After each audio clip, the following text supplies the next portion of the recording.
Welcome, ladies and gentlemen, to the latest episode of ImNoJoe, your home for all things combat sports and the place where every armchair quarterback can feel like Ben Bronco. The views and opinions presented on the ImNoJoe channel belong solely to the person expressing them, no one else. If we say it, that means we meant it. That being said, this show does contain adult themes, adult content, and general shit that you shouldn't be letting your kids intake. Be advised, viewer discretion is recommended. Proceed at your own risk. You've been warned.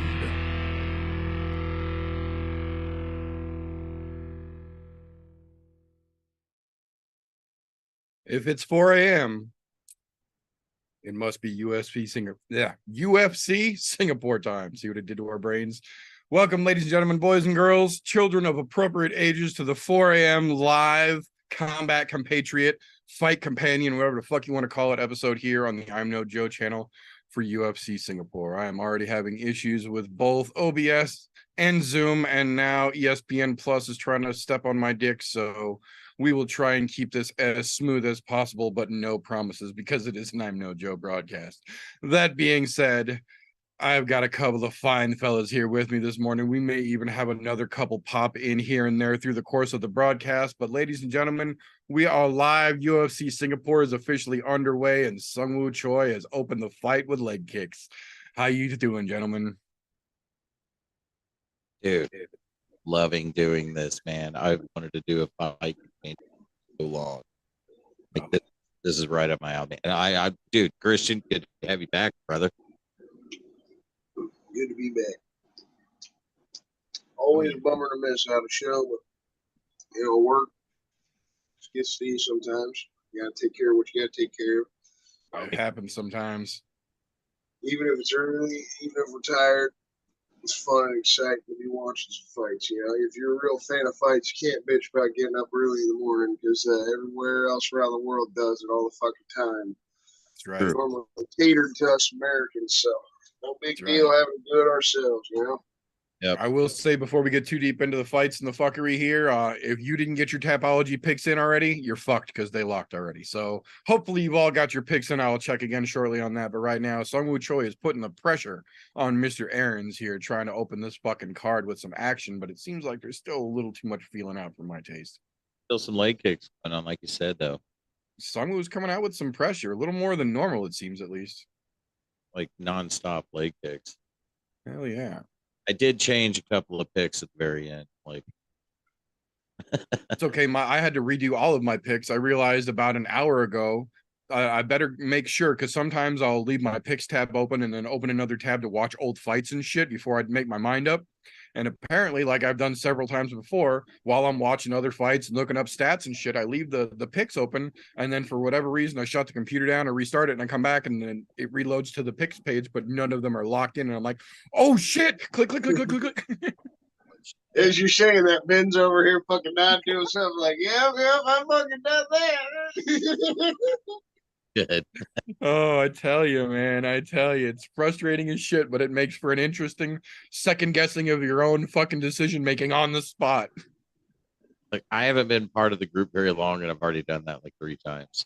Yeah, I was channeling my inner Remy. I was like, don't rethink everything. Go with your instinct. Go with your instinct. Cool. See, I've gotten into the habit that at the start of the week, I put my picks in. That's when I decide who's going to win and lose. I just go through and mark whoever I think is going to win as a decision or whatever, get it done quickly, lock those in.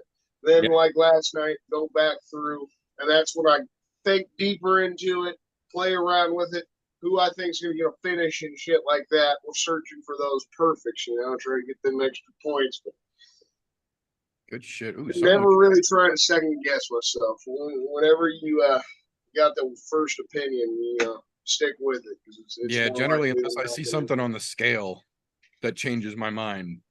I'm right there with you on that. Like, I normally don't go and just change. It takes something to spark something in me to like jump in there and change. Ooh, here's a little more back and forth. Now they're getting into it. Ooh, little attempted spinning elbow by Aarons that Sungwoo saw a mile away. Interesting. Starting to get a little more pressure. I will say I am a little disappointed for this being Singapore. And last year when they brought that Valentina fight over there, that stadium behind these boys looks half fucking empty. There's a lot of fucking chairs next to each other with nobody in them right now. That was nice. That was a nice right kick. To be fair, not every fight night gets filled up right out the gate, but you would think in a place like Singapore where they literally come once a year if you're lucky, especially since over in Asia, they're generally a lot more appreciative of the good martial arts displays. Yeah. Ooh. Well, just biggest thing, you got Zombie on the main event, right? You think you got a packed house at the start, people chomping at the bit. Dude, good counter 1-2 from Choi there. Oh, that was a nice interesting little leg kick try from Aaron's. This is interesting. Yeah, maybe it's just that fact. As much as we think the Singapore fans would be excited for it, they're just like us. They're diehard fans of MMA, and they know what the hell shit fights, and they're not trying to see the first handful of fights because it's not worth their time. No, I don't, man. I feel like this stadium is going to be packed by the time. Once main card hits. Yeah. I do think the card as a whole will be all right. Takedown attempt by Aaron's. Definitely first handful of fights. I'm not too excited other than that Billy Goff and Yusaka Kinoshita. Right, yeah, and I'm not even 100% certain on that one yet either. Got a couple of head strikes going on here. Oh, standing them up. Round. Is this the big rule? Is that the beginning of the rule? That's the first that we've seen of that? Yeah, Aaron's tried a last minute fucking desperation takedown to end the round, and Sung was sprawled out on his ass and was pounding on him to end the round. My bad. That was the end of the. I thought they just got stood up. No, that was the end of the round. Okay. I was like, is this the first we're seeing of this fucking stand-ups? It was definitely a good fucking first round for Sting there. Yeah, good back and forth. Yeah, for anybody who doesn't know, legally we cannot stream you the fights themselves, as Dana White so loves to say. That's fucking illegal. But we can let you know when the round starts. So you guys can sync your videos up with us and listen to our commentary over what I promise will be way less entertaining commentary on the actual UFC broadcast. Or if you're like me, who for several years only watched Fight Companion and didn't watch fights, I just got to hear them. This is something I've been really enjoying, the idea of doing. Yeah, it's a good time, but it's tricky to line up schedules for everybody to get to do this a lot of times. We understand that. I completely right. Here you go. Right, round 2, 450, 449, 448, coming back right out the gate, center of the octagon action. Sungwoo with some good counters. Nice high kick, Sparta kick. Jesus, dude, Sungwoo's on his shit tonight. See, this is why I was talking about him the other night, man. He doesn't get a whole lot of love. He flies way under the fucking radar because he's real hot and cold sometimes. But when that man is on, he's fucking hot. The assassin, dude. Fuck yeah. But this is one of the fights that I almost like back. It's looking at the card, I'm glad they used this as the curtain jerker. Oh, this is gonna be a banger, dude. It's already started. Good. They're starting to throw some fucking leather now for damn sure. Sungwoo is really throwing a lot of low kicks, and I like it because he's using it to set other shit up. Oh shit! And then he got cracked and dropped as I said that. Aaron's is on top. Let's see what he can do with it. Sungwoo looks to be fucking with it. It looks like he just got caught. He got a big ass elbow to the face. Yeah. Aaron's is trying to fucking lace him up, but he's not doing a very good job. Real weak attempted step over. Yeah. He's trying to just elbow down on the throat here, it looks like. Yeah. Cut off his air supply, trying to shut his lungs down. I see why. Every time he reaches up for hammer fist, someone grabs his fucking wrist and he can't land nothing. Oh, but he keeps getting him, though. I mean, he does get tagging him. That's what it was. They got a little slow-mo in the corner. It was an uppercut when they came in to meet in the middle. Aaron's changed at the last second from the hook he was thrown to like a last-minute peekaboo uppercut almost. That's what caught Sungwoo and dropped him. Okay. And Sungwoo seems to be handling himself pretty well on the bottom, aside from the fact he's on the fucking bottom. Yeah, but it looks like he's about to make the pass here. He almost made the. Oh, shit. Getting up. Oh, Aaron's took the back, but he's about to stand up and walk out of it. And there he goes as I say that. Nicely done. But Aaron's is trying to take him back down. shit. Oh, he did. He almost like reverse wizard him there. That was And insane. he's back to his feet. Judo throw, and he puts Aaron's on the ground. Good job, Sungwoo. Oh, Good way Nicely to reverse it and done. try to get the round back. Yeah, he's trying to get every bit of that shit back now. Jesus Christ. That was amazing. That was a great throw. That was a nice fucking reversal, and then judo throw himself. That was an incredible little judo throw. Sungwoo seems to be on a fucking mission here. Dude, Ooh, not ready to lose popping it. some hammers from the fucking close guard. I don't know if that was a fist or if it was an elbow. Either way, That was an elbow for damn sure. yeah. Oh, Aaron's nose is bleeding. Oh yeah. Turn it into Sungwoo's opened him up. Ooh, nice elbow on top of that too. yeah. Dude, Aaron's might be in trouble here if he can't get out of this one. Sungwoo's got him pinned down. He's fucking slamming on him. Fuck, I should have went and changed my pick on it. I should have fucking changed my pick on this. This is the one that I didn't, that I fucking should have. Fuck. He's ass. I've seen several programs this week, and there's a lot of people talking a lot of hype about Aaron's, but nobody really giving Sungwoo the fucking shine, man. That's what I was talking about Thursday. Like, he flies so under the fucking radar, man, but he's so good. Short elbows on the ground here, just pounding Aaron's out. I would absolutely say he's got this round back at this point. And then took him back down and then squat. Yeah. He's got the arm, he's got the head and arm if he can step off here. Hard on it. He's got it under the neck even. If he can get out of that guard and step off, Aaron's is in trouble here. Oh, or just pound him on the ground. Oh shit. Damn. Yeah, Sungwoo's doing work here, man. He is putting in the work.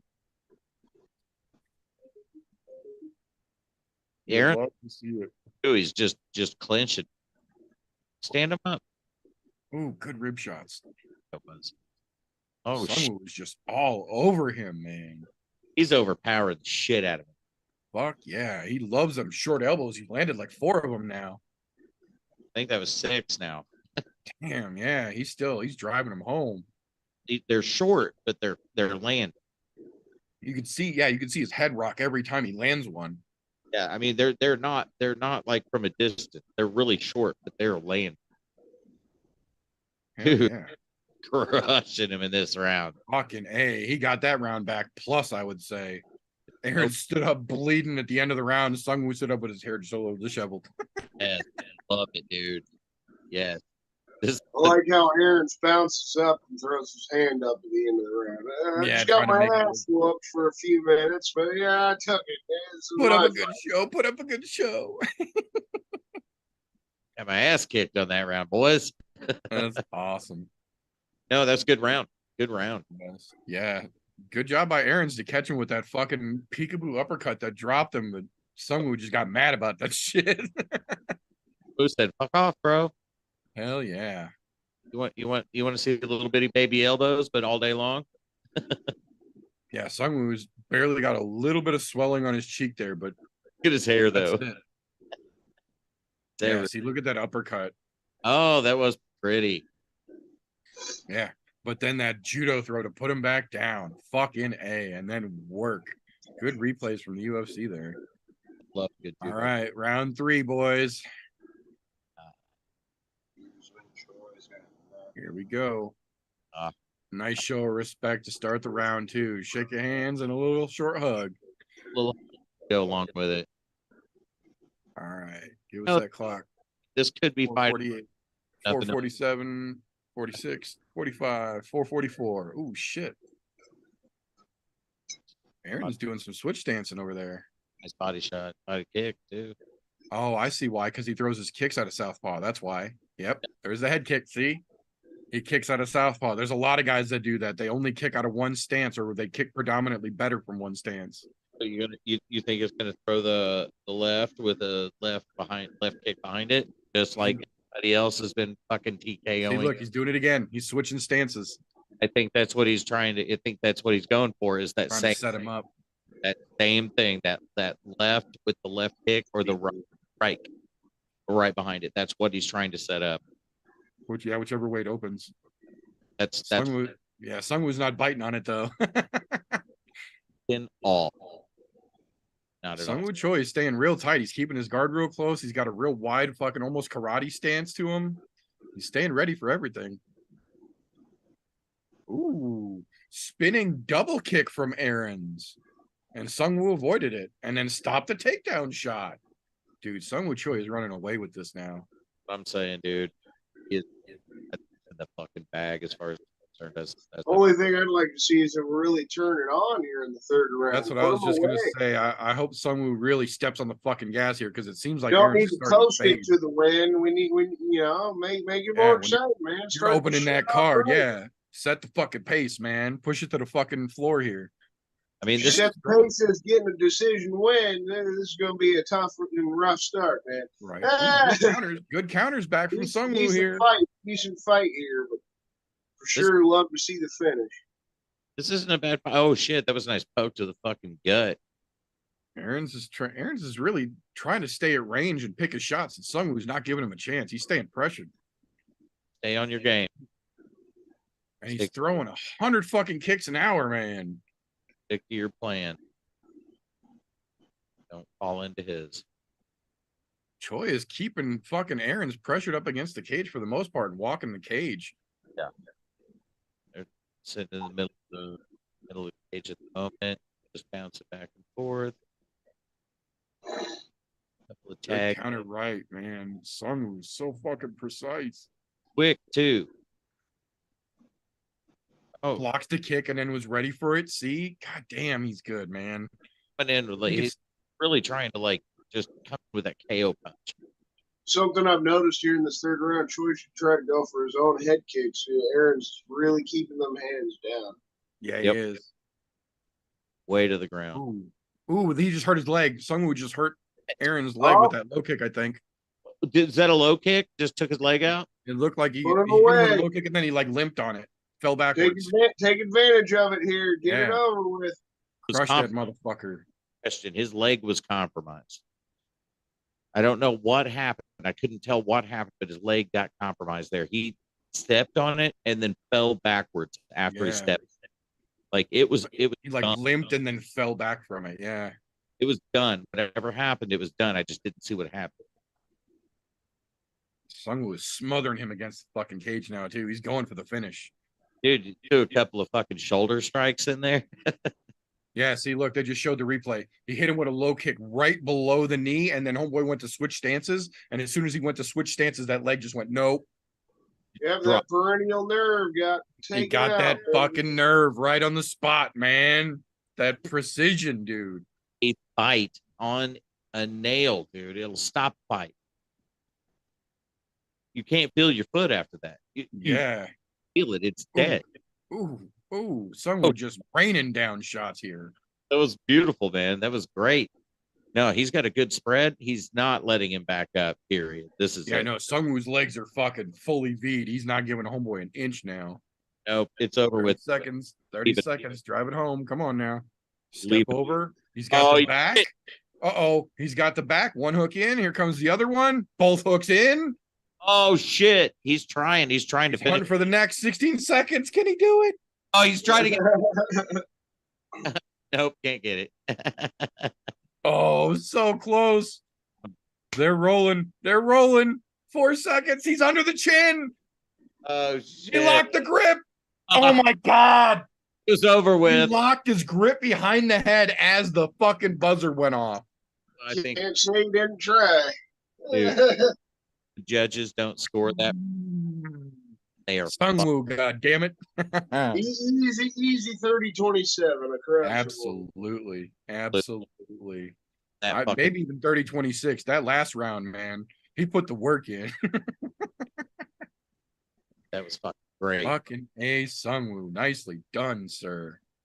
And I don't think Aaron's landed a single punch. A couple of kicks he got in that third round. Yeah, he got a couple of kicks for sure, but I don't know that he landed any punches, at least in that third round.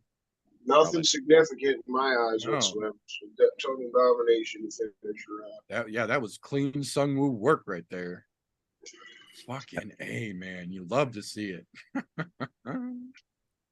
That was one of those fights that I debated with fucking constantly.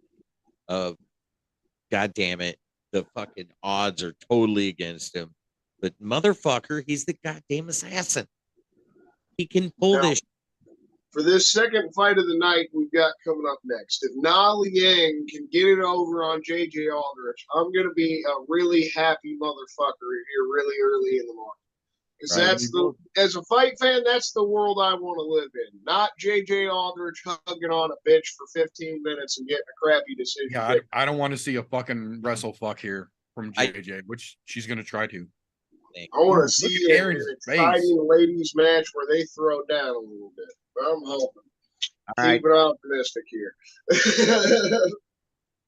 And this shit, the song. Dude, Aaron's got fucking giant mice under both eyes that are already starting to cut and bleed. Sungwoo Choi. The decision.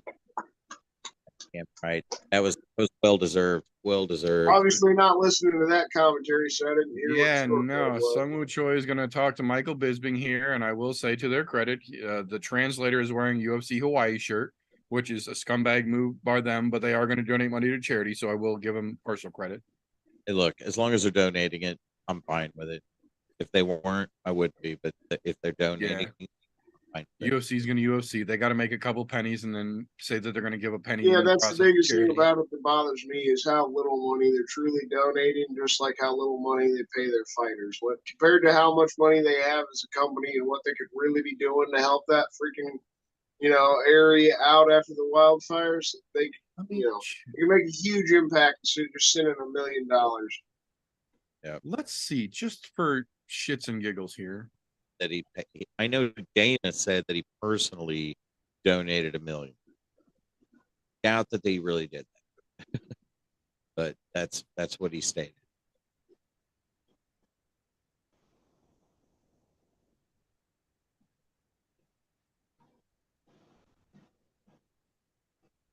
Here we go. So the UFC Hawaii t-shirts are $30. That's what I charge for a bucket hat, bro. If the UFC's even keeping $10 of that $30 and sending the other 20 to Hawaii, they're still fuckheads. Yeah. And I would be willing to bet it's actually the other way around, if that. If they were doing anything decent, all proceeds from selling those shirts would be going straight to Hawaii on top of the money they've already donated. If they wanted to do it, they would make all funds received from those shirts. Proceeds are nothing for one shirt. It's going to cost them dick to make $1 billion of those fucking shirts. Yeah. Compared to the charity money they would raise selling them at $30 and putting all 30 to the fucking charity.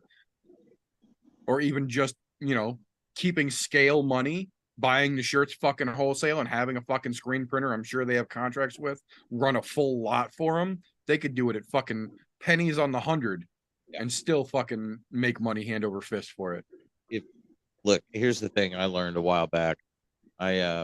One of the business owners in Springfield, Missouri, where we reside, I found out that because he decided that he had so many employees at one point, that it was not worth it for him to continue ordering merchandise from other companies in order to give to his people in order to wear. So he just started up his own fucking company. I mean, that makes sense as well. My point is that if you think the UFC is paying anything for those t-shirts, right?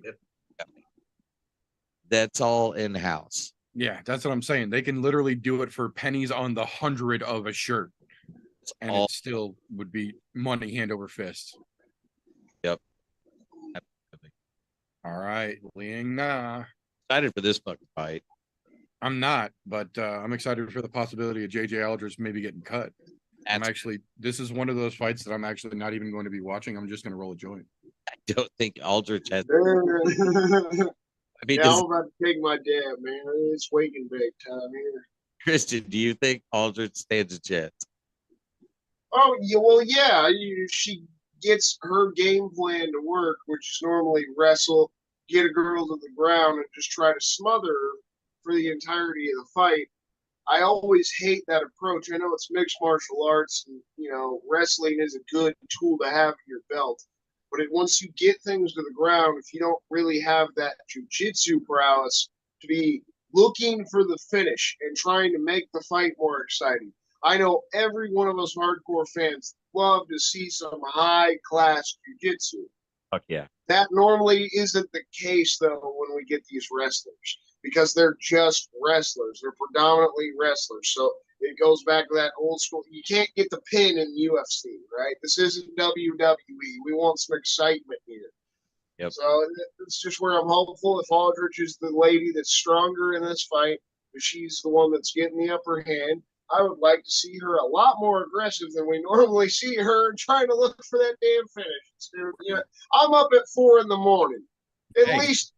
At least make me enjoy it a little bit, for fuck's sake. I Give me fucking something, man. No, and that's one of my problems with those Singapore fans. Paid a lot of good money to be seeing those fights as well. You got to be putting it out there.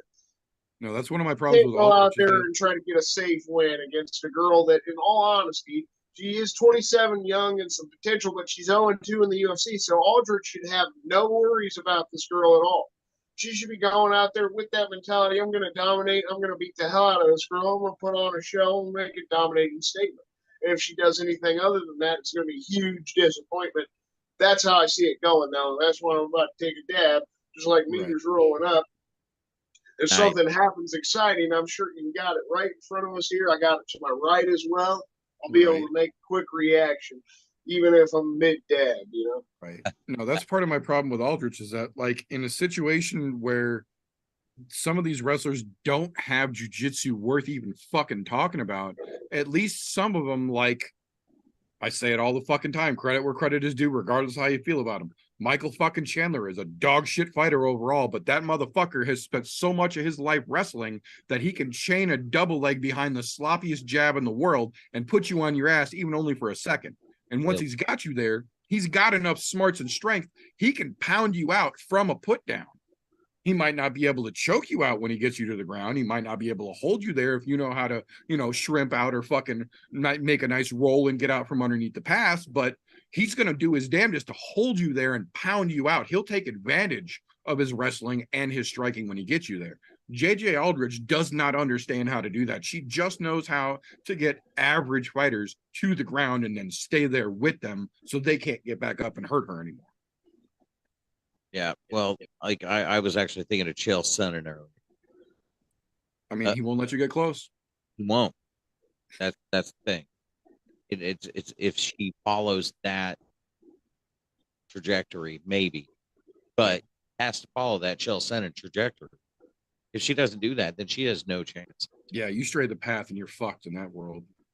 Yeah, I mean, look, there is such a thing as a good wrestler in MMA, but there are so many more BJJ people that can just crush a wrestler all day long, in my opinion. Like, just fucking make them look silly. We talk about it all the time. Unless you've got the absolute top world-class wrestling in MMA, you're gonna get owned by even a blue belt jiu-jitsu practitioner. But that doesn't work the other way around. If you're a great wrestler, even a black belt will have problems with you because you know the grappling aspect of it so much more. Chandler, I do agree with you in the idea that he's always looking for a finish. Yeah. Always looking to fuck you up somehow. Yeah, and if he can't drop you, he'll put you to the ground so he can try and work you on the ground. I don't like Michael Chandler, but his style is effective. It got me remembering, I heard earlier this week, Sean O'Malley's ass put it out there that he got a DM from Connor that it might be a thing, a super card at the end of the year. Connor main event and Sean O'Malley co-main event. Yeah, I know. What you think about that? I think Sean has got the same coke hookup that Connor does now, apparently, because there ain't no fucking way that Connor's getting a fucking USADA exemption after all the shit that's happened this year. Connor ain't fighting in 2023. It just ain't fucking happening. I would be impressed all hell. I would definitely be surprised. I would laugh profusely. I think, especially after Dana came out so angry, and there's no way we're not giving him the fucking Brock exemption, and then he did it anyway. I think Connor went and shared a little bit of that coca with with O'Malley. Right. They sat back and just discussed shit that's never going to happen. Oh shit! 429, 428, 427 round one. Aldrich is already on the back foot. Left a minute ago. She on back foot at the moment.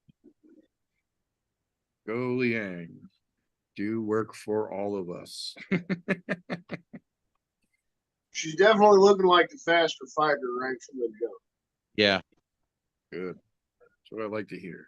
She's definitely coming out a little quicker looking. Exactly like you said, Aldrich just started out on the back foot. Doesn't seem like she wants to be a part of any sort of stand-up right now. Oh, she just tagged her with a right. Wish I could. Can only expect to see her shoot here soon. Try to get this to the ground so she can hold her down for 15 minutes. I was just about to say, I'm impressed she's made it a minute and a half and hasn't shot yet. She's looking for it. I mean, you can tell her the way she's got her head arched forward. That's all she's thinking about. Look at her feet. Oh yeah, no, they're ready for it. Liang is bouncing on her tiptoes, and JJ has literally spent the whole time flat-footed, and now Liang took her down. Took Aldrich. Interesting. Way to take it to her, man. You know that's where she wants it, so take her there and then fuck her up there. You get even more credit. And Aldrich. Okay. Now Liang could make this real interesting here. She let her back up, but she's about to judo throw her back down. Took her right back down. Yeah, or she's gonna power the wizard. Yeah, no, she's gonna power the wizard and roll her over. She sure did. Yeah, look at that. I love this. This is what I was hoping to see. Now Liang just absolutely overpowering. Find out, yeah. Shit. Fucking A. Right now, dude. Good on you, homegirl. Good on you. I'm not gonna keep watching, but I'll cheer you on. I'm not gonna keep watching. I'm gonna go back and roll it up. I'll cheer you on when I look up. They're just hugging each other now, hanging out, but there we go. Broke it back up, standing.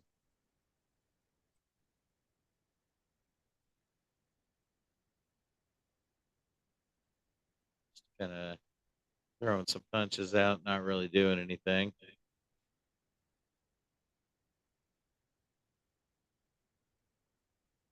No. I don't think that even connected that front kick. But yeah, this is absolutely the fight that I fully intended to not pay any attention to. So anything that Liang can do to get me to look up, she's already winning. I'll let you know. You guys just keep rolling and doing your thing. I was gonna say, Christian's got his torch rock, and I'm breaking up over here. Your shit. Don't even fucking look up. If anything exciting happens, I'll let you know. As I said, this is one of those situations where I would love to be wrong, but I don't feel like I'm going to. The Beep style, right?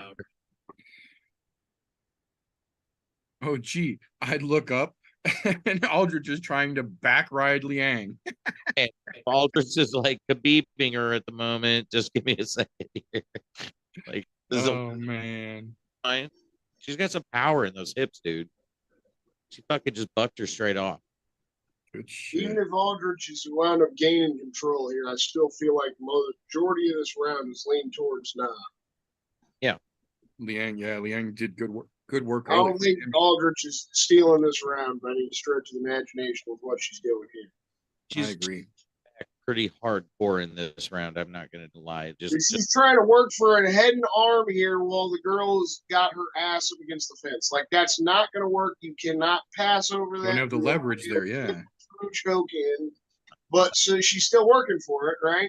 So there's just lack of fight IQ right there. You know it's impossible to gain that submission, but you're still going to work that position. Physically isn't the room to pull it off, and you're still going to fight at it. Wasting energy. You're wasting time.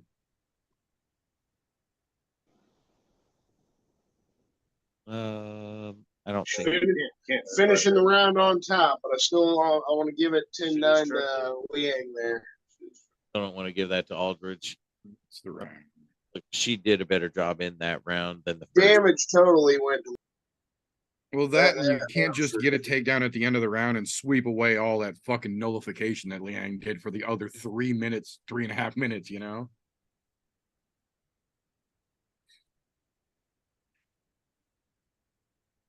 God damn it, I'm so tired of Hollywood trying to make us think that John Cena can act. I don't care if he grew a shitty 3-day beard. He's still a horrible actor. Thin Crust Summer. Is that what this is called? Oh yeah. Oh yeah. I love that Little Caesars commercial. The light, give it. Yeah, I would rather them honestly just play this Little Caesars commercial over and over and over and not have to see any more of that bullshit.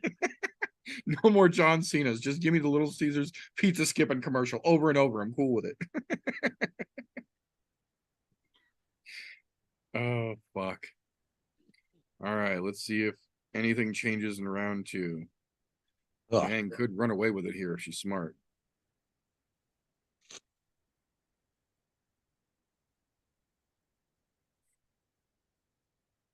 Is this one of the smaller cages? It shouldn't be. I don't Smaller think so. cages are only in the Apex, I believe. All right. Because of the room that they have in there. I think the Apex is the only place they use that 25 footer. Gotcha. I think everywhere else gets the 35. Just, I don't know. It's probably the angle that you coded at. I was like, what the fuck? Yeah. 429, 428, 427, 426 for anybody trying to sync up with us here.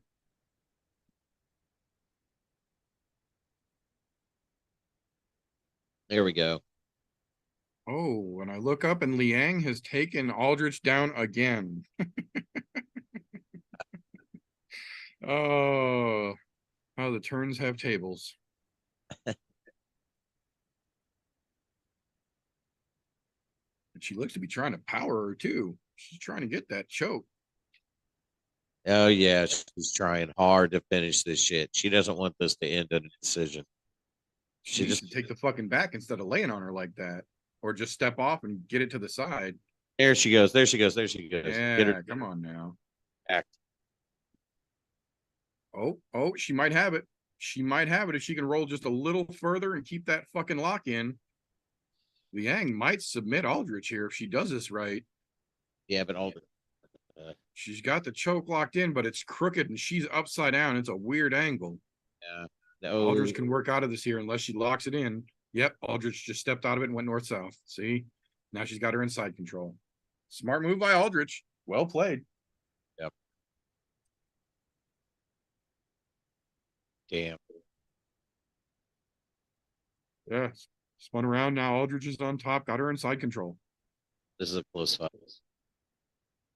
But okay. She's got a buggy choke threat here because of the way she locked her own hand. If she can get the other arm around and lock in, she can pull a buggy choke backwards from the bottom, which would be weird, but it works. She let go. Nah, she let it go. Fuck. That would have been cool to see. That would have been badass. You don't ever There's been a hell of a lot more buggy chokes getting thrown out in pro MMA lately. It's nice to see some of the more weird and obscure techniques becoming more mainstream. Yeah. I mean, shit. We had our third ever UFC Twister a couple weeks ago. I know, right? 3 in how many years? And yeah, 30 fucking years. There's been 3. And the guy who did the first one is the main event tonight. That's so weird. I love it, man. I love it. Weird, but that is crazy. Yeah, damn it. The only thing that really sucks is that they've got fucking TKZ in the main event in a fight that there's, I would say, 0.01% chance he's going to be able to pull a twister off in. Yeah. I won't say it's impossible because anything is possible at this point, but against Max, who knows his shit and practices jiu-jitsu, there's very, very fucking slim chance of him getting to slide that one in. Yeah. Oh, Aldrich is trying to do some work here. She is actually doing some fucking work here. Feels a whole lot like too little, too late, but she's trying. She is trying. She's doing some work. She's doing a lot of hand fighting. She's got her arms. She's throwing some fucking punches, dude.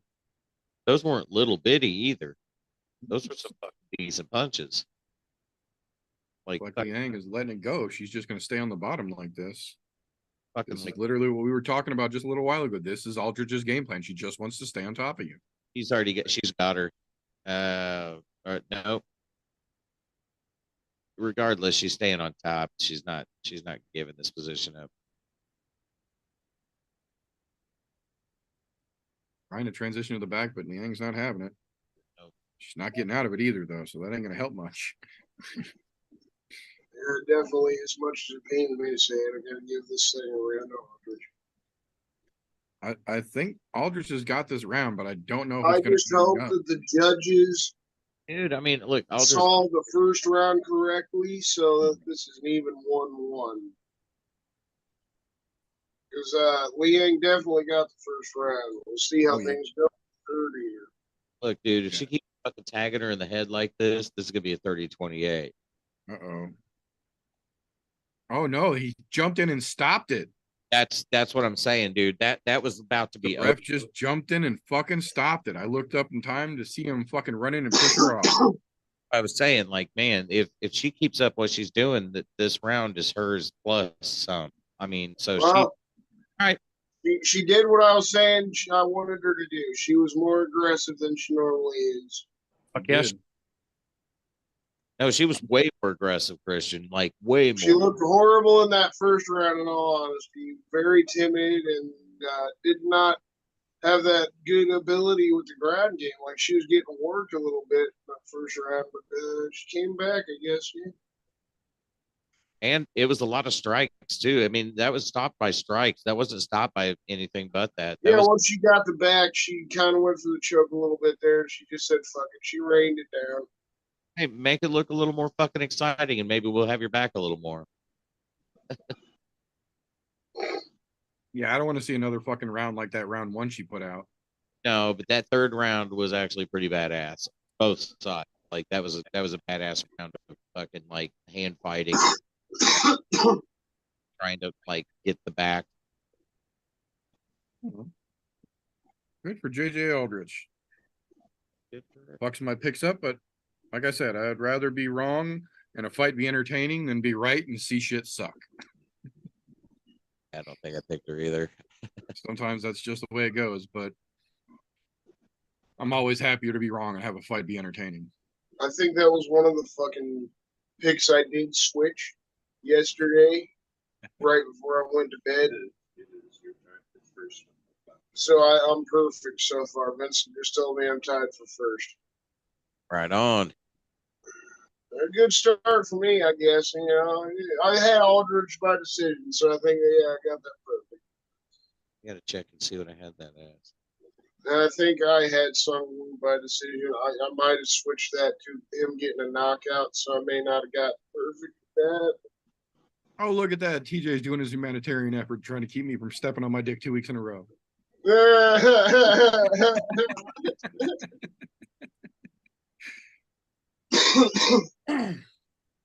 Nah, 2 fights in. Christian, Don, Donna, Vinny all have both of them correct so far. But the rest of us all got 1 out of 2, so. Oh, and they're looking at Liang's leg in the octagon. Oh, shit. They're holding her ankle up. She might be hurt. That would explain a lot.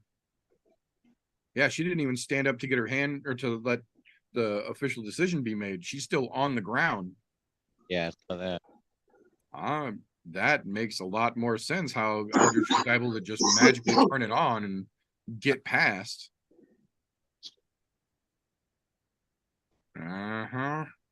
So it appears that it wasn't so much Aldridge having that dog in her as it was that Liang genuinely hurt her fucking leg at some point in that second round. Interesting. Yeah. Interesting indeed. Well, this is JJ's opportunity to take advantage of that and come out with a fucking great performance next time to keep her job. Because if she comes out and puts on a snooze fest, no one will remember that she just finished a girl who hurt her leg, Dustin Poirier, Conor McGregor style. Right. I don't don't know. See, now the whole thing is suspect to me. It's all in question now, goddammit. About to have to break out my tinfoil boat. Yeah. So I want to ask you guys a question. Since I missed out on Thursday night, didn't get to talk about the fights a little bit beforehand. Mm-hmm. What are your guys' looks on the co-main tonight? How do you think Anthony Smith's going to look? Because I'm always for Anthony Smith, whether he's getting on in age or ride or fucking die. The return of the Mac is happening, man. I've been listening to the fucking song at work all week, jamming the fuck out. I'm ready for it. I'm here for it.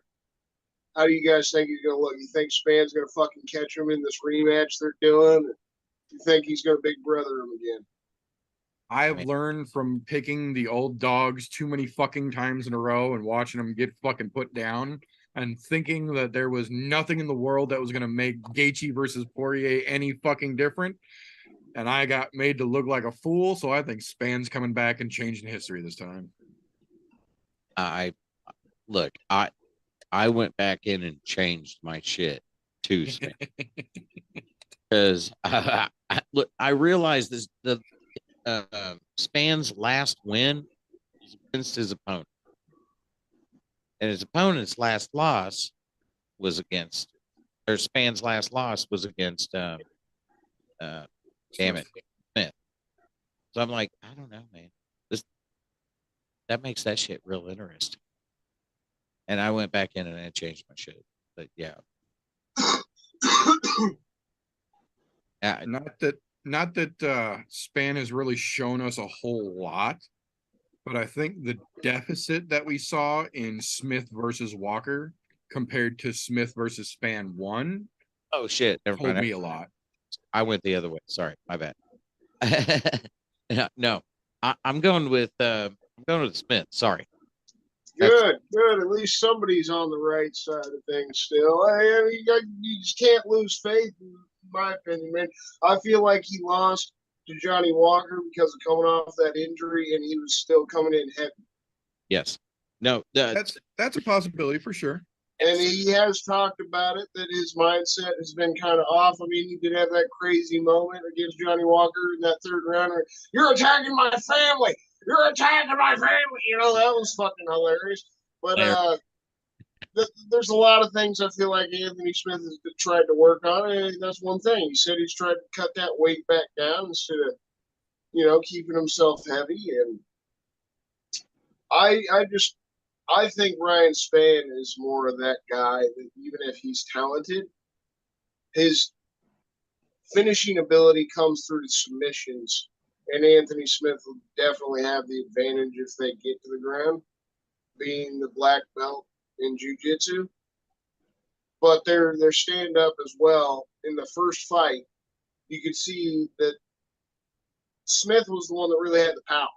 Yeah.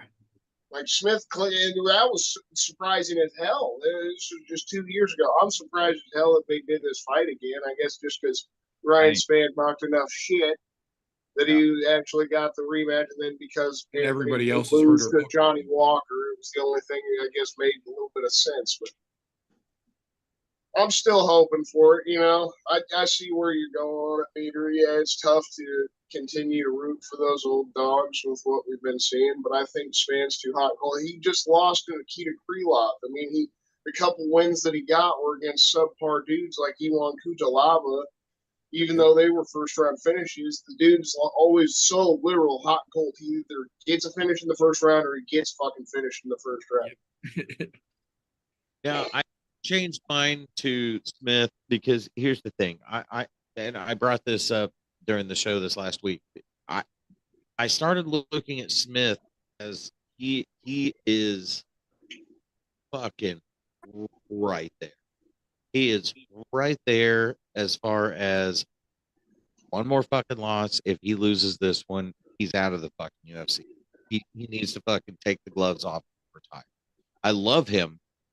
I love that dude. But he's coming off 2 losses in a row. And the only reason I think he can win this, and I think he will win this, is because his last win was against the man he's fighting. And I think he's I can going see to. that. And my point is also that Smith is a smart man, and he knows he's only got so many fights. His age is getting up there. He's getting, I mean, like 30, almost he's 35 at Yeah, least. he's 35. 35, yeah. So I just keep thinking back, and I'm like, man, it's like he's getting older. I love the dude, but he's also is like he's just right there at taking gloves off. And I feel like if he loses this one and one more, he's done. So I feel like this is a huge fucking fight for him. Oh, I can totally see it tonight. Yeah. If Ryan Spann beats the hell out of him or something and embarrasses him kind of shit, if it literally the tables are turned from the way that first fight went, Yes. and the fact that he's lost his past couple and how shit's been for him the past couple of years, he is financially stable. He's got that podcast with Michael Bisping. He is a commentator for the UFC. He's going to still be able to do work for the UFC if he's not fighting. I'm sure we might see him put the fucking gloves down tonight. I don't want to see that, and that's why I've been so hopeful and optimistic. You know, like I said, we've been jamming out at work. You know, we work at the Grow, man. We're at the Grow packing up the good flour for everybody across the good state of Missouri and jamming out to some Return to the Mac because Anthony Smith's fucking fighting this weekend, and I fucking loved every minute of that this week. God damn. I do have to say though, it is extremely ironic. Oh, yeah. Love Vivid. Another Kansas City fucking brand. I had on my shirt too. Work for the other big Kansas City brand myself. Well, listen. There it is, bro. I will say it is extremely funny because the arguments that you're making for Smith right now are almost word for word the same exact arguments I made for Poirier over Gaethje. Right? No, I get it. Trust me, I get it. I just want to see Smith win this. I want to see him fucking win this. Do I think he's going to? I don't. Well, that and I will admit, because I am very open and honest about this, I'm a petty bitch. And when Anthony Smith let the words fall out of his mouth that he thinks it's good for Mark Zuckerberg to integrate himself into the jiu-jitsu community, I instantly turn that fucking switch off and unsubscribe from the podcast. Yeah, do you guys see Gilbert Burns cheesing his ass off behind Usaka Kinoshita? Oh, yeah. Well, did you see the UFC thing they posted with him going around exploring Singapore and shit? That was awesome, dude. I love Gilbert fucking Burns, man. Such a fucking funny motherfucker. He's such a treasure. Dude, it's great. Nice. Okay, so this is the most excited fight for me. Like, this was the fight, if I would have been on the show, Thursday night with you guys, I would have been hyping the hell out of this one. Billy Goff versus Yusaka Kinoshita. Both of these kids are so damn young, have such finishing potential. I see an amazing future for both of them. Whoever loses tonight, even though Kinoshita lost his debut, it looked pretty bad because it was Adam Fuggett. Right. If he loses this one too, 0-2 to start your shit, but you're 23 years old and they need Japanese prospects, he'll have that chance to turn around. Billy Goff making his fucking debut.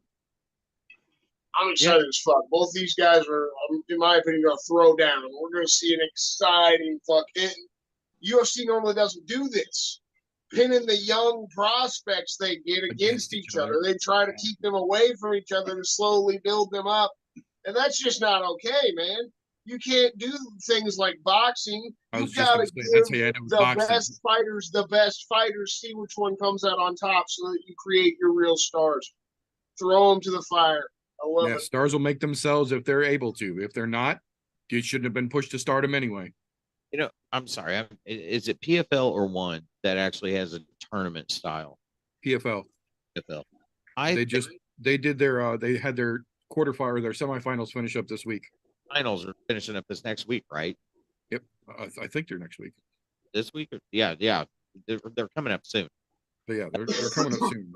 I think that a round robin style fucking just like take them out, like, knock them out, put them in a tiered system.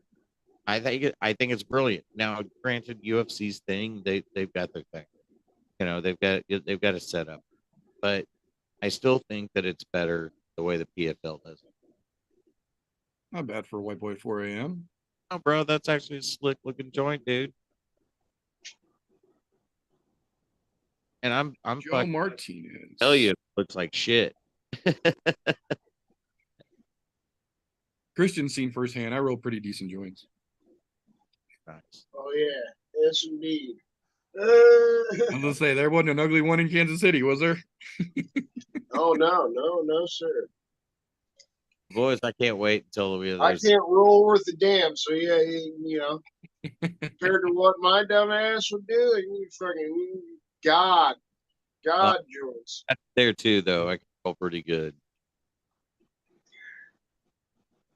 I use the machine a lot anymore just because it's like more consistent. Like, you know, as far as the roll itself is like so much more consistent, and the smoke is like more consistent. But I still hand roll all the time. Oh yeah.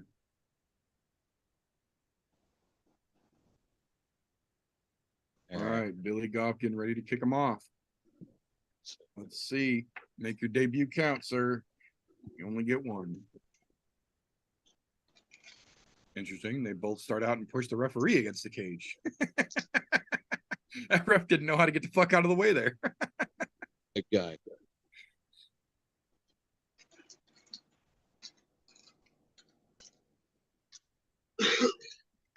Both coming out throwing pretty big shots right out of the gate. Goff on the back foot.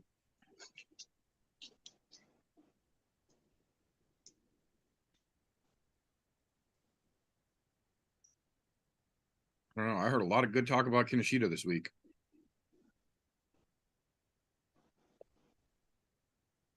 I don't know. This Got is some pretty slick fucking counters from what I see so far. already a really fucking fight. He's heavy on that jab, and I'm a big fan of that. Well, they're throwing out lots of different shit too. It's not just one thing. They've been throwing out jabs, kicks, different kinds of kicks.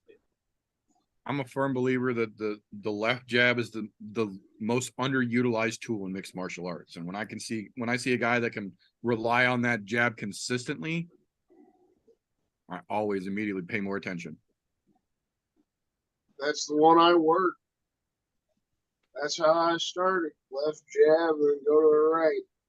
Yep. Kinoshita is piecing Goff up here pretty good on the feet. Goff's throwing a lot of kicks, but Kinoshita keeps catching him off guard. Clean 1-2 on him, man. Yeah, he's countering him really well. Yeah, he is. Look at that. There was another one. He's leaning out a little far when he's throwing his counters, but he doesn't really have a lot of reason not to right now. Yeah, I was gonna say if Goff changes his yeah, see, there's a clean counter on the way back. That'll make him change his mind a little bit. Is it me or does Billy Goff kind of look like a shrinky-dink version of Dricus du Plessis? I don't know. Honestly, I was thinking of He's got a lot more hair on his chest. He's a real man. I'm just talking about the funky look. honestly, I was thinking of a clean shaven, no tatted up Garbrandt. I could see that. I could see that. It's just the way the hair's bouncing around. Right. But yeah, he actually kind of does fight a little bit like Garbrandt. Oh shit. Is that a nice little poke to the guts there? Yeah, Kinoshita's playing rough. He was. Kinoshita's keeping his feet planted pretty fucking heavy too. Because when he lands shots like that, you can tell. But they're firm shots whenever they hit. He's pretty agile, but he's really flat-footed. It's kind of surprising. I think I saw back fist.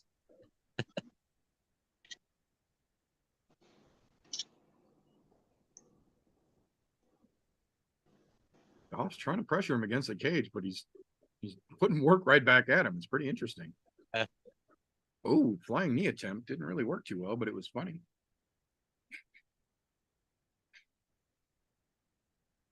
Ooh, Goff with the body work there. That'll do. That'll do. Ooh, again, back to the body. Real fucking smart. Ooh. Put that money in the bank, son. It always pays dividends.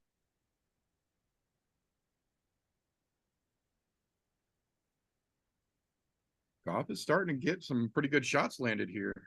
Almost looked like they had a head flash there for a second. Kinoshita's still giving him traffic back. But, oh, as I say that, he gets dropped. Dude, I swear to God. And it's over. Look, I think they had a head clash a second ago. That's what I was just saying. There was something going on because he like stepped back and like What did I fucking say about golf, man? With a head clash. I think that head clash was in there as well. I think. I didn't see it close enough. Oh, no. They wasn't one person's fault. They came directly at each other. Yeah, they met. Yeah, they were both coming in at the same time, but they met, and it looked like Kinoshita took the brunt end of it. I think that is what started that downfall there. Because right after they came in and clashed, Kinoshita was like looking at the ground, and that's when he landed that big fucking shot. Here we go. Let's see this replay. What? Oh, right here.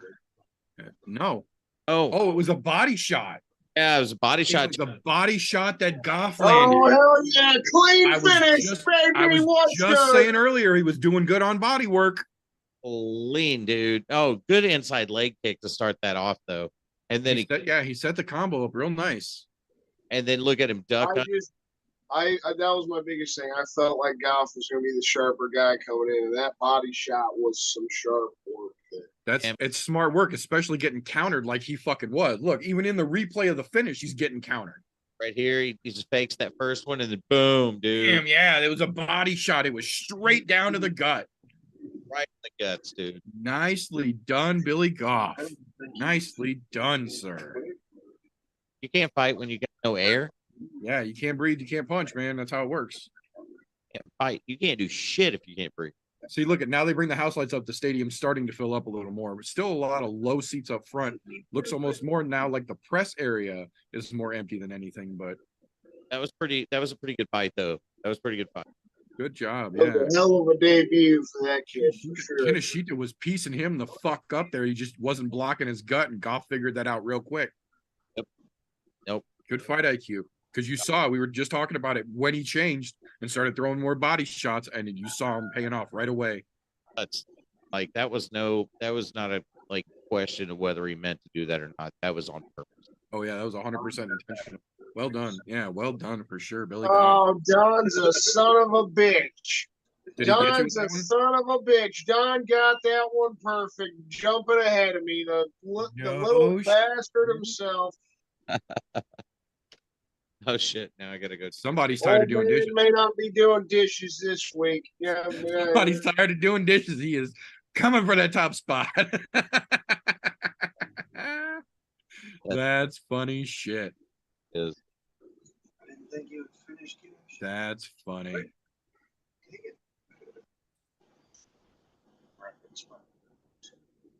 I'm glad he listened to me, though. That's the only thing. I'm okay with Don getting me on that one, because that means he listened to my damn podcast yesterday.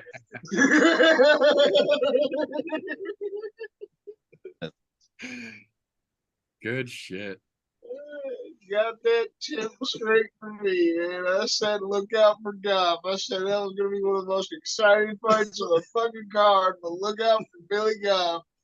He's going to come out on top. Good sportsmanship after the fact, too. Shaking hands, and Kinoshita fucking raised his arm up for him. Good shit, man. I love good sportsmanship after a fight more than anything. Yeah, like I said, I feel like that kid, he's still going to be around. 23 years old, even if he's had a tough start, losing his first couple fights in the UFC.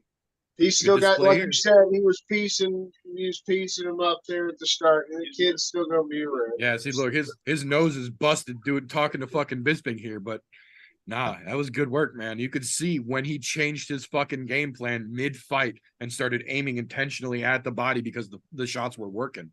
Yep. Well done, man. Well done. All right, where do I see my scores at? You can either go to the group, or if you go to the Tapology main page, it'll show you your picks on the right-hand side of the page. Or if you're on the phone, you've got to tap the 3 dots on the top right, and it'll pull out the side panel. And then what now?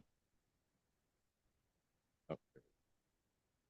Boom. Yeah, he leaned into that body shot when he threw it. Like, he dropped level and put straight through to it. Yeah. That was a good fucking shot, man. That was a good shot. Yeah, Kinoshita had no problem with the stoppage at all. That's when you know you got it good. When the guy's like, no, he had me. I got no air to like say otherwise. Yeah, good shit. Good job, Billy Goff. Way to go, sir.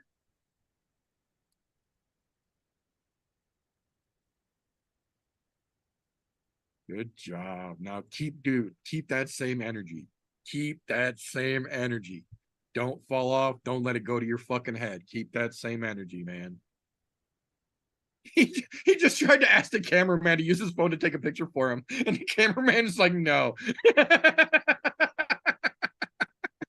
Sorry, homie. I work for the UFC. I don't play with your iPhone. Immediate. Oh boy, yeah. Fucking cameraman's got a $250,000 camera on his fucking shoulders. Like, nah, I'm not gonna use your iPhone and take a picture for you. Yeah, wait and talk to the UFC. I'm sure they're gonna have an 8K fucking version of that still shot of you in the cage that they will get printed off for you. Oh yeah.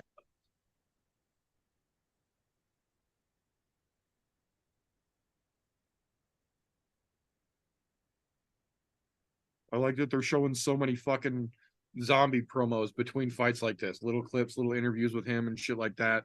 Because if this is his last fight, you better do him right, man. You did Robbie Lawler right. TKZ is in that same class from the same fucking era. You better do him right as well. Yeah, that's something in the past couple of days me and Ben have been talking about on the pod yesterday. I feel like if he gets really beat down like he did in the Volk fight, we could see him putting the gloves down. Yep. But this will be the happy. I picked Holloway, and I picked Holloway to get the finish, right? And Vincent even said it himself. He's like, I want to pick Zombie. Like all week, he's like, I want to pick Zombie, like a little kid. I want to pick Zombie so bad, man. But we got to make that smart decision if you really want to get the points in Tapology. So then we went the smart route. God damn it, we're going to be so fucking happy if Zombie somehow, towards the end of his career, comes out and beats Max Holloway. Yes. The guy that's always stayed on top for what, the past almost 10 years, seemingly, in that featherweight division. Yeah. So this will be amazing, in my opinion. If the face-off, too, everything's been so respectful between the two of them. But we know Max saying he's always got Hawaii on his back, but especially this time around with how everything's gone with Maui wildfires and shit, how his people have been affected. You can only imagine the fire he's going to fucking have going in this fight. And then the way that Zombie looked in that face-off from the ceremonial weigh-ins that I saw yesterday. He chomping at the bit, man. Zombie's sitting there licking his lips as he's staring down with Max Holloway. I freaking got so hyped up when I see that. You see Korean Zombie just sitting there staring down. Well, let's go. I saw that a different way. What I saw was the Zombie was parched. He had no water in his body, and he was trying to get moisture in his mouth. There's a difference in the my mouth is the Sahara and this is my Heath Ledger impression. No, I get that. I think TKZ was asking why so serious. Trying to look crazy and shit. But, and I saw the scale. I was looking at him like what I saw was like Jim Carrey, like licking his teeth and like sticking his lip up above his teeth. Right. That's what I saw. I saw an emaciated, like, man with no water in his system. That's what I looked at and saw. So I think we saw different men on the scale, my friend. That's what I looked at. I'm not kidding when I say that. Like, I literally. Oh no, I believe you 100%. But like, this is kind of. Zombie has never really had issues making weight because he walks at like 150 pounds. Oh, I get that. He doesn't cut a lot to get that dehydrated. And then this is the thing that I'm talking about. So the ceremonial weigh-ins, right? They weren't the official weigh-ins. So he had time to rehydrate and shit. Yeah. And then he's smiling his ass off. I didn't see those, man. I wish I would have watched that. I bet that would have been badass looking. Yeah. I'm not talking about the moment where, like, the first weigh-ins there on the scale all by themselves. The ceremonial face-offs when him and Max got to face off with each other. Max, he was, they always jump on the scale. The fighters do before they face off with each other. So Max hops on the scale, does what he normally does, but he's really fired up this time. Flexes and fucking scream. He's fucking pumped. They get to the face off. You can see Max is intense as shit. And then Zombie just smiles. He's loving every minute and just sitting there licking his lips, chomping at the bit. Fuck yeah. They are both in the same mentality. They know what they're getting into. They've both thought about fighting each other for so long. They've both been in that same division. They've never come across each other yet. And they were supposed to, I think, fight each other. That was the fight that was supposed to happen back in February, if I'm correct.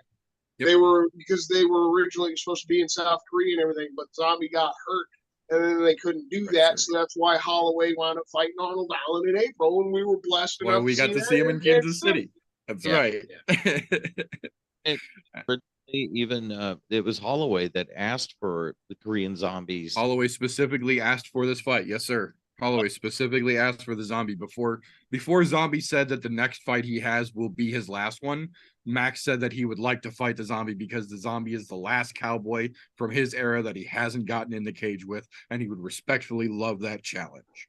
And Zombie said, I respectfully accept, no questions asked. And I also love how he changed his tune a little bit this week. He threw it up in the air more on the retirement, said that he wants to wait until after see how the fight looks. See how he does and assess after that. See where he goes from there. So if he winds up beating Max Holloway, we can obviously see Zombie sticking around. And why the hell wouldn't we want? Could you imagine him getting another shot at the title because he beats Max Holloway and he's on the other side of that too?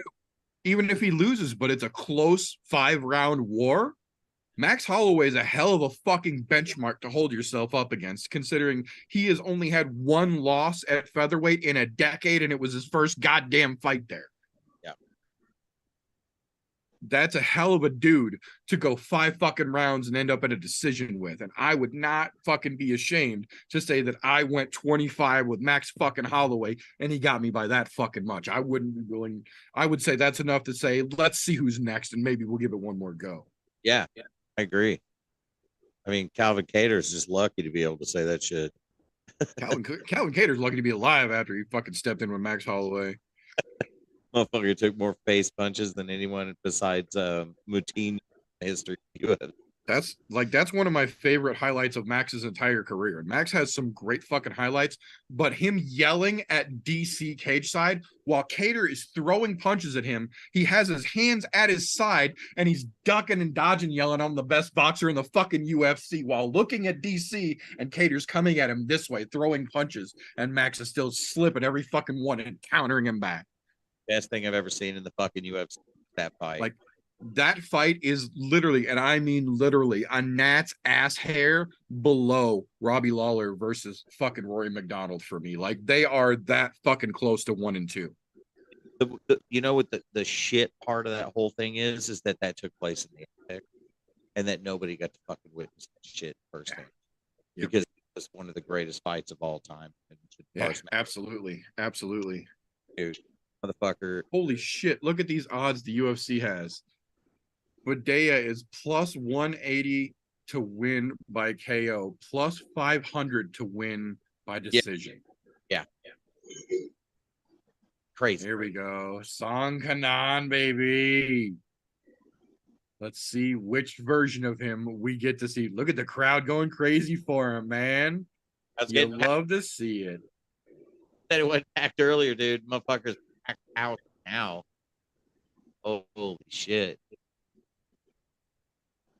They're just slightly more than the American crowd. Yeah, that I threw him in my cans this weekend, but I felt like the crowd could do him a justice, and he might have the ability to win this fight just from being closer to home. We'll see. I think he's one of those guys a little on the older side. The age just caught up to Song. I wish he was more consistent. If he was the Song Kanon we have seen fucking shine through every time, everybody would know who the fuck he is by now. I mean, if you're a casual fan, you have no idea who the fuck he is, probably. Yep, unfortunately. But Goddamn warrior, warrior. He's a bad motherfucker. Bad man.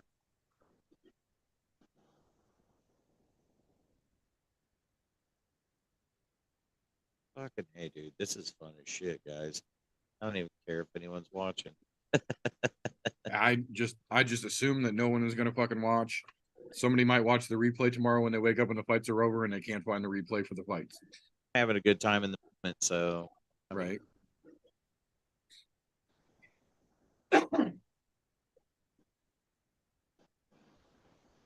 All right. Song Kanon. Kanon versus Rolando Bedoya. I think Kanon's got it. I cannot believe they've got that kid as a minus 340 favorite. Minus 340 to plus 270 is so crazy to me for this fight. Maybe they see something in this kid that we haven't seen yet. Because I don't get where that's coming from. I think it's because Bedoya's camp has got a lot of hype behind him. He's one of the few Peruvian prospects in the UFC right now. Oh, okay. Yeah, right. I can see where they might want to try to hype him just based on. Yeah, trying to catch that South American market. Hey, that's fine. Yeah, I get it. You know, it's a sport, but at the same time, it's money. All right. Let's see which version of Song Kanon we get in Singapore. Gentlemen, I'll be right back. That killer version comes out, it could be a bad night for Bedoya.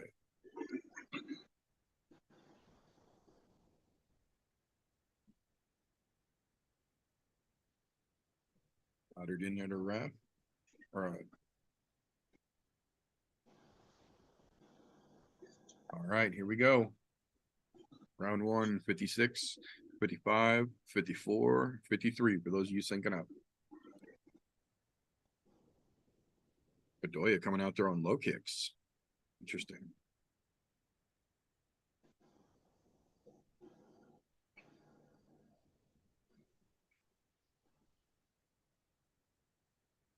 Back to the low kicks for the kid. Song throwing shots right out the gate, though.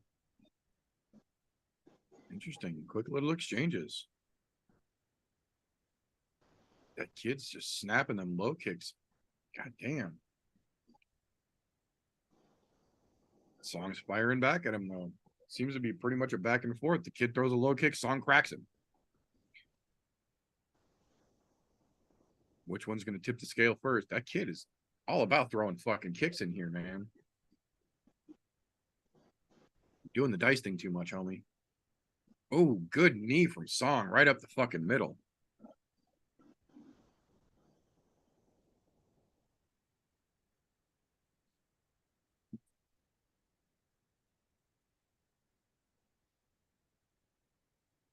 That kid is relying too much on his fucking kicks, and Song is starting to read his timing on him.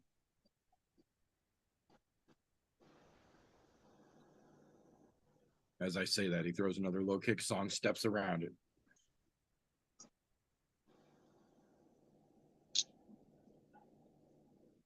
Kicks are great and all, but if you can't do anything else, you better get real fucking creative. And this kid is not showing much creativity so far. Not at all yet.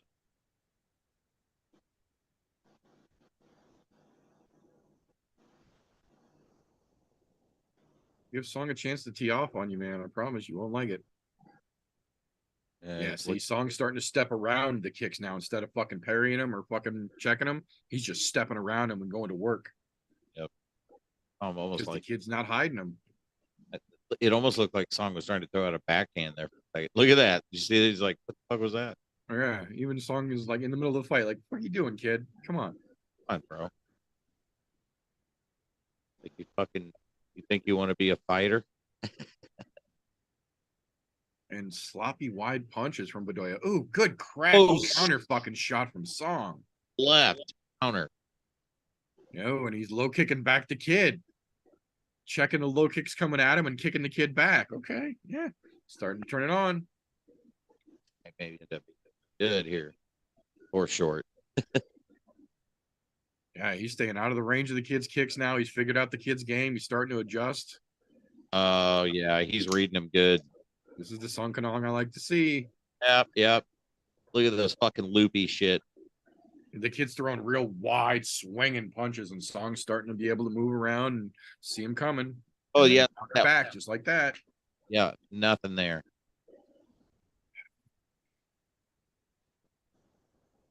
Nope. Back kick, and Song literally just stepped back and watched him swirl. Dude. Hey, watch that come at him too. Both of those. Yeah. So far, he's got the distance down. Kid caught Song's kick, but he couldn't do shit with it here. Yeah. Song has got distance figured out. Yeah, he's controlling the space 100%. No question. He's figured out the kid's game. Yeah, he's checking the low kicks now or stepping out of the way. Kid's throwing sloppy punches. Song literally moved out of the way. Yeah. He's just waiting. He's reading him and he's looking for his opening now. Yeah. It's like watching a snake chase a mouse in a circle. Kind of. He's just staying. He's so clean stepping off these punches or the kicks from the kid now. Nice little left that he tagged him with. Yeah. This kid is just stuck in first gear, man. He can't figure out what to do if his kicks won't work. You can see it. Yeah. He's got nothing. I bet this kid used to literally kick the shit out of all the people down in South America because nobody had a fucking answer for him. He power kicks somebody and it opens up sloppy combos like that. And now that he's up against a dude who can read it and do something about it, he doesn't know what to do. He's fighting like he's Muay Thai. Every fucking low, Song's fucking telling him, like, what the fuck? Checking every low kick. You ain't got shit else? Is this all you're gonna do? Like, you're button mashing, bro. I'm gonna fuck you up. He's just fighting like his Muay Thai. And it's like the kid throws real sloppy wide shots and Song steps out of the way again. Oh, dude. Oh, he caught that fucking kick. Caught the kick, and that's the second time that kid has caught one of Song's kicks and couldn't do nothing with him. Treetop a motherfucker when you catch a kid like that. Jesus Christ, man. I think Song's got him. I think he's gonna have him. I really do. This just that's like a fair fight almost. Like unless this kid gets great advice from his corner and learns to adjust his game plan very quickly, Song is going to start picking this fucking kid apart. You could see him reading him through that first round and adjusting. He's stepping out of the way or checking every one of these fucking low kicks now. He's countering him real fucking clean. The kid's got to change. The kid's got to change the game plan. It's not fucking working. Reader match there. That was he's keeping it way too simple. It's a little too easy for Song right now. Yes, sir. Yes, sir. Song is seeing it all coming and making adjustments on the fly. Yep. He was already making adjustments. Wait till he gets into his corner and they tell him all right. Yeah, and they see they tell him all the shit that they were seeing. Yeah. Song ain't the one to fuck around with. When he's on, man. And it looks like we got an on Song Kanong tonight. Dude, that's awesome. I think this is gonna be over after the round, I believe. If thinking, unless that kid can make serious adjustments here, I don't know if we're gonna see a third round from this. I don't think we'll see a third round. Honestly, that kid was already getting desperate at the end of round one, and Song's gonna start turning it on here. Desperate from the beginning. He was looping those motherfuckers out there so hard. Oh, yeah. All right, here we go. Round 2, 50, distance 49, 48, 47, 46 for you guys syncing up. We're already against the cage. Jesus Christ. I'm taking you to the cage. Distance control is mine. Yeah, Song's not playing around here. Nope. Kid tried to throw a kick and right away. He ran him all the way to the fucking back of the cage. Holding him there. Oh, they let him off. All right. Back up. Let the kid swing at air and lose energy. Yep.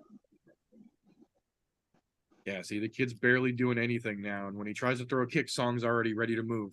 Yeah, it's not even like stepped in on that one. Yep. Not even baiting. It's just Song's just like whatever. Yeah, see, now he's stepping in when the kid tries to throw a kick. I caught him with a low kick on the way out there, but he got countered for it. So, but he did throw 2 in a row to get that. Yeah. pick your fucking poison. I would rather fucking not throw a leg kick and have it land and eat that fucking shot if that's the cost. That fucking leg kick and like whipping in air. Well, that and look how thick Song Kanong's fucking legs are. You really think them little half-ass leg kicks are gonna work? There it is. Song Yeah. just dropped him, followed him to the ground. Ooh, the kid is on wobbly legs right now. This is over. Yeah, Song Kanong dropped him with a nice shot. Let him back up though. Bold statement, Cotton. Take your punch. Take your time. Yeah, don't rush it. No reason to fucking go crazy here. Got time. Yeah, these kids throwing just wild, sloppy fucking haymaker shots every time, man. Ooh, that counter left. That adjusted his teeth. No, that kid is just throwing punches like you're in a street fight. Yeah. Song Kanong sees everything this kid is doing before he does it. Yeah. Big time. Look, he's blocking shots with his elbows now. Oh, spun that kid around that time. This kid's in trouble, man. This kid can't change his game plan. This is what we were talking about. Yeah, no, he's done. If it's not in this round, it will be in the next. If it's not in the next, it's over with. Just as you said, it should be over with before the. Yeah, Song should be able to finish this. He don't need a third round for this. You should be Sloppy shots again from the kid, man. They're just awesome. See, look at Song setting up. He's feinting that fucking step in just like that. He tried it. He tried setting it up. He's seeing how the kid reacts to shit now. Yeah, see, Song's looking for the shot. Oh, good 1-2 across the cage. Dude, 1-2. And again, the kid's whiffing at air. Dumb shit. Like, and then goes back to the kicks. I'm telling you, I bet money this kid used to kick the legs off of everybody down in fucking Peru, and nobody had an answer for him. Probably. He looks like he's been training with Diaz or something lately. At first, I thought maybe he had the Do Bronx Portuguese blonde going, but I don't think that's what it is. Just big floppy Diaz punches. I mean, I love the Diaz brothers, and their boxing isn't bad, but they have a lot of punches. Ooh, good counter left again from Song. Son of a bitch, man. Song's he's kind of piecing him up. Ooh, and there's body work. There's body shots from Song. He's just covering and then just countering. Ooh, good counter right. There it is. Fucking A. Beautiful right hand, just straight to the fucking dome. Smacking the kid's punches with his hand like they're fucking sparring. And the kid shoots. Dirty takedown, and Song pushes him up. Yep. Breaks the body lock, pulls him off. Got him. It's over with. He's a whizzer away. And here we go. Song steps off the cage and literally pushes the kid off. Shoved his ass away. Yeah, this kid just doesn't have the experience here. He doesn't know what to do, and you can see it. Or the power. Well, I think that's what it is. I think is he sets everything up off his kicks. And I think that's what he's used to doing. He's used to hitting guys either with that hard low kick to make them wobble backwards, or hit them with a hard body kick, and then they crumble over. And then it doesn't take a hard punch to do much. Affecting Song one iota right here. It's not even like, nothing he's doing is affecting Song at all. Yeah. Song's looking at him like, "Are you going to fight me?" Like, he's just right there, just there. That fucking 1-2. Look, are you going to fight me or not? That's the look that I keep seeing. Sloppy combos from this fucking kid, and nothing's landing. Both of those kicks were terrible. I mean, Song is just so far ahead of him as far as distance. They're on different levels, and it's becoming pretty apparent here, I think. Yeah, this isn't even fair, really. This is one of those situations where it's Song's fight to lose at this point. I can't believe they're going to round 3, but they're going to. And at this point, unless Song really fucks up, this is either going to be a very easy decision or a very fun third round stoppage. I feel like that was like a white belt, black belt. That almost felt like a big brother versus little brother. Like, all right, I won't throw any fucking punches this round. You can do whatever you want though. Like, here's your chance. Do it. Just go. Like, I'm only gonna counter you. I won't hit you first. I'm only gonna counter you. You can do whatever you want though. Yeah. But round 3, I'm gonna beat your ass. Like, that's totally some shit you would do with your little brother or your buddy's little brother when you're fucking around. No, that's kind of how I feel like this next round is gonna go. Honestly, like that second round almost wasn't fair. It really felt like Song was like, I'm giving you a chance here. Like, you better do something, and you're doing the same fucking thing. Yeah, that's exactly what it not just felt like. That's what it looked like he was actually saying to him in the ring with his eyes. Right. Like, you gonna fucking play? I mean, are we here to Round 3? All right, we are off round 3, 51, 450, 449, 48 for you guys thinking of. And right away, Song's on the attack, just coming after him. Fuck you, Fly, go away. Why you gotta come fuck with me now? Fuck off, Fly. I'll fucking hit you in the head. stupid ass? Oh yeah, Song just Show me your face. that Show me on your face. one of those loopy ass punches Ha! and stopped it. He's so That Fly with a straight right jab. management, so much better. Ooh, see, he went to throw that kick and Song stepped back and he almost knocked himself down with the momentum he threw in it. It almost looked like he hurt his ankle when he did that too. Yeah, like it was sloppy when he landed. Yeah. Ooh, step in left. That was the kid's jaw. But yeah, there was something that happened with that kid's left or right leg or right ankle every step kick. It was like, When he threw that fucking kick that Song stepped out of the way of, it landed weird for sure. there's something Ooh. happened right. Song is lining up that step in left to lay him out. There. See? And he's setting it up with a soft left jab so that the kid throws that and he steps back and then counters with it. He does this. He's hanging it. Look, he's hanging it. He's looking for it. Gonna be awesome. Ooh, it was almost right there. The kid tried to counter him back and he blocked it with the back of his hand. Yeah. Song is big brother in this kid at this point. Coming from that kid. Sloppy half-ass more leg kicks from the kid. Song blocks everything or steps out of the way. Good counter left on the break. Fucking A. Come on, Song. That 1-2 right to the kid's head. Great There you right. go. Good left over the fucking break. Song is giving this kid too much of a chance. He needs to just put the pedal down and put this kid out because every time he throws, he's cracking him.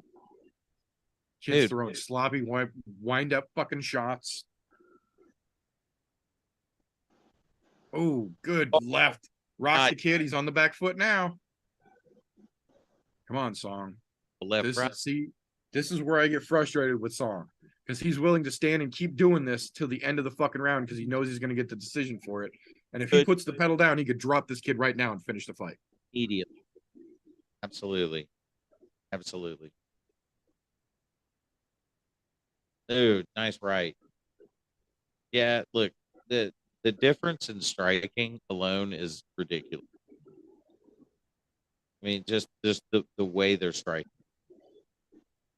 And I think you're right. I do think you're right. This is that's probably just destroyed legs and never had to take a punch or like throw a ton of punches, and he's just like stepped. Yeah, I'm betting he probably never had anybody throw back at him like this after he leg kicked him or he body kicked him real good. Nobody knew how to parry his fucking kicks or step off on his kicks like that. Look how he's still trying. Spinning high kick. That Song literally stepped back and watched him spin like this. And it was like 4 feet from his face. Yeah, it was never close to begin with. And then Song counter lefts him on the way out of the break. See, step in, 1-2 to the body. Oh, drops him with a fucking right. Beautiful right hand straight to the fucking face. Ooh, and a knee on the way up. Lets him stand up and knees him for it. Come on, just finish this fucking kid. You got 1:10. You got plenty of time. Couple more clean shots. He's done. Come on, Song. You already felt the drop. Good counter. There you go. Follow up on it, man. Come on, Song. Because that kid can't even get a punch in him. Look, he literally couldn't even throw the leg kick. He just whipped his leg around. Yeah. There's the counter left, and it rocked him. There's the right. Come on, keep going. Was again. You hit that kid with a 5-piece right now, and he's going to be flat on his back. I promise you. Piece at this point, he might be done. Right, hit him with a clean 3. Yeah. Oh shit. Counter left, then a counter right uppercut. Come on, god damn it, dude. Song is just landing everything he fucking throws here. Bad takedown attempt. And Song is punishing him for it. 30 seconds. Come on, Song. This kid is fucking dying on his feet. Kill him. He wants it. He wants it. His nose is busted. His blood running down now. Song's pushing him up against the fence. I mean, this is Song's fight. Ooh, good elbow. Oh. Good elbow on the break. Great elbow on the break. 10 seconds, man. Why are you standing in place? He's just, I think he's a spinning heel kick. No, that was with. This is done. Oh, you kidding? Go to the fucking. You kidding me, kid? You gotta throw your hands in the air like that? And all the highlights are just Song countering this kid eating shit left and right. Oh my god. Yeah, no, this is Song's fight, period. If the judges get this wrong, then I may just bow out. Be like, all right, I get that he's from China and you're in Singapore, but that kid did not in any way, shape, or form win anything more than a minute or two of that fight total. Not even close. If that. Yeah, no, Song dominated the shit out of that. Like that was 100%. It looked like he was taking it as a sparring session. Yeah, like he wasn't even fucking like just kind of just taking it easy. There was no go for the kill. Like you could see he clearly had that kid very fucking hurt and would just never like go for the kill to finish the goddamn fight. Like, and that kid fucking wins. Kids these days, I tell you, you buy them books, and all they do is chew on the fucking cover. Kids these days. You still got your arm over there, dude. He's literally just left his arm up in the air, like, I want this. I totally know I want this. Fucking what? That sucks for my score, but it's good for Song Kanong because I didn't think that Song Kanong was going to show up tonight. I figured Bedoya was going to be able to take it. So I am standing firmly on my dick right now. Yeah, look, I look, I picked Bedoya too. But I'm gonna actually just flat out just like I'm excited. That's why I said this is one of those situations. I'm happy to be wrong. Totally excited to be wrong. That one, give it to him. That was good though. On Song, I mean, he did. I'll eat those points to see the good Song Kanong show up for sure. Song kept him on the back foot. He kept his management really good, and I think good job. It was just dominance, is what it was. Yeah, it was a big brothering for sure. That was just straight dominance.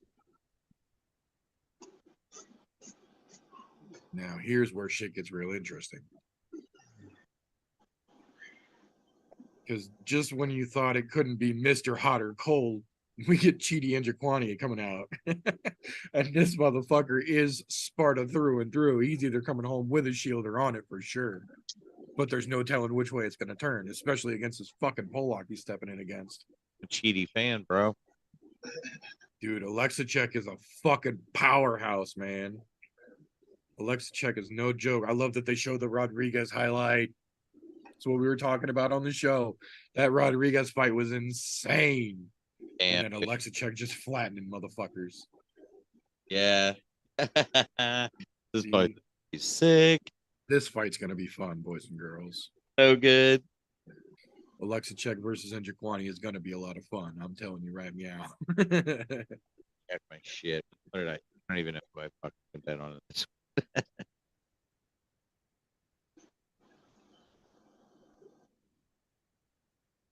All right, cool. I feel confident. I just had to double check my shit. I feel confident in my pick now.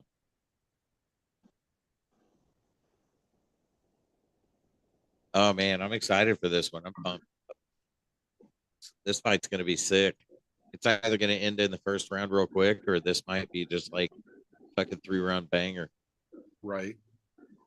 Yeah, this one either ends in the first or it's a war. For two things, like we're not gonna have any in between, so it's fine with me. Sick. Yeah, between both of these dudes and the striking ability they both fucking have. Yeah. This is either going to be a real hard, fast fucking fight or an, oh, god damn it, 15 minutes. I'm happy with that. I'm cool with either fucking outcome, man. I'm cool as shit with that. I thought they were rolling out a wheelchair there for a second. Right? I was just thinking when I saw that, I need to find out where you apply to be the guy who just walks forward and holds the cameraman's backpack straps and leads him down the hallway to film. Dude, I want to know how you get into that with the fucking NFL too. I'm saying you're walking human beings for a living. Like, I can do that, not very fast, but they don't go very fast, so that's perfect. Well, the NFL they kind of run, but yeah. But yeah, no, that's why I was wanting this guy's job. The Yeah. the NFL's for the young kids. But like once you're in the 30s, This seems like the MMA version of a Walmart greeter to me, and I can do the fuck out of that.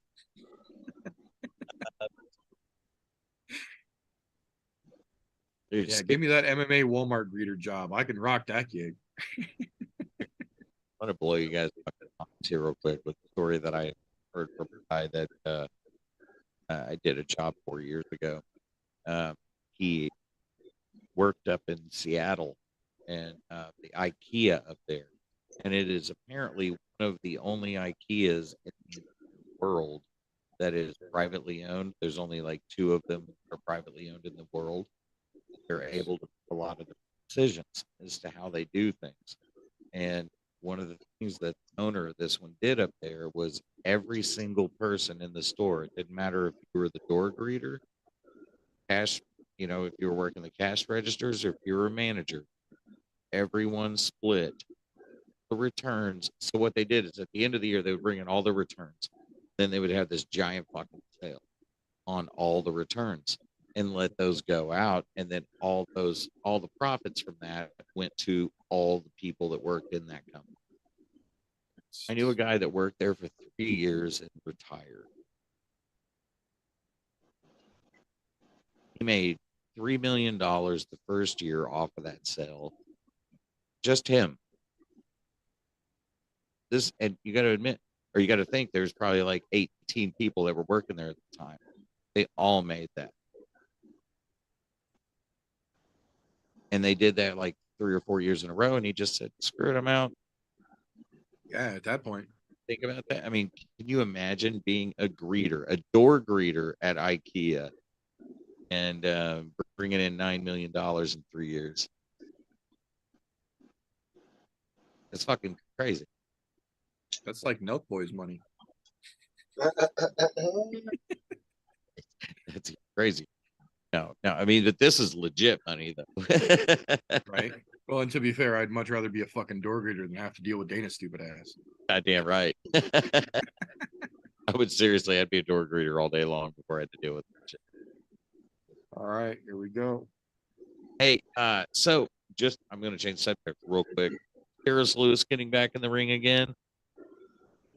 What's up? Did you hear when Derek Lewis was getting back in the ring again? I heard it was sick. No, I didn't hear anything about Lewis yet. Talk about it later then, because I'll have to look that up. But yeah, I heard it was really sick. Nice. Here we go. Alexicek versus Njokuani. Round 1. And we are off. 57, 56, 55, 54 for the folks syncing up. Oh, shit. Both boys coming out fucking swinging right out the gate. Center of the octagon. Cheaty throwing a lot of kicks. Alexicek looking to counter. Dude. Yeah, he's playing. Oh, shit. Both of them throwing heat right away. And Jesus Christ, Cheaty's throwing like 9 knees. That's what I was going to say. I'm like, I'm trying to count his knees right now. Yeah. This is what that fucking last kid needs to watch this fucking tape. Dude, those front kicks are gorgeous. This is how you effectively use kicks. Those front kicks are beautiful. Dude, he's slinging them kicks right up Alexicek's gut. And he's countering right back for him, too, man. These boys are good. He's looked fantastic so far. That's all he's doing. Teeping and kneeing. Teeping and kneeing. Did you know he was that fucking long? Oh, shit. I didn't know it was that fucking long. I did. Alexicek, good body shot. He was trying to set him up for another knee, too. Yeah. Ooh, Alexicek starting to read the knees. Ooh, left got through. Uh-oh, Cheaty's a little wobbly. Uh-oh. Trying to wrap him up. Alexicek landed a couple of good shots and wobbled him there. Trying the knees again. Alexicek stepping out of the way, though. Look at him backtracking. Alexicek pulled himself out of the position to be kneed and took Chidi's back standing. Taking the back. Standing Ooh. back. Oh, landing big shots from behind him, too. Dude, Alexicek's trying to end this in the first. Chidi still trying to throw fucking knees in the clinch. Alexicek's figured it out. He's got his arm in to block now. Yeah, see? Again, Chidi tries another one, blocked by the arm. No, Alexicek's figuring him out. Good low kick, though. Good fucking right. Walking him down. Walking him down. Oh, shit. That was a tough Chidi kick. Oof. Chidi's determined to kick, and Alexicek's determined to counter him with a hard left. Oh, you Ooh, Alexicek almost pushed him to the ground there. Interesting. That's gonna do it. all right. Chidi got 9-mile-long arms. Let's see what he can do on the ground with them. Why you don't have him in a body lock at this moment? Super defensive. He's got his feet just sitting on Alexicek's back. There he goes for an armbar attempt. Nope. That's it. Why aren't you body locking? Yeah, you got those arms so fucking long. Grab and wrap, man. Oh, okay, never mind. Trying for don't want to play. You're gonna stand him back up. Yeah, baby. Yeah. There was a split second, like reach for an arm bar, but then he let. Ooh, another 1-2 to the body there from Alexicek. Good Oh, knees from Chidi though. God damn. right knee. Again, knee from Chidi. Fuck. He's in love with that shit. Homeboy spent some time in Thailand. That one landed hard. Tries another one, blocked. Oh, he's putting it on him now. He's pouring it on now. He's pouring it on, but Alexicek's fucking countering back through it, though. Dude, Chidi's fallen in love with those knees and kicks. He's got to have spent time in Thailand. Ooh, Oh. left, and Chidi's in trouble. Well, then he starts He's losing. backing up. Ooh, uppercuts. He's got him against the fence. Alexicek is fucking chasing him down now. Ooh, shit. We got us a tussle. Ooh, Chidi tried to fucking shoot there, and Alexicek turned him back and put him down for it. Another takedown. Interesting indeed. I would not want to be on the ground. I would want to stand and bang if I was Alexicek, but he's hammer fisting away. Hammer fist and Throwing elbow. big shots from guard. No shit. He's standing up to tee off. Shit. I didn't see that coming. Chidi's covering up. This could be it. Hammer fist, and it's over. Oh, that shit is over with. Alexicek in round 1, baby.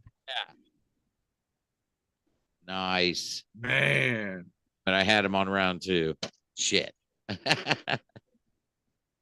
Yeah, so did I. Damn. That's all right. I'll take the semi-perfect. Yeah, I'll take that. Yeah, I'll take it. I'll take the semi-perfect. I had him in round 2 as well. Shit. He worked his off of that though. Like Dude. he punched it in. Fucking A, dude. Chidi fell in love with those knees so fucking much. That kick right there. Look what it did to him. Yeah, it spun him around. So hard.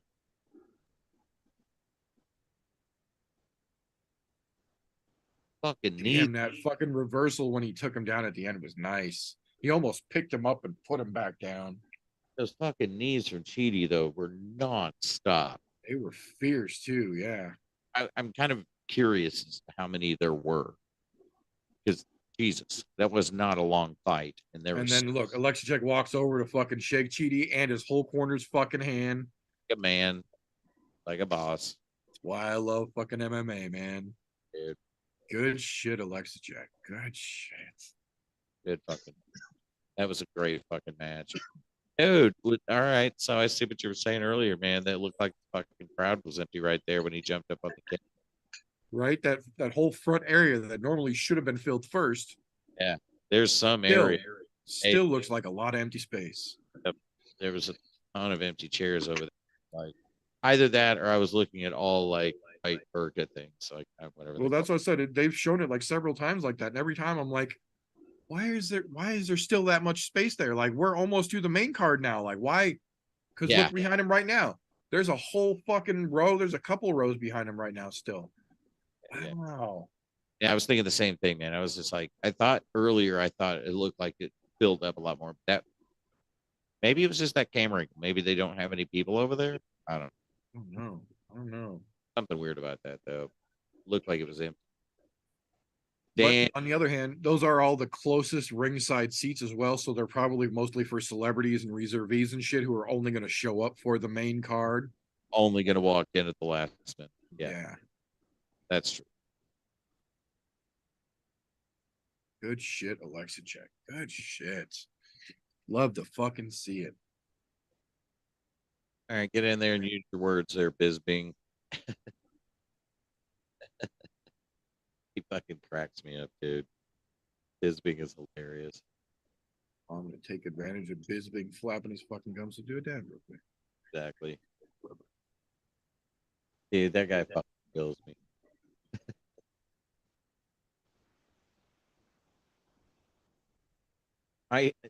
Out of all the MMA fighters that I've ever thought would be good at commentating, I never in a billion years thought Bisbing would have been one of them. Well, that's because he can't talk half the time under the best of conditions. Like he can't talk, and it's hilarious. Even on his podcast, I'll sit there and watch it. He'll still, even though he's got full control of all editing, it's still all fucky. Oh yeah. You could like edit that shit out, but you don't. No, Bisbing's gonna Bisbing. Well, that fight went my way. Let's see where I'm at.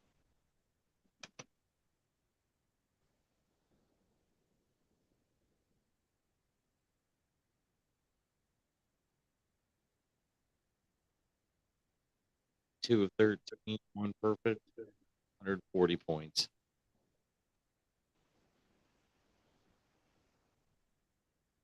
Where are you guys at? Let's see.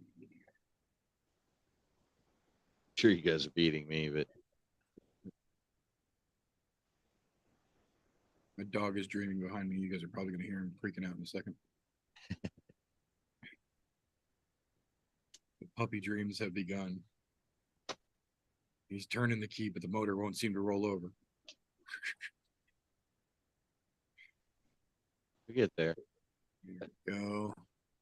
So I'm still exactly where I was. I am locked up with the golf tee. He's trying to keep me from tripping over my dick, but Vinny's trying to steal us from the bottom.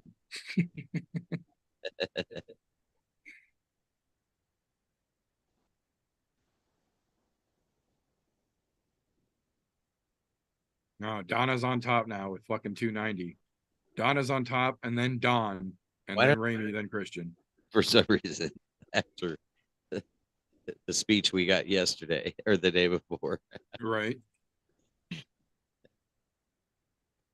Apparently, he's going to be doing fucking dishes and laundry and a lot of shit for a long time. Lucky for Don, he found that nice soap that keeps his hands all soft. So, Lemon Joy, I believe he said was his trick.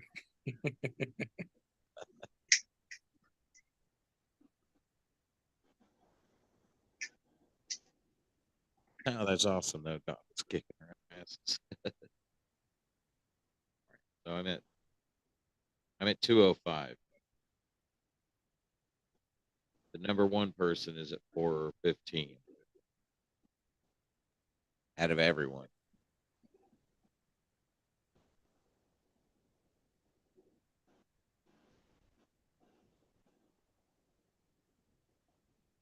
Where do you see a 415? Oh, sorry. No, I mean out of like everyone on. Oh, I was gonna say. I mean out of everyone. Yeah, I don't look at the total leaderboard until the end of the night. Yeah, sorry, the total leaderboard. Gotcha. That's what threw me off. I was like, wait a minute. Our top guy's only got 325. Like, I was like, are you looking? Like I literally refreshed it twice. I'm like, is he looking at a different screen than me? That's fucking great. No, it was my bad. You're good. So where do I go to find just ours? You'll go to the group. I think if you pull the group, I think if you do the same three dots on the right side, you scroll about halfway down and you should see the link for our group. And if you open the group tab, it'll pull right up to the group scores for UFC Singapore. Gotcha. There we go. Found it. Yeah. 290. Johnny Boy at 325.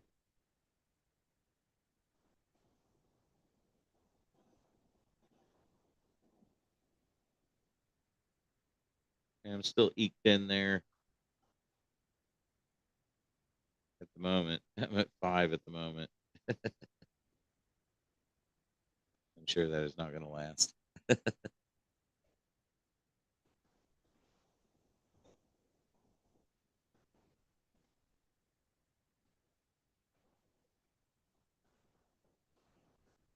So, yeah, is Max going to come out with the weight of his shoulders, or the weight of Hawaii on his shoulders, in a good way or a bad way? I don't know. Because look, I know he always comes out with the weight of Hawaii on his shoulders, something he's said a few times in the past. But I don't think I've ever seen him come out with the weight of Hawaii on his shoulders like he is tonight. Right. Yeah, it's a little bit more than just holding up Hawaii tonight. Yeah. This is like a whole different ball game of Max, like, being Hawaiian, which we love him for. But this is a much bigger deal, I think. I don't know. And it could go one of two ways. It could go one of two ways.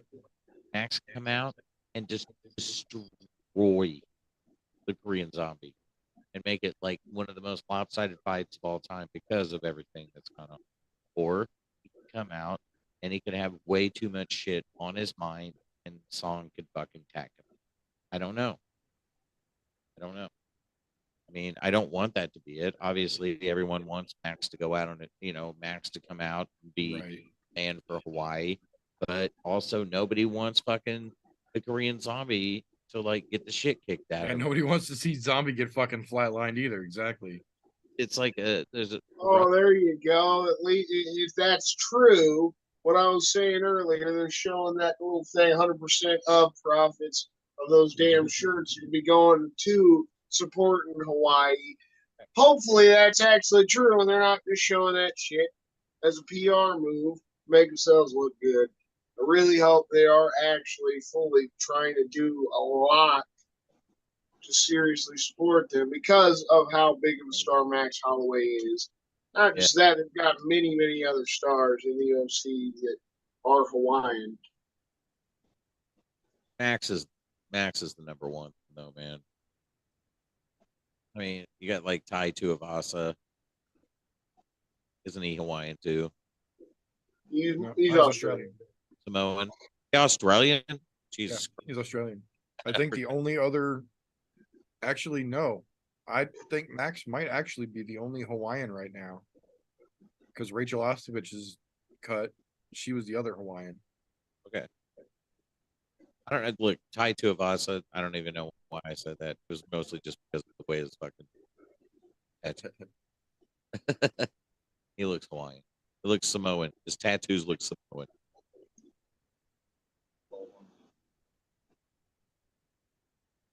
Was this the I think they're all Maori. Okay.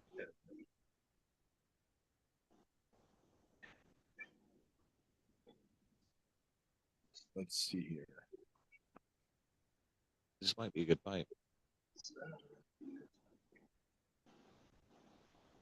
Yoshiomi.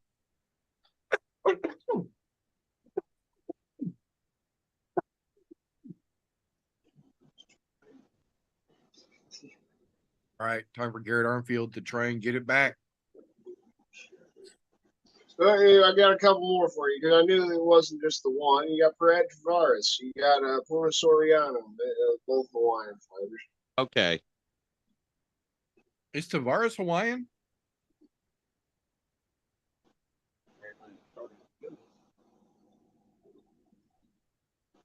You look it up on Google, it says he is.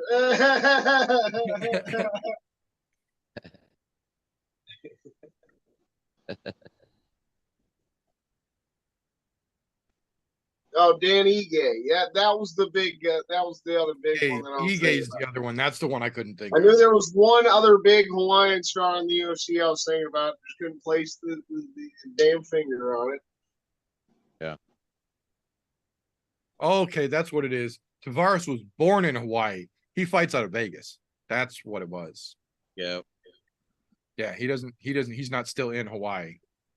Makes more sense.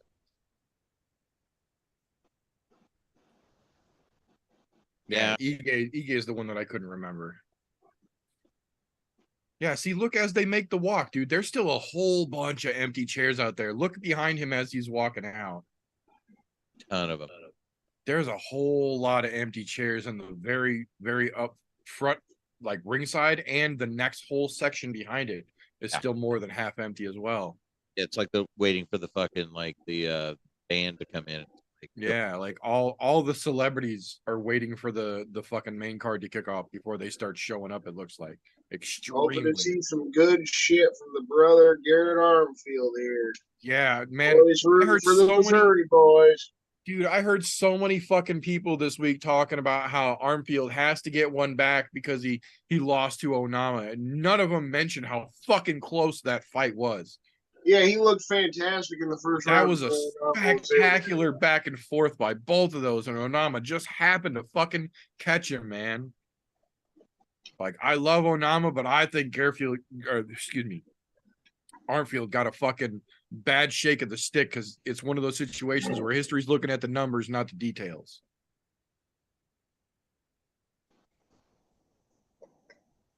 Yeah. No, this is one of those situations where I like to refer to my buddy Bash when he says that records are for DJs. Fights are what matter.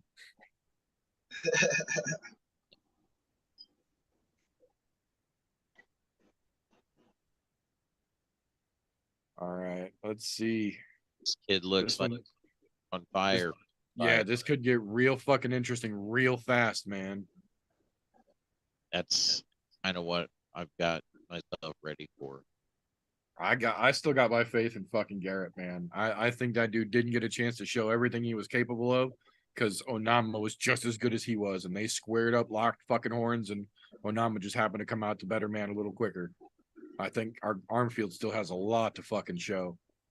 And after the final fight, like this kid fought Rinya Nakamura in the UFC finals that they put on an actual card last year, right? Yeah, he got knocked out in the first round. Nakamura is a hell of a prospect in my eyes. I would put him on the contender spot had I been there Thursday night for sure.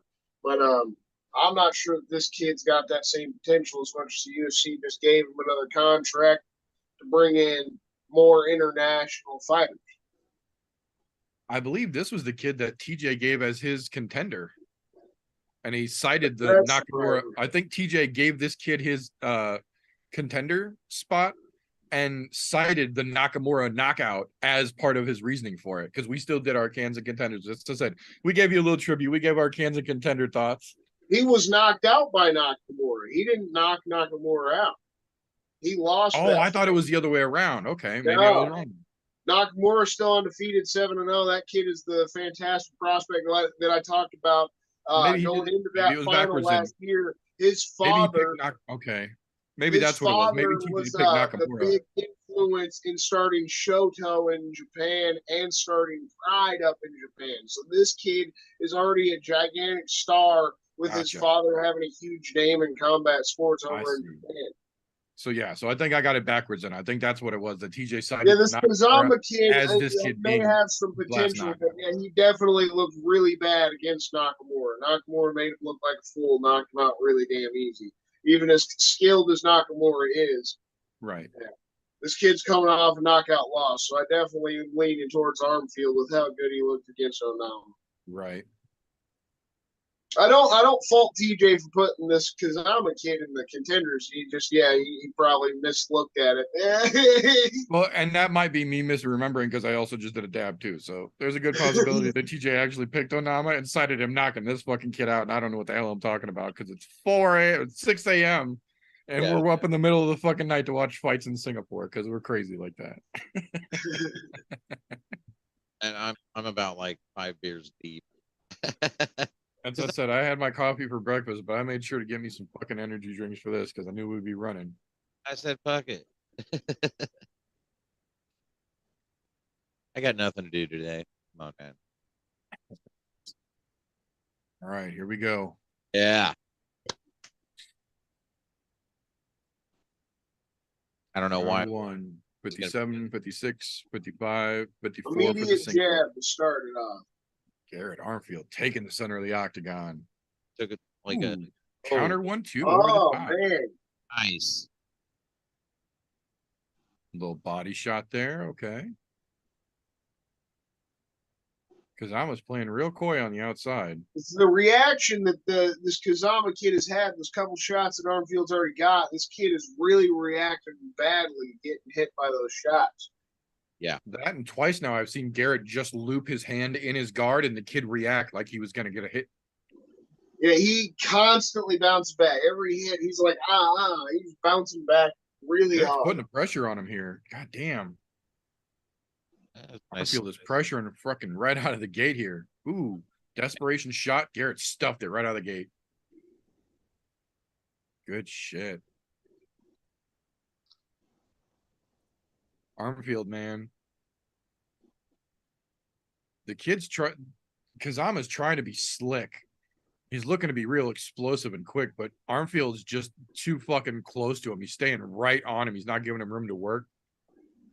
See that big looping right? It's the same thing that got him in trouble against Nakamura last year in that. Ooh, leaping elbow from Armfield. Interesting. It was almost like a Superman elbow he threw. He's looking sharp, man. Looking Real sharp. crisp. Ooh. Single leg attempt from Kazama. Armfield pulls his fucking leg out and steps back. I don't feel like he thinks he's it. Yes, that's why we're looking for him. What's their name, Bradley? That was a good counter right from Armfield.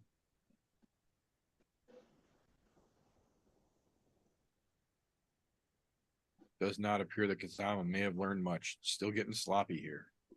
Ooh, good 1-2 from Armfield right down the pipe. Armfield's I got his number. He's staying right on him, too. Every time Kazama tries to back up and reset, Armfield stays right with him and goes with him. Oh, man, that jab's hurting the kid. Yeah, it is. Left jab, baby. I'm telling you, most underutilized weapon in fucking MMA.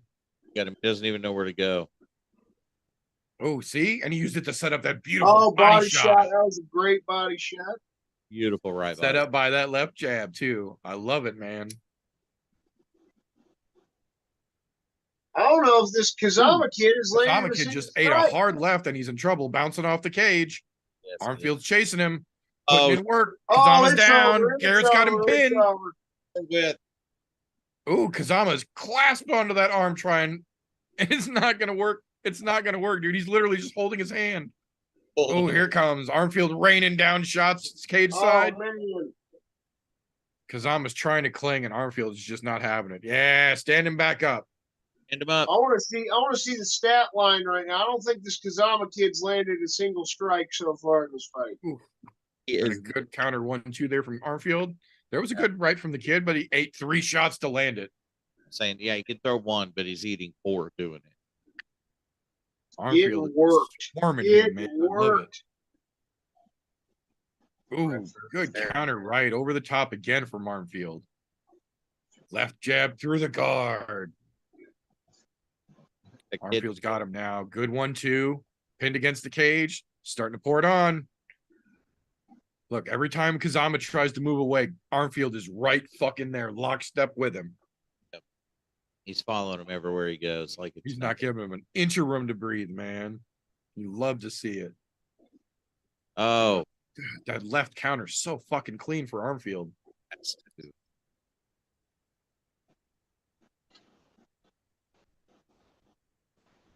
Oh, Dude. when he's on his ass, Kazama got him and they stopped it.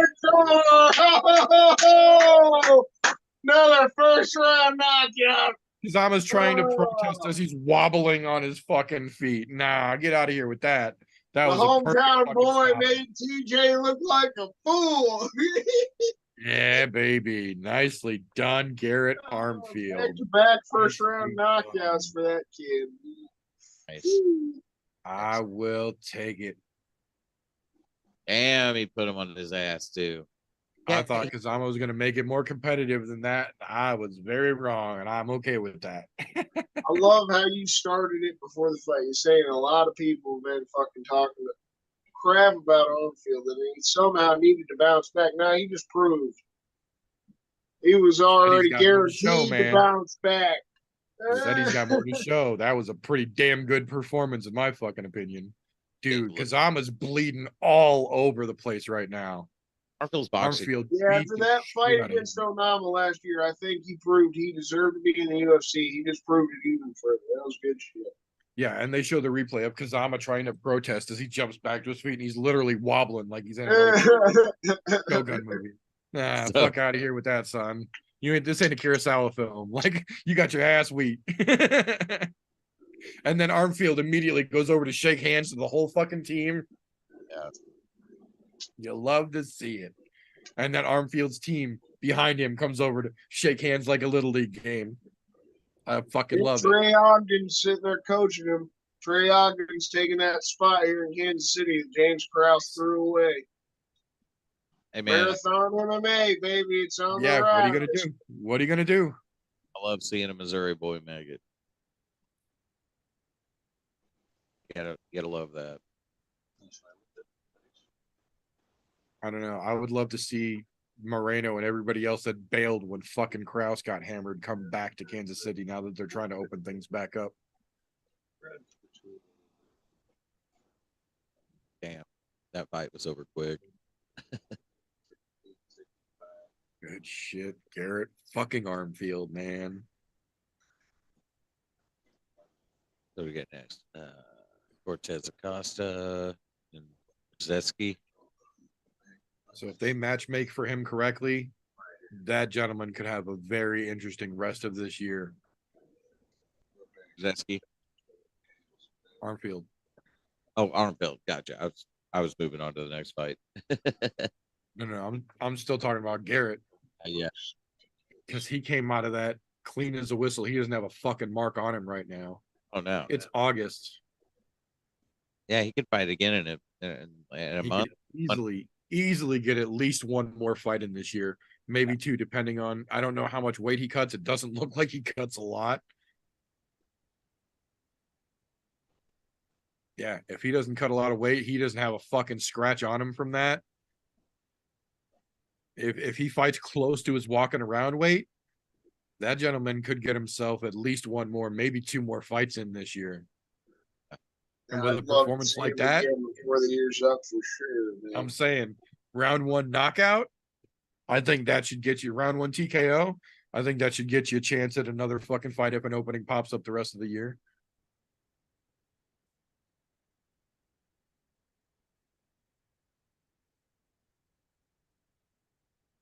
That left jab, baby. That left jab all night long. All night long. It was money every time he slung it out there. It was tight. Look at this fucking overhand right, though. Oh. You see him twist his hand as he punched? Yeah. In slow motion, you can actually see him turning his wrist right as he gets to the face and punch through. Exactly like what you do in a karate punch. So perfect. Exactly what you do in a karate punch. Exactly. Rotate that wrist over.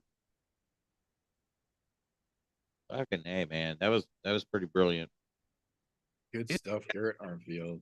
Notice the resurgence of karate in the UFC. Definitely starting to be on the upslide again for sure. I mean, the guys that are into the more karate actual disciplines are fucking kicking some ass here lately. They're definitely making a lot of noise right now for sure. Fucking killing it right now. I love that though, because look, karate fights make for fun fights.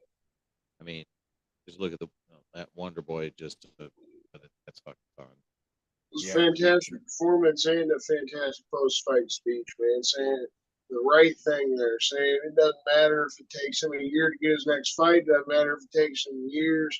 to get to where he wants to be. He works fucking hard, and he's gonna get in there and keep working. I like it. There you go, bro. Good shit. What I like to hear, man. Kid just turned himself into a prospect. Next time I get a fucking contender spot with Garrett Armfield on a card, we'll be throwing him on there. This is exactly what I was saying. Everybody's looking at that Onama fight as it's just a loss, and it was not, man. It was a fucking badass fight until it wasn't. Right.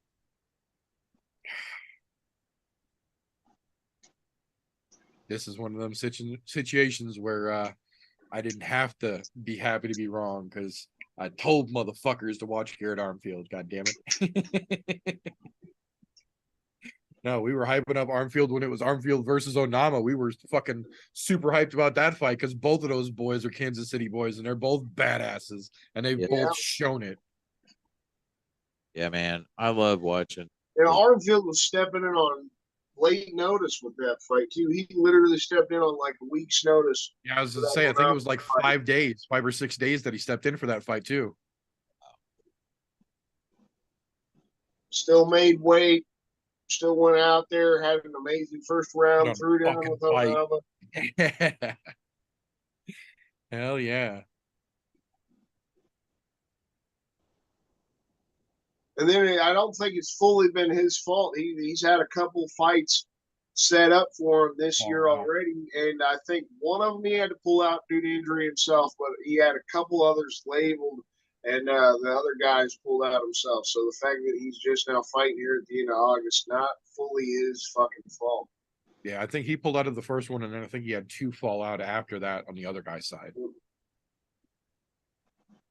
Yeah, no, if they match make for him properly, he should easily be able to get another fight in this year, maybe 2, depending on who they give him and where they're willing to put him.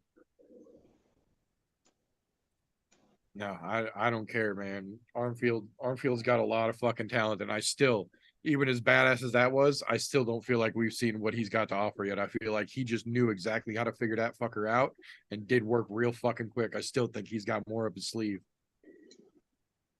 Yeah, I'm real fucking hype on Garrett Armfield, damn it.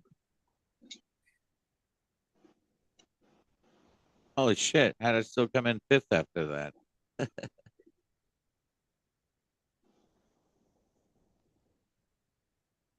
They're showing the Calvin Gator clip. Run it up. Run it up, DC. Never seen a fight more fucking just this is like the only thing you can talk about. This is the flow state. But what he managed to get into there is the only thing you can say is that was the flow state. Oh yeah, he was feeling that shit. You could feel the air moving off of the other gloves to step out of the fucking way type of shit. Yeah, that was Neo entering the Matrix for the first time and seeing the code and just like dodging fucking agent shots. Just like what? You can't fucking touch me, bro. Yep. Beautiful, dude. Beautiful. And then talking to DC, fucking everyone. I'm the best boxer of the UFC, baby. Run it up. Got the numbers, DC. Best boxer in the UFC, baby. Not that I'm the best boxer in the UFC, but it was baby. The only problem with that performance is that because the MMA gods are cruel, the other side of the coin of it being so great that we got that performance is that in Kansas City, there was some drunk asshole who from the beginning of the entire event, at least once during every single fight, would yell from his side of the bleachers, "I'm the best boxer in the UFC," and then didn't fucking say it when Max came out. Fucking dumb. We were like, dude. You should have been. Look, I would have given it to you if you would have please said it during the Max fight too. Right, use the phrase properly. I think he was a little too drunk by then. He forgot. Yeah, absolutely. By that point, you could hear his, "I'm the best boxer in the UFC." They were getting a little more slurred and they were getting longer. And like that would have been me. That would have been me at some point. Like, I'm gonna have to go to one of these with you guys at some point because you guys are gonna be like fucking having to like fucking shut my mouth during half of the shit. The gummies would have taken care of you by then. Yeah, you're like, would have. It's not our job, bro. I had 250 milligram stars of death on me. We would have had you taken care of. Dude, so whenever I get my podcast to 500 people, 500 subscribers, my co-host and I are going to go to Silver Dollar City on 1,800 milligrams a piece and film it on a GoPro. I'm hoping, just because, let's be honest, when's the best time to go of all times of year if you're going to be on 1,800 milligrams? Let's go Christmas. Yeah. All the lights and all the shit out there, dude. I'm gonna be fucking tripping balls. It's gonna be. I was probably right at about 1,800 when Max walked out. Oh fuck yeah, dude. That would have been amazing. That would have been amazing. Yeah, it was a hell of a night, man. It was a hell of a night. Kansas City was a great fucking time. Dude, I wanted to go to that so bad. That would have been way cooler if I'd have known you guys then. I didn't know anyone that wanted to go with me. And I was like, man, I don't want to go to the fucking UFC by myself. We had a whole little section. I want to go by myself. I mean, I would. And then by the time the main card started, enough people had moved around that Don had basically stepped up 2 rows behind us and had like sprawled completely out. Was like standing up and cheering and shit. There was nobody around to say anything. Like, I don't want to get near that guy. But that's funny. No, that I bet that was amazing. Seeing Max in person, it was crazy shit, man. That we got real fucking lucky because there was a whole lot of really fucking weak cards before and after Kansas City, and we got spoiled with great fucking fights start to finish, man. Like, that was a solid fucking card. The Zach Cummings versus Ed Herman fight was probably the weakest fight on the whole card, and even that was pretty fucking decent.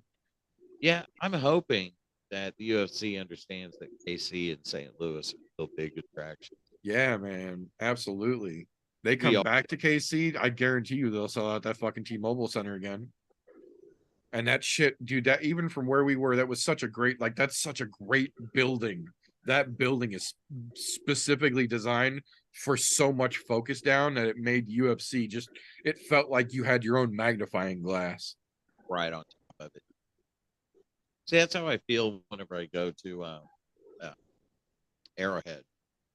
Yeah.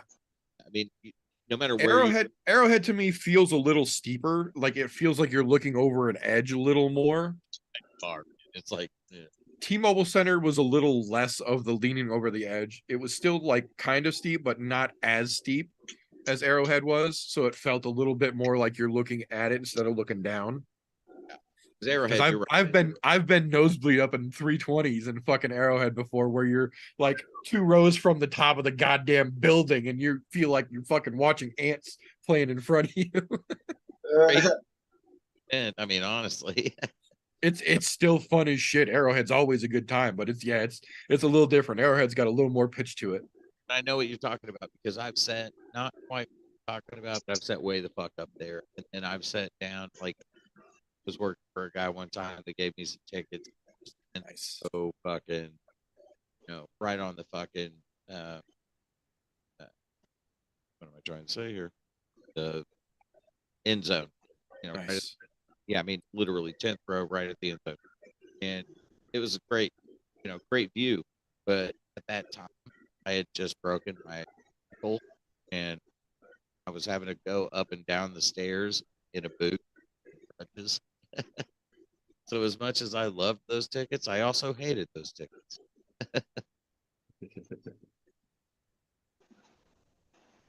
Oh shit. Get ready for the next one. Okay, so let's see if the walrus slap fight becomes a walrus slap fight.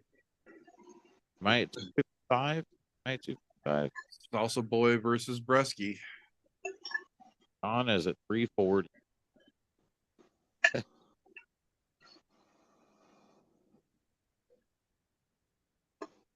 I guess I didn't realize Bresky was that fucking tall. Yeah, I was getting ready to say the same thing. If this fight was one of them, I was going to throw in the can. TJ called it right out. He was like, this has got all of the makings for a fucking walrus slap fight. Yeah. Or no, I think TJ specifically called out Salsa Boy as his can. I don't think he called the whole fight. I think he called out Salsa Boy as the can, which is going to make this fight suck. Dude, he's fucking tall as shit.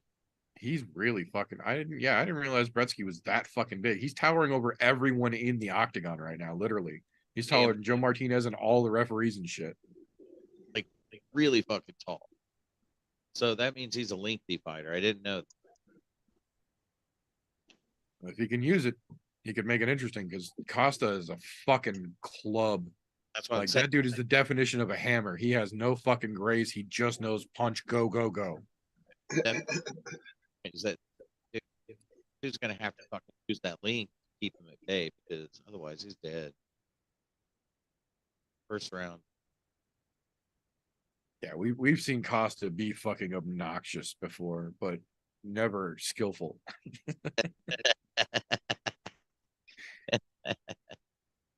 Never skillful. Hey man, a good heavy fucking punch as long as you throw him right. Because I was gonna say you could see he's a big dude too. He's not quite as tall, but he's a little thicker. Thick as shit, dude. Looks thick as I do. Let's see here.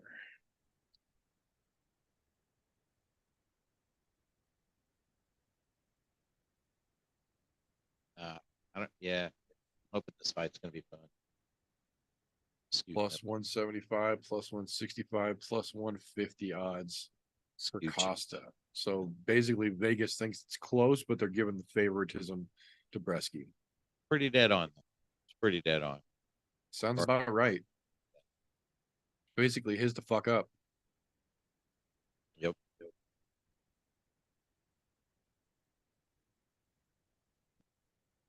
When I see odds that close with one person over the top, that's exactly what they're saying. To cheers to fuck up. It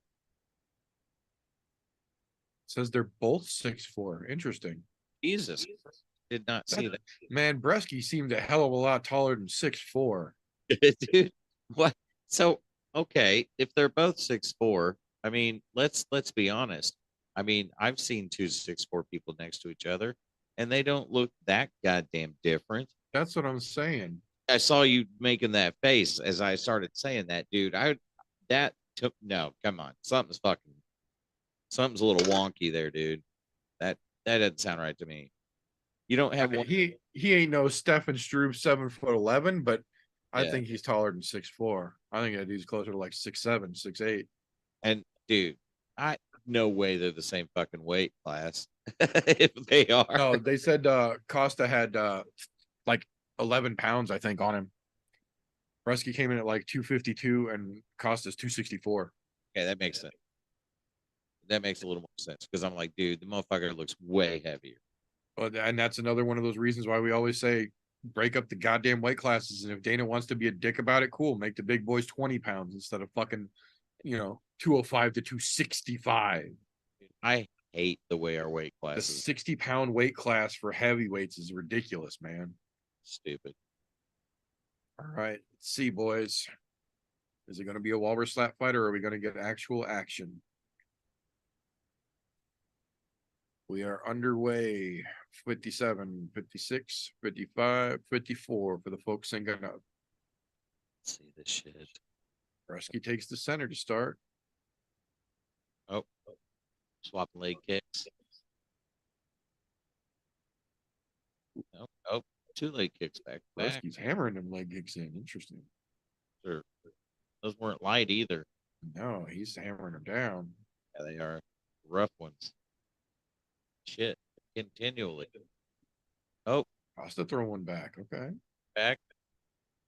Got him to raise that leg. Yeah, neither one of them are checking either. Yeah, then they fed another one back to him, though, right after that, too. And then 2 more from Bretsky. Neither one gets checked. One from Costa, and it's not checked. Come on, boys. What are we doing? I mean, there's rulers in the locker room. We didn't need this. A leg kicking. Oh, shit. I'll Okay. agree. Breshke looked like a giant before the fight. Now that they're kind of side by side, they do look about the same height. Do they? Okay. Them saying that they were both 6'4", I can see it a little bit. It doesn't look like there's a huge differential there. All right. It from the angles we were seeing, that was terrible. Like it didn't look anywhere close. But I see it. Yeah, I can see it. Oh shit.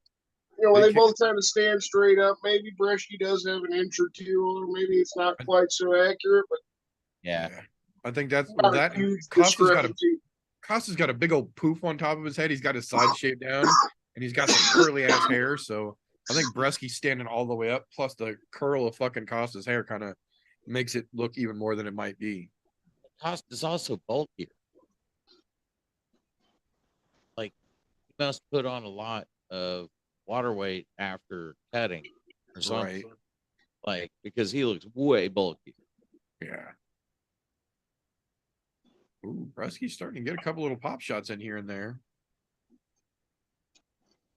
A couple of straight lefts.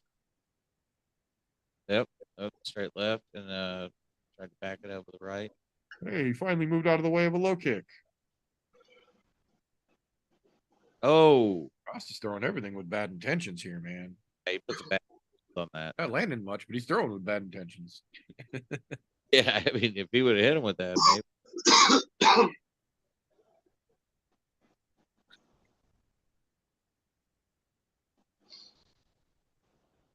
All right. All right. Okay. Bresky tried to kick him again, rather, and Costa caught it again. Damn, threw a fucking. Oh, that was a Costa nice cracked him real good there. He's hurt. Ooh, It's Costa over. planted him. Holy hell! Whoa! It started. Now left. Stockton. Caught him first with that right. The dude's wobbled and just walking away from him on shaky leg. And then he comes around from behind, just cracks him with the left to put him down on his face. Dude, Ooh, that was impressive. I saw. I haven't seen that from Cortez Acosta yet. That was fucking impressive shit. That was some good fucking clean shots. Salsa Boy when he turned around, he went around him to make sure that he was hitting him clean too. Watch this. Maybe Salsa Boy just gave TJ something to be impressed by. Holy shit. Second tag after catching his leg was just perfect. Oh, yeah, that right, big man. Right. That big right. 2 lefts. He popped him with 2 lefts to put him down on his the face. second one is the one that dropped him, I think. Dude. Wobbled him. Dude. Man, that looked bad. Somebody that second left literally face planted him on the canvas. That was bad. Yeah, that was hilarious, but also looked so horrible after that right and him being so wobbled. You already knew it was over. Dude. That second shot too in slow motion is really close on the ear as well. Dude, put him on the stanky leg right after that one though, dude. And now they're hugging in the center of the cage, so good sportsmanship at least. Sportsmanship. Woo-hoo. Oh, and it's going better than you expected. I like it. With the coach, going back with a little hug with the opposition's coach. Yeah, I love it. Some of those more boring fights have been pretty damn interesting, honestly. The Aldrich fight was better than expected. This wound up better than expected. Right. Yeah. It's been decent so far. That was a good fight. That was actually. We got one more on the prelims here. That was some straight up skill that won that. Are they doing Tapa Porter on the prelims? I thought this was the premiere, and then Tapa was the curtain jerker for the main card. I have no clue. That's why I was asking. Fuck me, I just jumped way down on the rankings. I just figured if they were doing a 5-fight main, that this would be the second to last on the prelim. But because if I'm keeping track right, I think this was the 7th fight of the night. Still got 6 right, but I think. So no, that was the premier prelim. Yeah, 6-fight main card. Tapa Porter is going to open the main next. Slow bake number 3.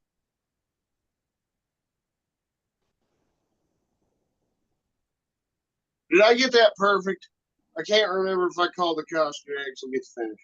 Because you're sitting there, dude. You were below me before this fight, and I was above you, and then I dropped way the fuck below you, and you just jumped. That's why I'm saying that. You had it by decision, same as me. Oh, Yeah, you're we both expected it to be a Waller slap fight.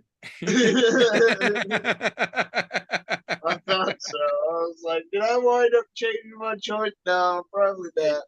That's why I said these are situations where I am happy to be wrong. I will eat not catching the fucking points for just thinking it was going to decision to get a fucking stoppage, man. Because that was crazy. Oh no, I guess he did catch him right on the ear with the second punch. It was clean as shit. Okay, good deal. good. Awesome. I didn't notice that you had Joe Rogan's hairline as your name. Yes, sir. Let's talk. I'll be right back. That's fucking great. Funny.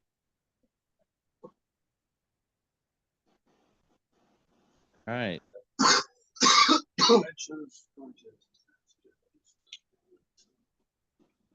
Yeah, it was safe.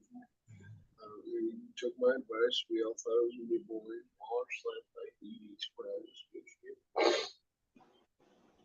Parker Porter's next. You fucking hang you like Parker Porter. Is he gonna get knocked the fuck out? I think he's gonna get knocked the fuck out. Oh man.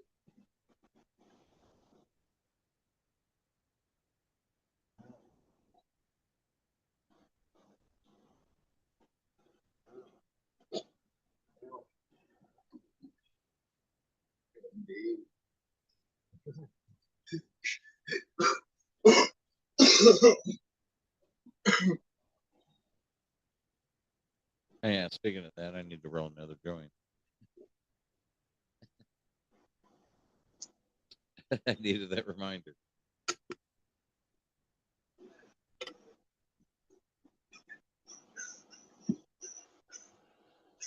Oh gosh. No, that's a good time.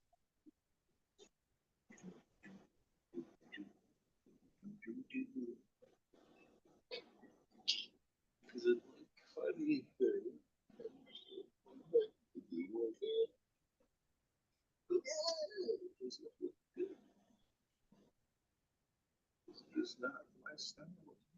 Just the other folks. The other hand, look back.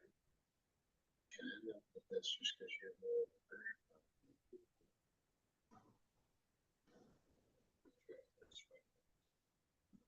Yeah, you're even better. Like trying to black dots. Trying to like cool kid. Cool. Yeah, they're trying to be like the youngins. That's what the youngins were, right?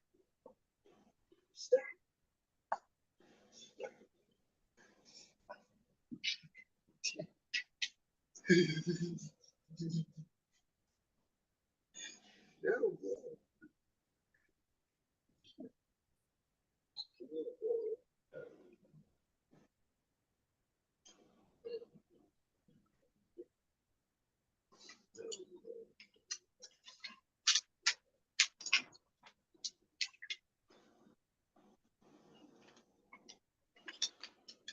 I'm not doing that. It is,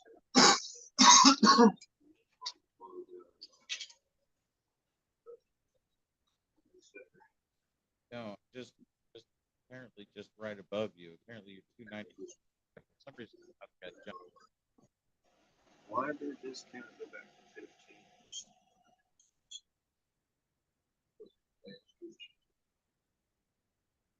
We're up to 7 25.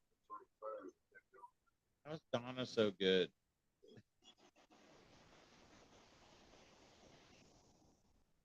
No, I just think it's the most got chicks and when you always have to dance for this automatically get when I walk in there and it's one of the coolest things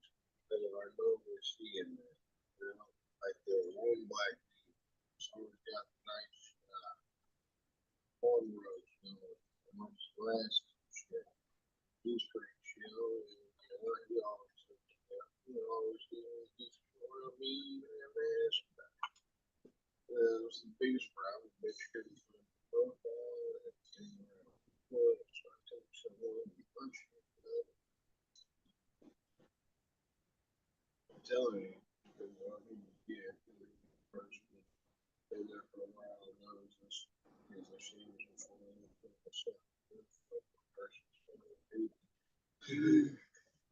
newbies fucking skips the basic bench. You hurt me. I tell them not to do it all the time.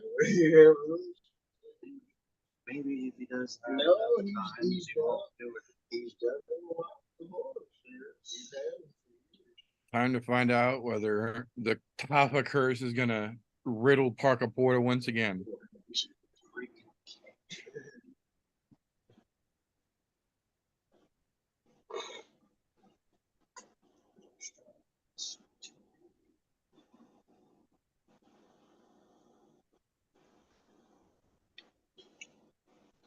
I had fun pulling my Boston out of me on the podcast yesterday. Definitely saying I would love to see Parker Porter fucking come out with a victory, but I definitely think he's going to get his ass knocked out. I would love to see the in shape Parker Porter that came to the last fight show up tonight. I don't think he's gonna though. I think we're gonna get Derek Lewis again. I think we're gonna see he was in shape last time and he's not gonna give a shit again this time. Maybe next time he comes in again in shape, and then the time after that he probably won't. Parker Porter bullshit. Yeah,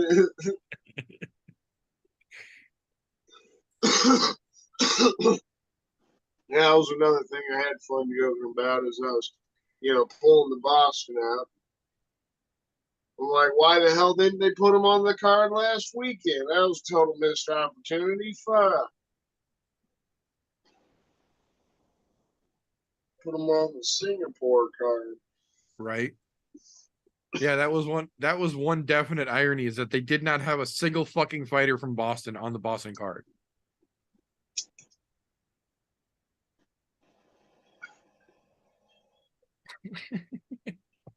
You had one job, matchmakers. One job. Find some fucking locals.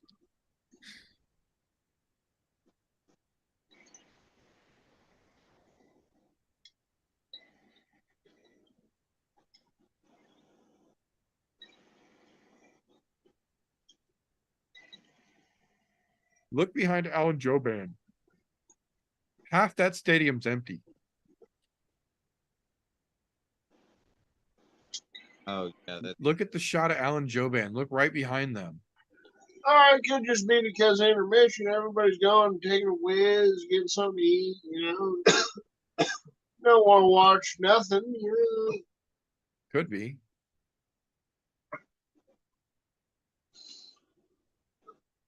Hope that's what it is anyway.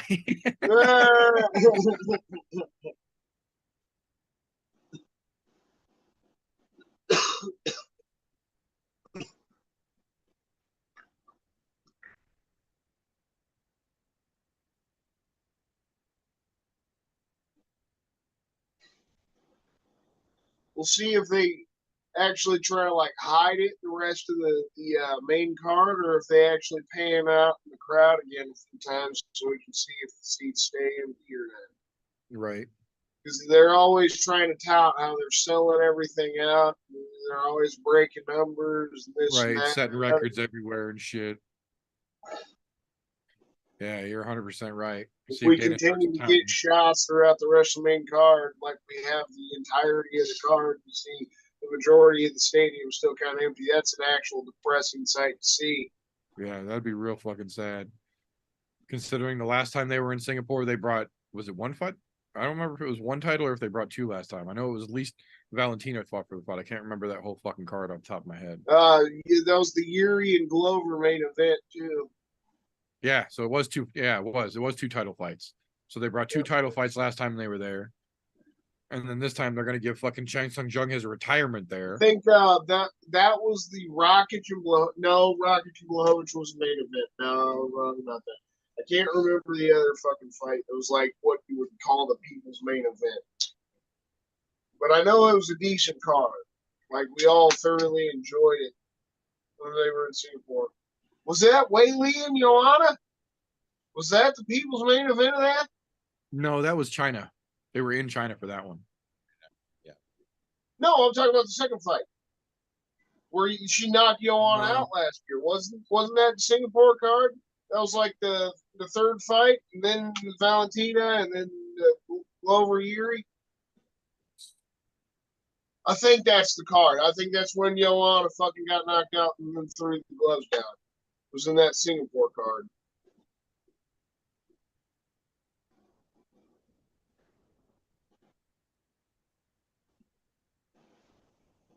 I think that's the third big fight.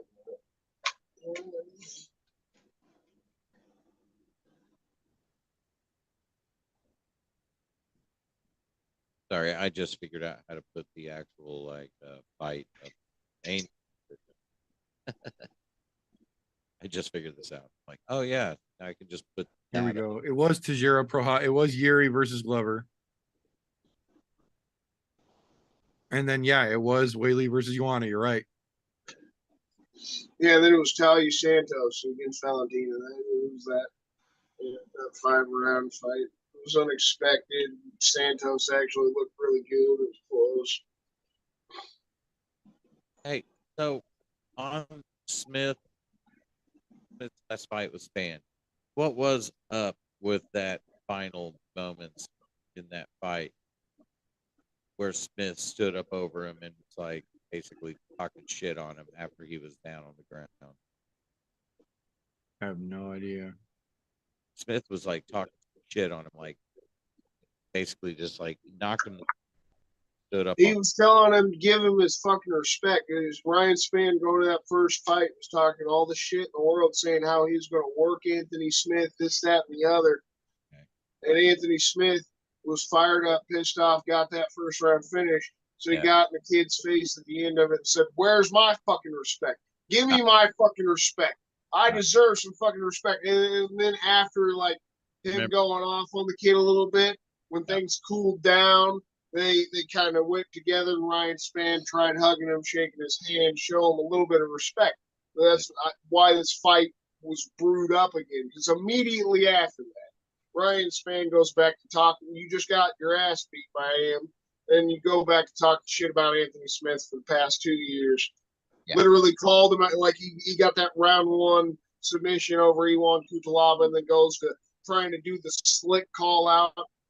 Something I don't want number 3 or number 4, but I want number 5 shit. And number 5 at that point was Anthony Smith.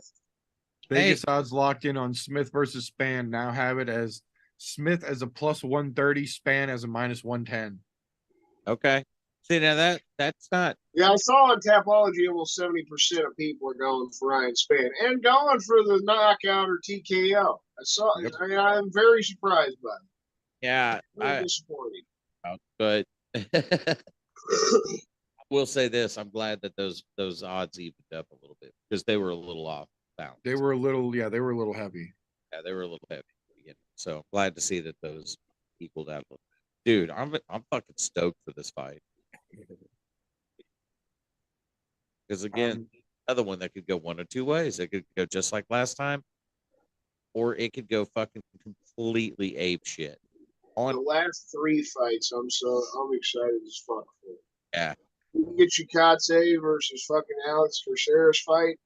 Yeah. That's gonna be a banger. Yeah. Then you turn it around and get the fight that we were just touching on. Yeah. Max Holloway versus Green Zombie. Jesus, I mean that's just epic.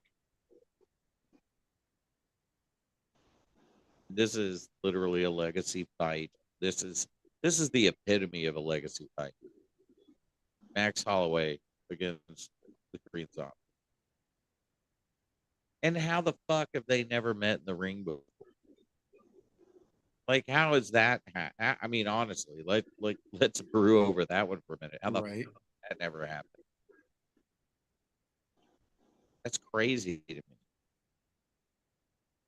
I mean, I think they started roughly around the same time. Yeah, pretty much.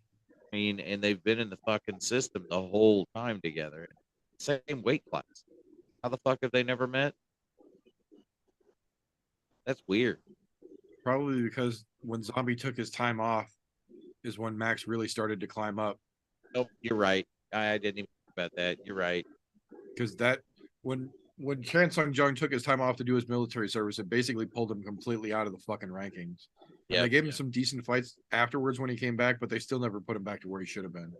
No, but he's also kind of proven that he needs to be back there. Right. I mean, I'm not trying to be a dick about it. I love the dude, but I'm just saying, like, yeah, he's had some rough ones for sure. I mean, the few fights that he's come back and had, they've been a little rough, but he's still I gotta go take the dogs out real quick before this fight starts.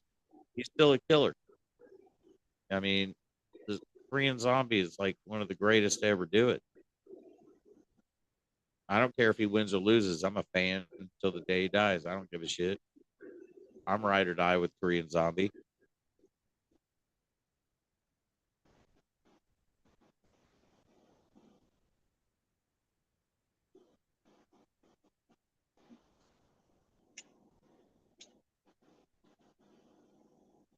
I'll tell you what, though, man, Christian, I'm excited to see Fury come back. I'm hoping his shoulder's all right. The fact that we haven't heard anything about him makes me think that we're not going to see him this year, but I would like them to go ahead and make that light heavyweight title fight already. Yeah. Get somebody being champion instead of just waiting until Yuri comes back if he's not going to be back until next year. I think that's a little weird how they've been doing that whole situation. But yeah, dude. So there's, was it Terrence McKenna that ended up bowing out of his fucking, who was it? It was Yuri that bowed out over his shoulder, and they were saying that it was going to take, like, it was the worst shoulder fucking injury in the history of the sport. And then who else? Just right after that fucking bout, like, dropped the belt because they got it, like, Jamal Hill. Jamal Hill, yeah, because he tore his Achilles playing basketball. Right? God damn. But yeah, that's two people that won the fucking belt almost back to back in different weight classes. I'm sorry, guys, can't hold on to it. I mean, it shakes up the division and it's fun, but dude, so I saw a fucking meme today that fucking killed me. It was brilliant, and it was basically, it stated, it was showed the Piotr Jan Sterling knee to the face, and it said, "What a shakeup," because that is where it began. Yeah, Is where it started. That's where the real bantamweight fuck up started. It's where the whole fucking bantamweight, like, shift up began. It was the Piotr Jan fucking Aljo knee to the face.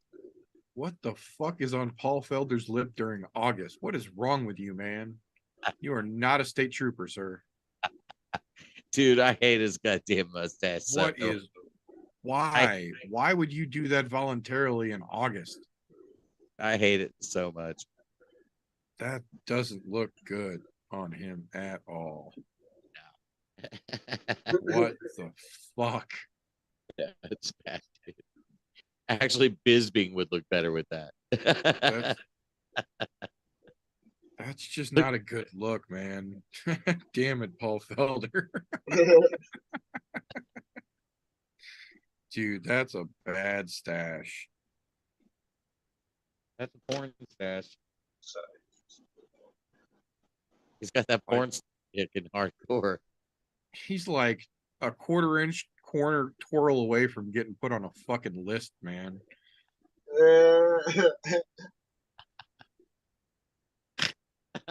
Bad look, dude. Bad look. If mustache gets any bigger, they're gonna stop letting him around schools. Shit, or policing them. Stop letting him around him, or put him in a police officer's uniform. Either way, Right. Make him a state trooper or a crossing guard.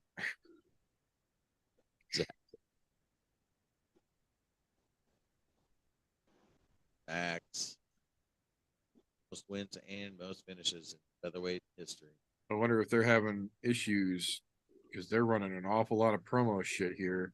Yeah, you're not wrong.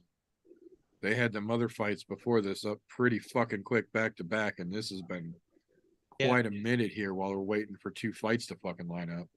Yeah, who is next? Spann and Smith? Parker Porter and fucking Hey, we have Justin Papa. Yeah. That's it. Thinking of that's not.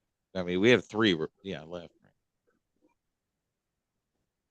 Yeah, they're opening the main card, so I don't know. Feels a little bit like a stall tactic at this point. This dude is still a beast. I do love the Ching Sung Jung promo package, though. You can run that motherfucker. I'm okay with that. All day long. Look at that shit. I love it.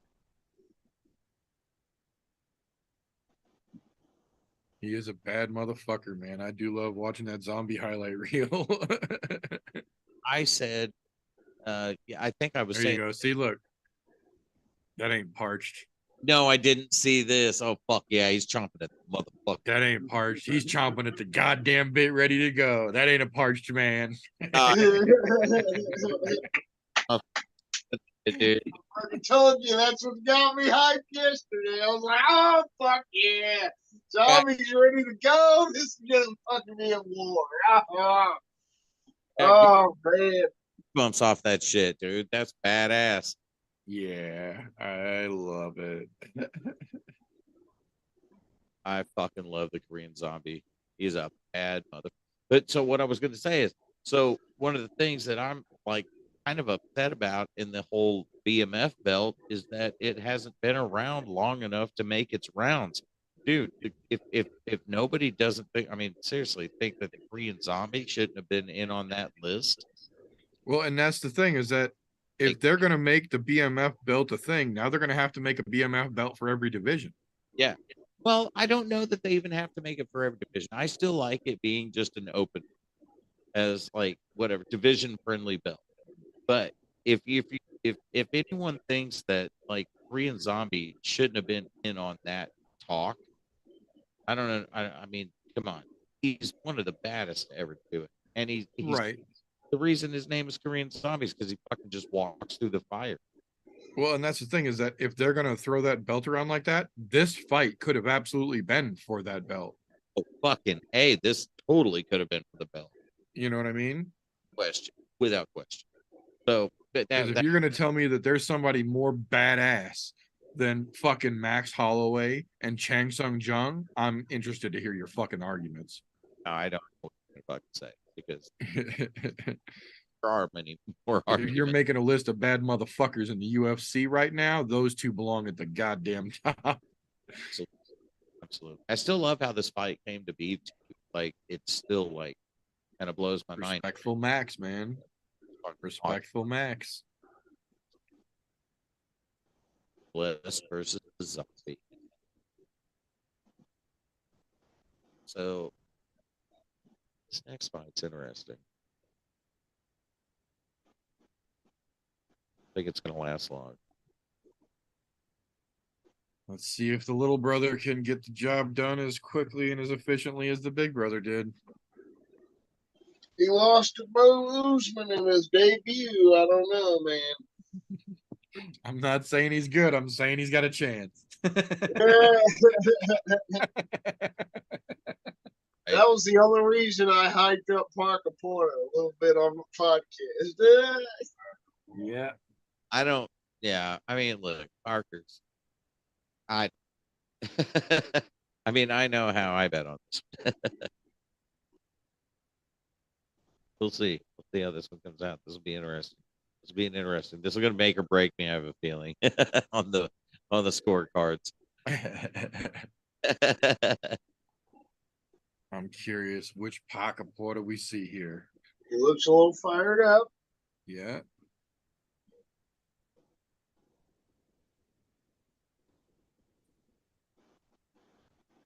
You still got to take the shirt off, champ.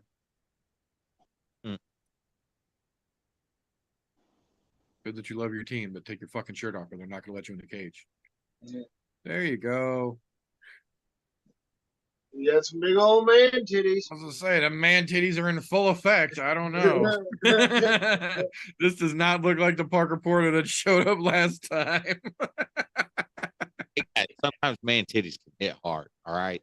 Yeah, I don't know. I don't know. It with man titties, and the motherfuckers can hit hard. All right. I don't know. Parker's packing some C cups here, man. Fuck, dude. This is like Look at those titties, man. No, man, I don't know if I would be jiggling in front of a camera if I had titties like that. you should probably stop jumping. I ain't in any way, shape, or form trying to say that I'm in great fucking shape, but if I had titties like that hanging out, I wouldn't be jumping in front of a camera for 3 million people to watch. All I'm saying is like you should probably stop jumping up and down. Like, you see the cameraman following you, turn away. Show him your cool tattoos. Man is fucking zeroing in on your titties, dude. Right? So you look at Tapa coming out. He's got zero fucks to give right now. And he's got this. I feel like it's over with in that walk. Tapa's already coming out like he won this shit. Yeah, that's over with, bro. Good luck. Man. And he just flopped them titties straight out. He don't even care. Not a fuck to give. He doesn't even give a fuck about his titties. Like, fucking check my titties out. And there's Big Brother in the corner. I'll jump up and down. I don't care.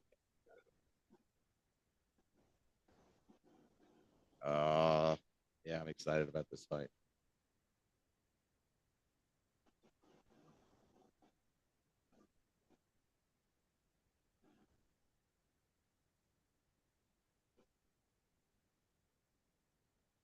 Yeah, Junior is very clearly in much better shape than fucking Parker is right now. Yeah, there's like not even a question. He's got half the boobs, half the stomach. Yeah, this is an uphill battle for Parker, to say the least. Well, sometimes boobs give big punches. We've seen stranger things happen. Yeah, just I don't see it in that way. Just saying.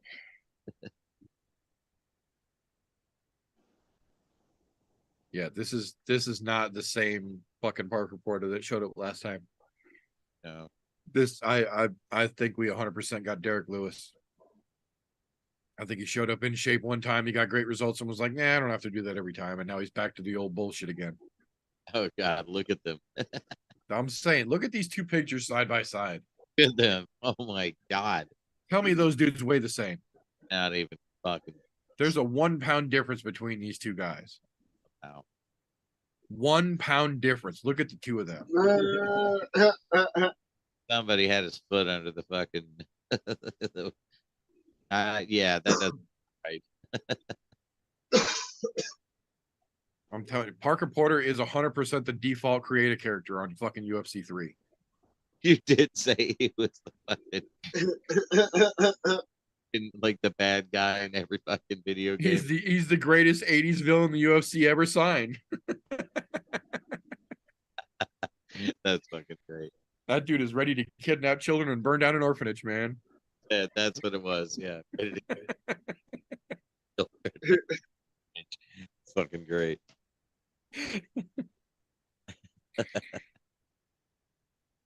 No, all right, Junior Tapa.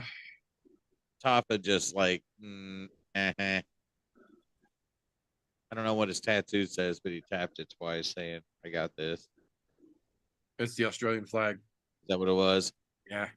Tapped his shoulder twice, like, I got this, guys.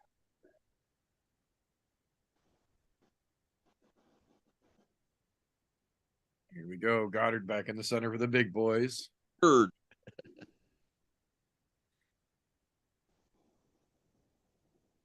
Yeah, see, look, now that whole fucking empty space behind them is almost completely full. Big is.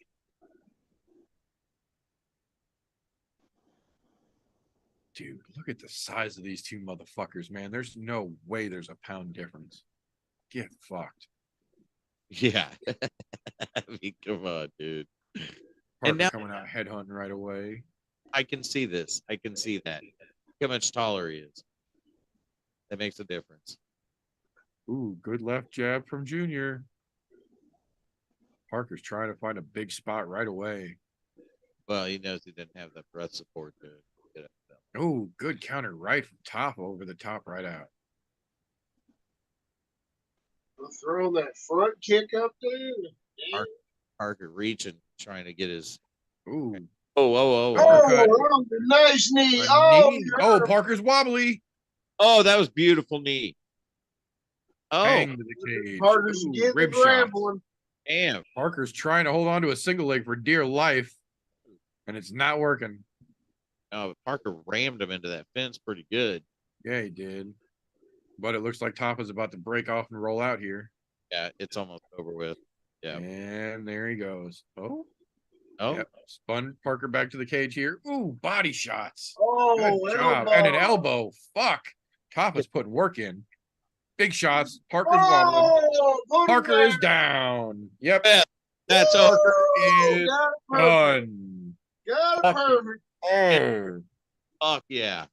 As much as I wanted Parker Porter to show then up, I Just thought like it was- Kazama earlier, Parker stood up to protest wobbling. Oh yeah, you don't get to do that, dude. we No, were all right about him shit in the bed. Wow, It looked like that his- elbow was sick though, man. And then Topper see, and then they got still some fucking gave nasty 5. shots in there. that over the top elbow from the right, dude.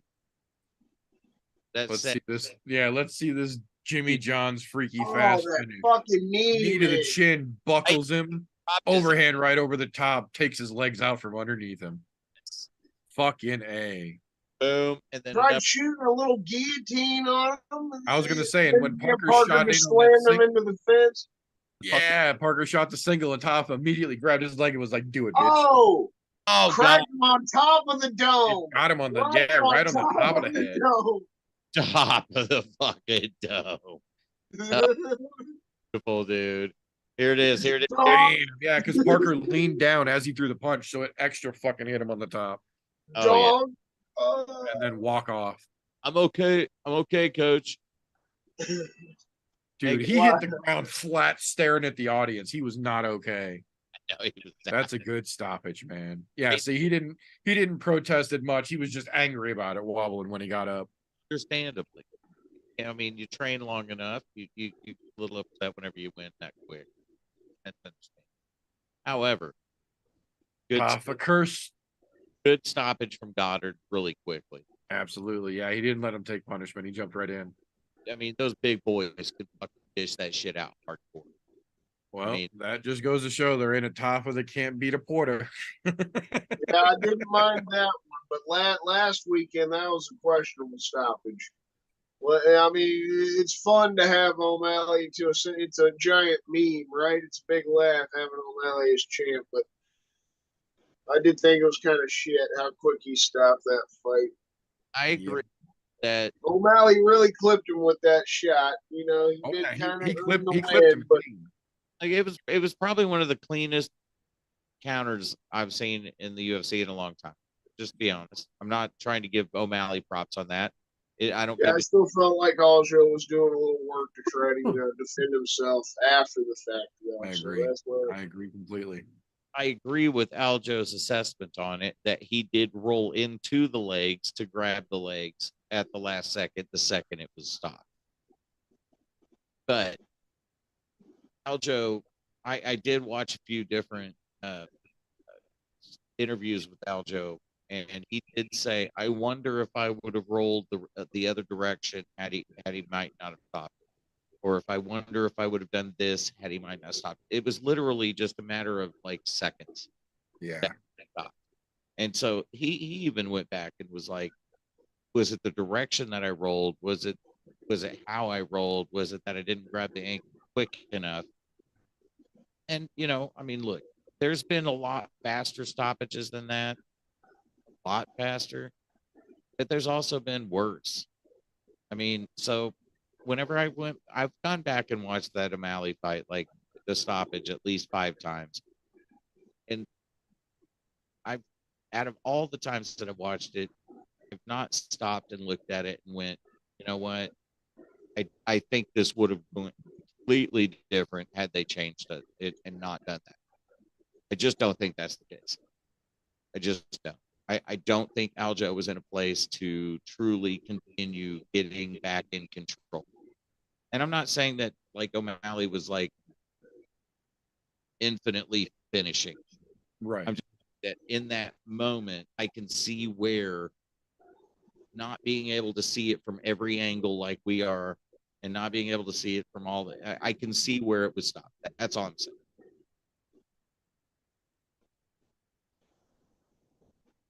I'm not trying to defend O'Malley in that. I'm just saying I'm not. I'm really not. But it was one of the cleanest counters I've ever seen. I'm sucking his dick. Fuck you.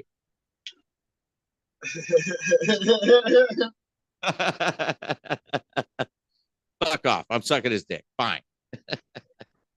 But no, it was a good, clean shot.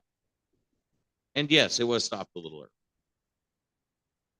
So you can go, I mean, it's go 2 directions with it. But I would have liked to have seen Aljo have a couple extra seconds to regain his composure and come back. Just would have happened.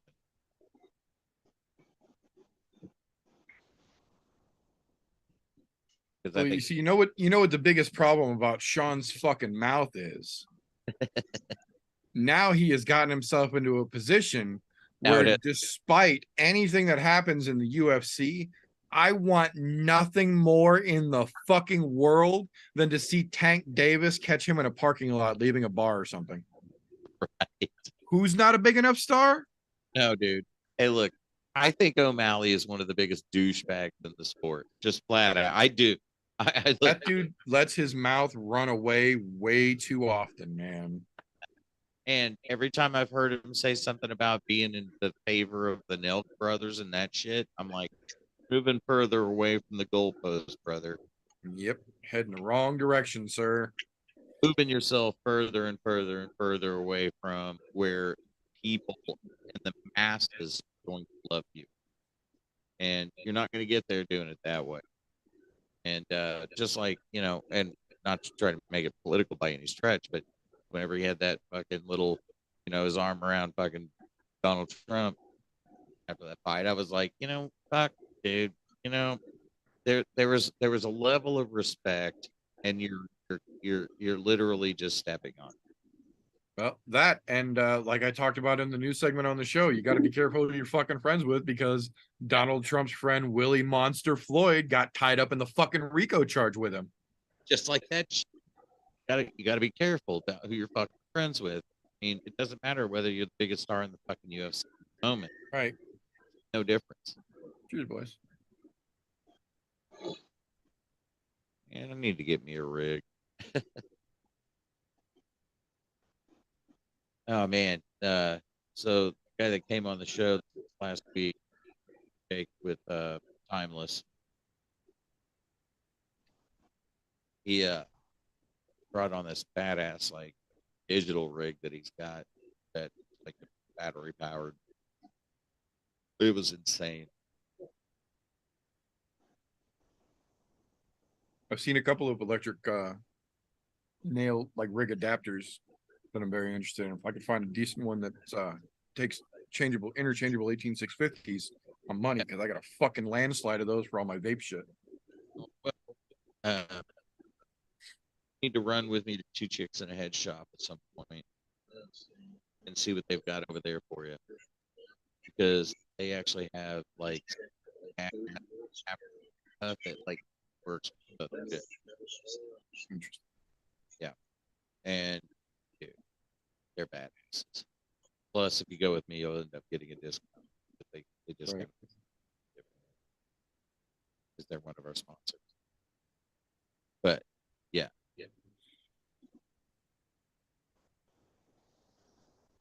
All right, so I wonder. Excuse me. I wonder if they're going to run extra package here or try and push the show along, since we had fights that ran so long last week that we missed out on post-fight interviews. And this week we have got a bunch of finishes on the other side of it here. Bunch of bangers. Because last week we had decision after fucking decision after decision, so many that some of the guys literally didn't get interviewed after their fights because the fights ran so long. And this week we got the opposite side of that coin. We've just got a bunch of finishes, and I wonder how the UFC is going to handle that. They're running a lot of ads. That's what I'm saying. I got a lot of commercials going. Yeah. That's just what they'll continue doing until the I fight. wish they would be like other promotions. You know, just keep it going. Roll it on, man. Roll it along. Dude, one of my cousins lived in Singapore for a while. She said it was the coolest fucking city she's ever been in her life. They have, you know, like when you're like walking through an airport, there's those like things that like those things that just like move you along like an people movers, yeah. They have those on the fucking sidewalks in Singapore. Nice. You don't even have to fucking walk in Singapore. Plus, Singapore was one of the first places that utilized drone police. Not like just like a drone that was a police officer by itself. Like a police officer in a fucking drone that can fly to you and pull you over. Interesting. Yeah. No, it's one of the technologically advanced cities in the entire world. Hell yeah. They're crazy what they do there.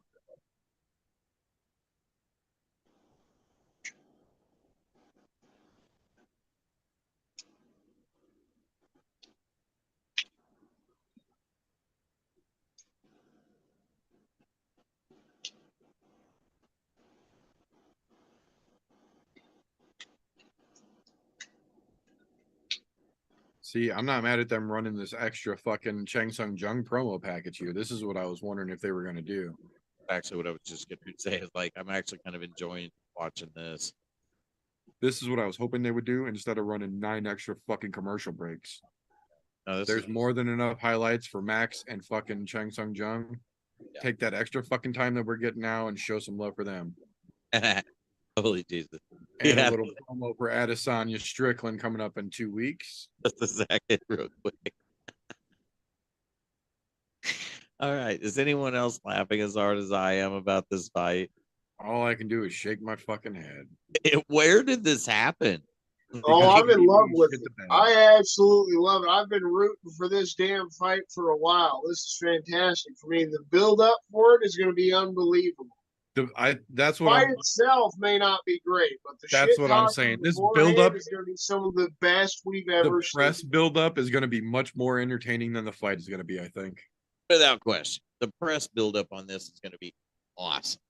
I mean, the immediate announcement of the fight, and then Sean Strickland's posting shit to war, Chinaman. I'm just laughing my fucking ass off right from the start.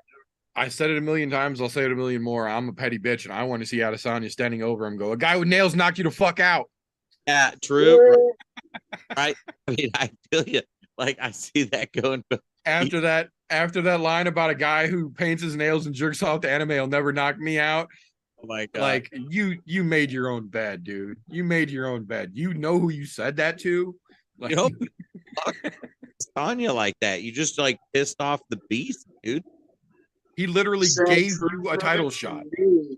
You know, the way that last weekend went, this might just be the year of the Seans.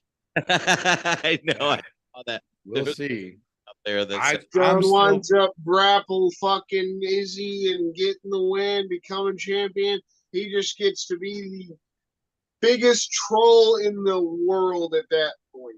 Worse than Colby Covington. Oh yeah, no, he's gonna make Colby Covington look like nothing if he fucking gets it. But I'll still bet the house on Adesanya. Same. Didn't you send me something earlier saying that the reason they fed him to Adesanya so that they wouldn't end up with the the biggest mistake in UFC history, something to that effect. Yep. Yeah, if DDP would have never shit the bed, like DDP talked so much fucking trash and then played the I'm hurt card immediately when he got what he asked for. He basically talked himself out of a title fight. So is he manifested the DDP fight, and then when it fell through, he manifested himself as Sean Strickland. Now we got a UFC Sydney main event. This to me is what's also so impressive about this main card. They normally don't give us fight nights, especially after a pay-per-view, that are actually so good and stacked like this. Aaron Blanchfield versus Talia Santos. Blanchfield wins, puts her next in line for a title. It's such an important fight as it is potentially a good fight. Then we also get the young prospect in Nakamura after that. Then we get Giga versus Caceres, and then Anthony Smith and Span 2. And then you get Max Holloway and Zombie. It was pretty fucking good shit. Well, and excuse me, depending on how Blanchfield Santos ends, and then next weekend how Rose versus Manon Fiorot at 125 ends, we either have a clear title contender or the next fight made itself. Because if Blanchfield comes out and does what I'm pretty fucking sure she's going to do, and then Rose goes out next weekend and does what I'm pretty sure she's going to do, they're going to make those two fight before either one get a title shot, I think. Because that's going to leave an unclear number one contender. They're both top of the stack. Both of them put on great performances a weekend apart from each other. They're going to make those two fight next for whoever gets the next crack at Valentina versus Alexa winner. I feel like Blanchfield's got it locked just because my eye of that fight between Rose and Manon, I think Manon's going to come on top by decision. There's a good possibility. He's still really good and really talented, and Rose moving up weight class. We have no idea how it's really going to go. Yeah, no, I'm not she discounting was horrible in her last fight. Yeah, like, no, how I'm not discounting find some sort of aggressiveness. That's the biggest thing that I'm like, I don't know if I can go Rose in that situation, think she's going to like do something special here and make a run at the belt at 125 because she just didn't want to fight in the last fight. And that's kind of the whole damn point. You get locked in the cage with somebody that wants to potentially do harm to you. You need to be able to throw down. You can't be I don't know whether she was scared or just, unwilling to hurt somebody. Who knows where her mind was really at, but I don't know if she's fully gotten the mind back. I agree. But what I will say is that this performance against Carla and the follow-up behavior looks pretty damn similar to the first time Carla did almost the exact same thing to her. And then she went on a pouty trip, and then she shaved her fucking head, and she decided she was done with the pity party, and she came back meaner than ever, and she beat the fuck out of everyone that stood in front of her. And if you've seen her social media, now that she's been legitimately bulking up, and she's looking fucking svelte for a lady, and she's got the hunger back, and she talked about how she realized that this is God's purpose for her, to fight and entertain. I kind of feel a little bad for Manon. I think Manon Fiorot has a lot of potential, but I also know what a pissed off Rose Namajunas can do because I've seen her do that shit. No, I like Manon, and I think she's got a bright future, but I've seen what happens when you piss Rose off, especially after she loses to Carla. Ask Joanna. Either time. Yeah, a motivated Rose Namajunas is a bad motherfucker. And when she decided that she was done with 115 and she wanted a new challenge and she was going to 125 and then started posting on social media shots of her legitimately, genuinely bulking up, doing it properly, and that she's motivated and she's refound her purpose and that this is her calling, like, she said shit like this before. And the last time she did it, she fucked up a whole bunch of real badasses. I'm inclined to believe she could do that again. And now she's in a whole new weight class. I'm still on Team Rose, so she gives me a better reason not to be. I've seen this pattern of behavior before, and I like the way it ends.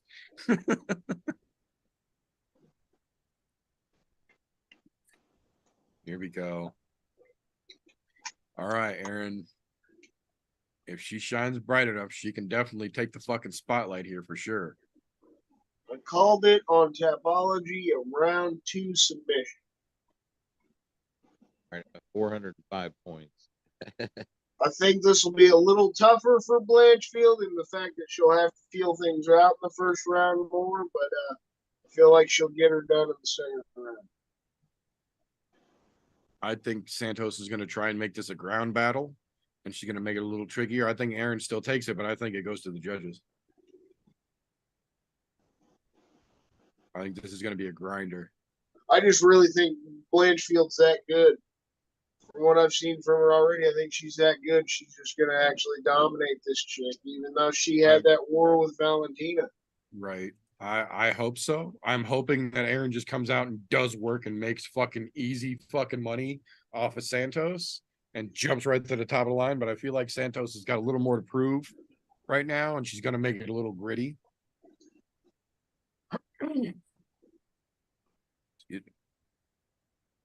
No, I don't think Santos has the skills to take Blanchfield, but I think she has enough to make it a grind out, to make Aaron work for it here.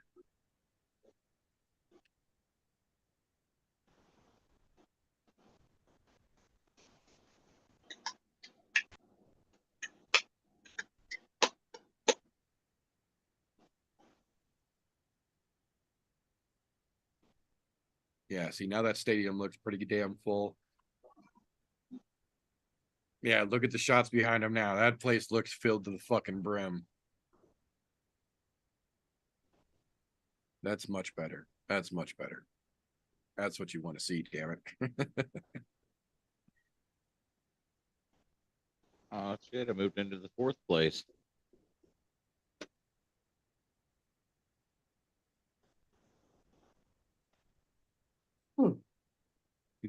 Interesting. Let's see. Let's see that happen. Vinny dropped like a rock. What the hell happened there? I mean, myself. It's 10 points, but I'll take it. All right, here we go. 55, 54, 53, 52 for those of you syncing up. Santos coming out, trying to be aggressive, but Blanchfield's pressuring back.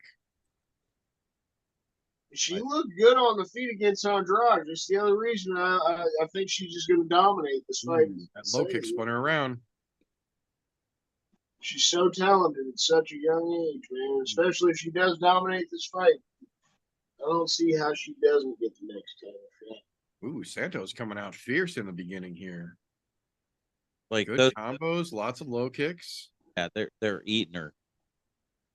Blanchfield is just walking into shit here. What the fuck? And Blanchfield shoots the takedown ugly, and it doesn't work. What the fuck is going on here, Aaron? What the fuck is going on here? Oh, just took another shot. Ate a shot to give a kick. Tighten up here, sweetheart. This ain't right. What the fuck is going on now? Oh, Santos is looking way better right now. One to give one here. He 5 to give one, really. Damn. Santos keeps throwing first. She's not hitting hard, but she's landing. It landed. Ooh, just dropped Aaron there real quick, but she popped back up. Looks like her nose might be cracked. Yeah. I wasn't sure if that was a crack or if that was like going for a takedown. Yeah, no, she got cracked. Yeah, her nose is busted right on the bridge for sure. Yeah. This is not the Blanchfield we see. She's bleeding. This is not the Aaron Blanchfield we were used to. Took another right there. That Santos with that counter right is nailing her, man. She's not blocking it at all. Every single time it's thrown, she counted. Oh, that was a beautiful left. Right on that. 2 minutes in, and she is pushing blood down that nose. Yeah, she landed right on the I shot. would not want to clench up at her. Nope. She's got her against the cage, and she's got a trip there if she could step off, but it doesn't look like Santos is giving her the chance. Not gonna happen. Maybe. Nope. Man, Aaron is just looking all out of sorts here right now. Yeah, you're damn sure right about Santos making this grind. Ooh-wee. As I said, I don't know that she's got real tough for her. I don't know that she's got the better skill set, but she's got enough in the fucking bag that she's gonna make this tough. Aaron can turn this around still. She just started off real fucking rusty looking. A lot of times it's whoever comes out the most. Like, well, that, and she also says before that she's got a little bit of that Justin Gaethje in her. She needs to get hit to light up. There it was. Your nose is broke, sweetheart. Turn the fuck on. Sometimes you need turned on. There you go. Ooh, Santos with a power knee and it got through to the body. Is eating her up. Dude, Santos is doing work here. Yeah, she is. Oh, she tried for the trip. Santos got the reverse on it. Got the wizard. Back to the feet. Come on. She had to let go because her titties were about to pop out. Yeah, sometimes. Man. The last fight, we should have saw that. Man, Aaron's nose looks bad already. She can't breathe. Mouth is wide open and it's bleeding down her face, and it doesn't look good. There's a little question mark to it now.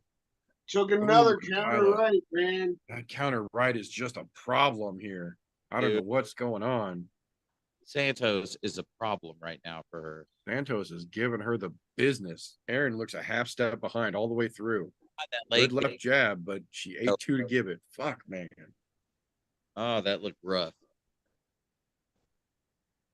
Like, Aaron's still landing here, but she's eating three to land one.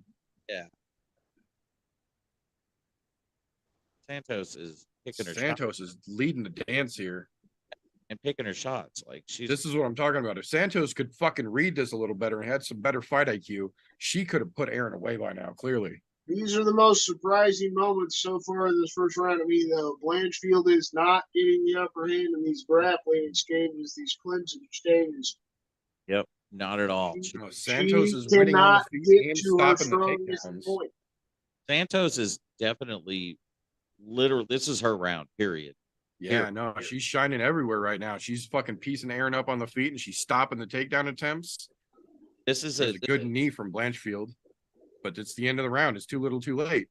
This is a 10-8. There's another good knee, but again, too little, too late. There's the buzzer. She's got to reassess some things in the corner here. Holy shit. That was a 10-8 round. And it's not even like any... Tyler Santos was not doing anything special there. She was just doing everything basically correct. And Aaron was just walking into shit and being real sloppy and real slow with her fucking movements, real wide with her attacks, and she was getting countered for it every fucking time. Maybe just like the Valentina fight, we need, or at least me, I guess, because you were the one pointed out Santos was going to make this grindy at least. But maybe we need to stop counting out Santos. He fucking literally took Valentina to a war, made that a close-ass fight. She just working Blanchfield.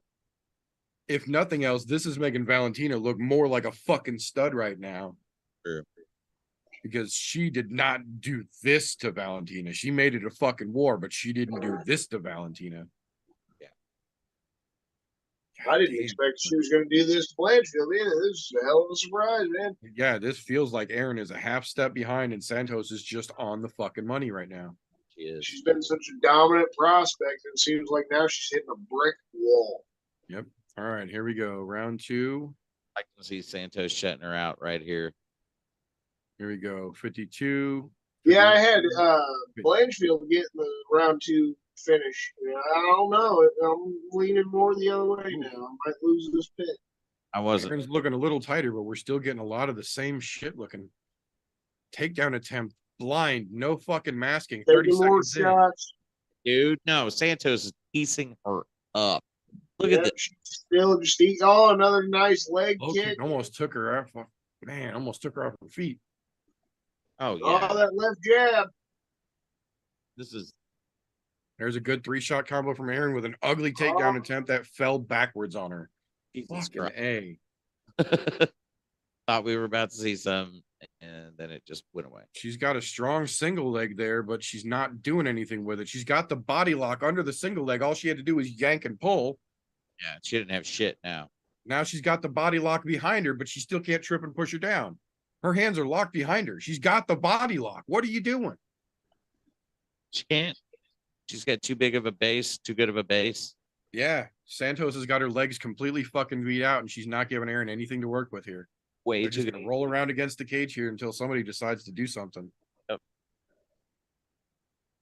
No, Santos is. Blanchfield can at least hold her up against the cage and work some shots in. You know, she would win this second round, making a fight, but it's not what we want to see as fans, for sure. Yeah. This is flipped the script at this. this point from what you said. Now Blanchfield has to try to make this grindy to even pull it out. Yeah, because she lost round one Without question. easily 10-8. Easily 10-8 with that nose. Yeah. Most people on Twitter there were scoring at 10-9, but yeah, judges could definitely be scoring at 10-8. The way that her nose looked when she was walking back to that corner, I can easily see a judge giving that a 10-8. You're being honest. That was a 10-8 run. Oh, Santos is cracking her with some elbows, even if she's still holding her against Santos the is cage. landing good shots here in the clinch because that's what it is. It's just a clinch against the damn fence at this point. Blanchfield tries another takedown and it doesn't work again. Damn. I feel like her best bet is to just try to hold her up against the cage. Quit trying for the takedown. Work some dirty boxing and fucking clench it up. Yeah. Give her the Conor some McGregor elbows in. shoulder. Yeah. Give the old shoulder bump. Santos goes to reverse it, tries to suplex her, and down. Blanchfield falls on top. Here we go. Now it's interesting. What can she make of it? She's got Santos's guard split really weird here. She's like off to one side, but still in the closed guard. Oh, yeah. Kind of in half guard now. Still, yeah, like still in closed guard, but like trying. She's trying to fucking work out of it, but pulling to try to get out of that. Oh, nope. Santos is trying to fucking roll out from underneath it. Santos is trying to sweep out to the side. Dude, she's got her stacked up pretty well. Yeah, Blanchfield is planting her flat down though. She's got nowhere to go. I mean, look, this is where I was hoping Blanchfield could get it. Now that she's finally got it, you know, she is showing she got that strong suit still. Do some work. Slap them feet out the cage, son. There you go. Ooh, here we go. Now Blanchfield's starting to work her way around so she can land some shots, looking to pin that elbow down. This is looking a little more like the Blanchfield that we know. Santos is still striking from the bottom. Over to side control, but she's got the fucking got the back. Arm around, stepped over, got the back. So put the hooks in. Here it comes. We got like what? Santos is trying to squish down, but eating shots for it. Yeah. Come on, Aaron. This is how you fucking do this. There it is. Back up. There it is. On the feet. Made it back. 45 seconds. Come on now. I thought that was over with at that point. With the way that she had her down. She almost faked Santos out there. She got her to drop down and squat her base low and then went to single leg at her. Yep. That was actually a nice move. That was a very slick move. That was a nice move right there. All right. Little knee to the body there. 20 seconds. Come on now. Back to cage grinding. She's grinding. Oh. Completely unfucking masked takedown attempt, and it didn't work. Santos just grabbed her and stopped her.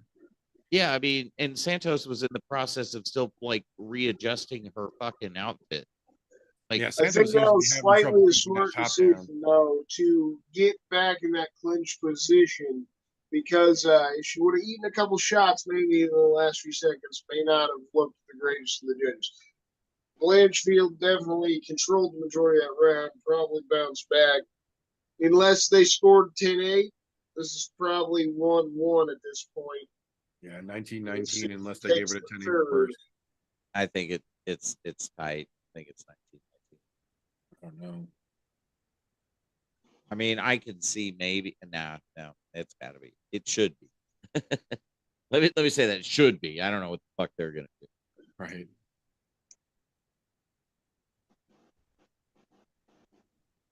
This new John Cena movie.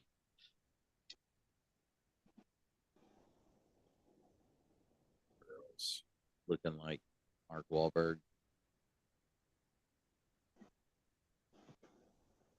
I'm surprised that movie hasn't happened yet. The Wahlberg, John Cena brother movie. Right. All right. All Here we right. go. Round 3, 58, 57, 56, 55. Syncing it up. Odds are still minus 130 in favor of Blanchfield live. Interesting. Naked takedown attempt again, right out of the gate. Clenched up against the fence, rather. She didn't Ooh, even. Santos almost reversed it there.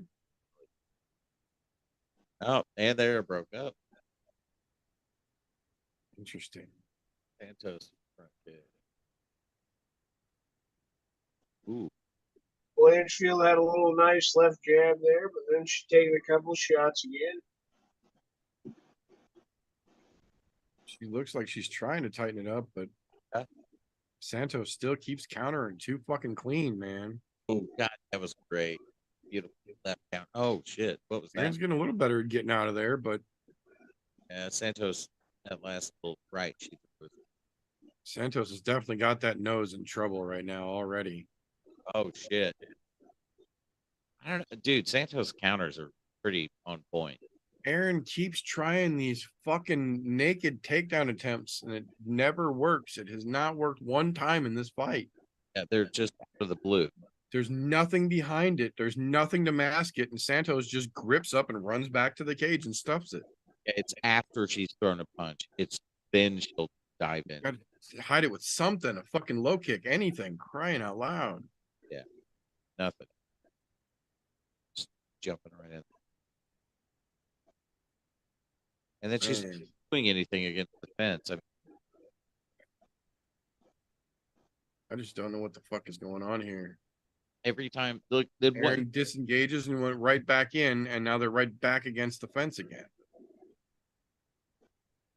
I mean, Spinning in circles and then right back against the fence again. back. I don't know, man. Aaron Blanchfield looks way off right now. I'm gonna flat out say Santos looks better than her tonight, big time. Like she's Live odds have now gone to minus 225 that it goes the distance. she's stuffing everything Blanchfield's throwing at her. She's gotten out of every tight spot that Blanchfield's put her in. Oh, I feel like again, Blanchfield shoots a fucking wide open takedown, and Santos just grabs her and holds it. Now they're against the fence again, doing nothing. look, Son she's of a bitch. gonna try to go with those like wide open, like blatant, try to like take down. Be doing it from the center of the octagon. That's what you have to do from the center of the octagon in order to like take them down on the way to the fence. You can't do that at the fence.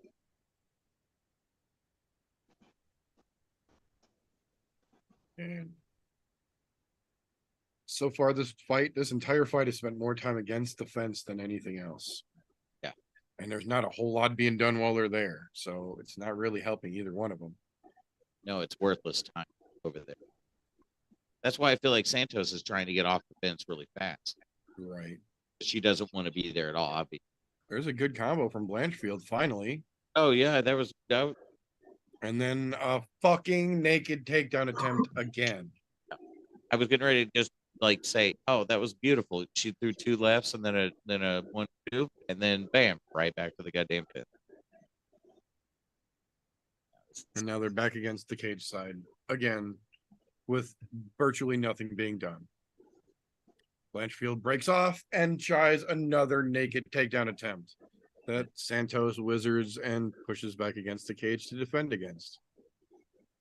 Jesus, yeah. I mean, this is doing nothing for Blanchfield at all, in my eyes. Like, I don't see this doing much for her scoring wise or anything else. That was nice. She's had the control the entire past 2 rounds. So.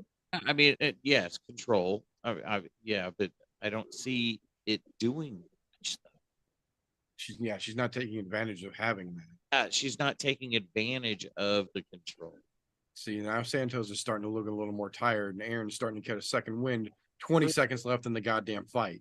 Yeah. It's looking better here in the last exchanges. Good exchanges here for the end She's of the fight. dodging Santos, and she's getting some Slipping and ripping. shots in. I'll give you that. Absolutely. She's slipping and ripping here at the end. Santos shoots Going a for a shot, and Blanchfield guillotine grabs the last neck, second. Knee. There and you then lets it go to knee. I'm calling it 29-28 Blanchfield. Ooh. I'm gonna go the other way on. I hope so, but I don't think it. I hope Maybe, that's what it is. maybe if that round one I'm was gonna 10, it's 29-29 and you give it a draw. But I'd love to see a draw out of that, but I Yeah, have a feeling they're going 29-28 Santos. same. I think if it leans Santos, that's honestly some bullshit. Just because it was pretty much 4.5 minutes in both the second and third round when Blanchfield held her against the fence. Yeah, it's not entertaining for us fight fans, but Santos couldn't, even though she had great takedown defense, she couldn't get away from Blanchfield in those grappling exchanges. She couldn't separate enough to where she could continue to work her striking because she was finding that success. She was hurting Blanchfield. I agree. And the problem is that now, because of the new unified rule set, it's damage over anything. And Aaron Blanchfield's nose bled the entire fucking fight. She did because put Tyler some Santos on. cracked it in the If the first. judges paid attention, I know Santos dark skin. Her cheeks were fucked up there. Oh, yeah, no, yeah, Santos is puffy. Absolutely. Santos didn't come out of that without wearing the marks, but Aaron Blanchfield had a fucking question mark on her nose and blood running down her face for 14 of those 15 minutes. All right, here we go. Let's see. Because honestly, in my eyes, that's up in the air. Like that literally could go either direction, and I'm not gonna like question it. But I think Santos got it.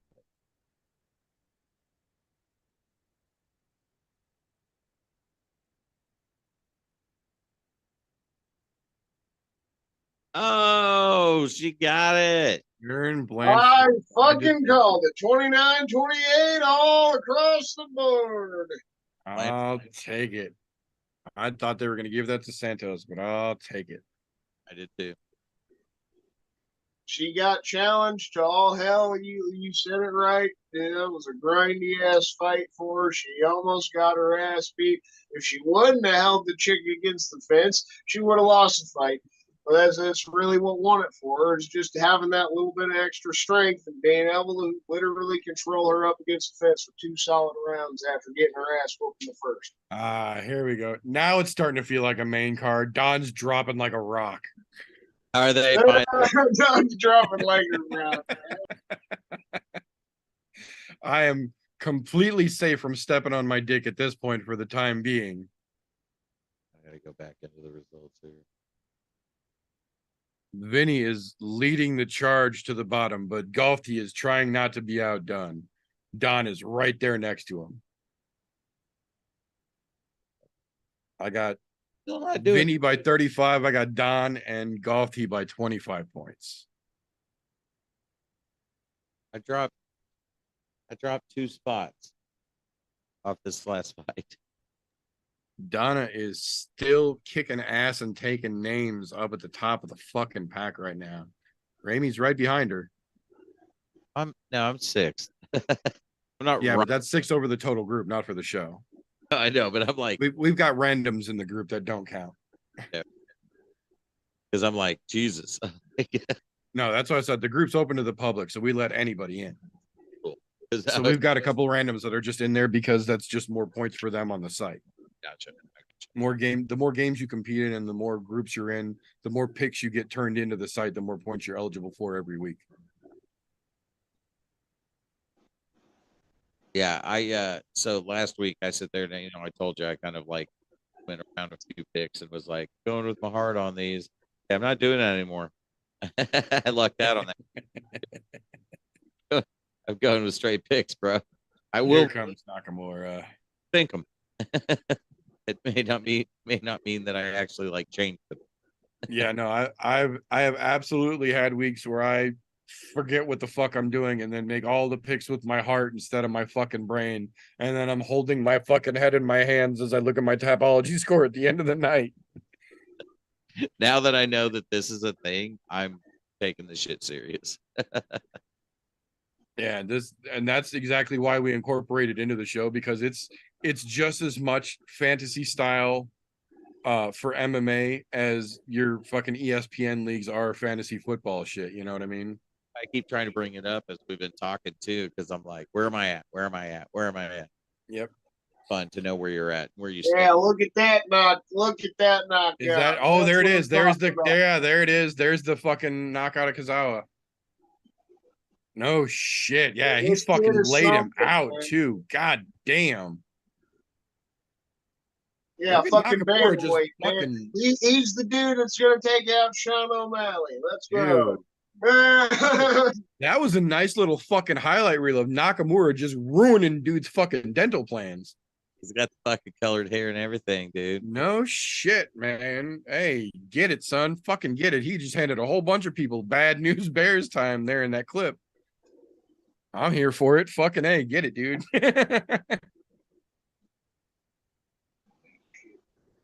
Very interesting.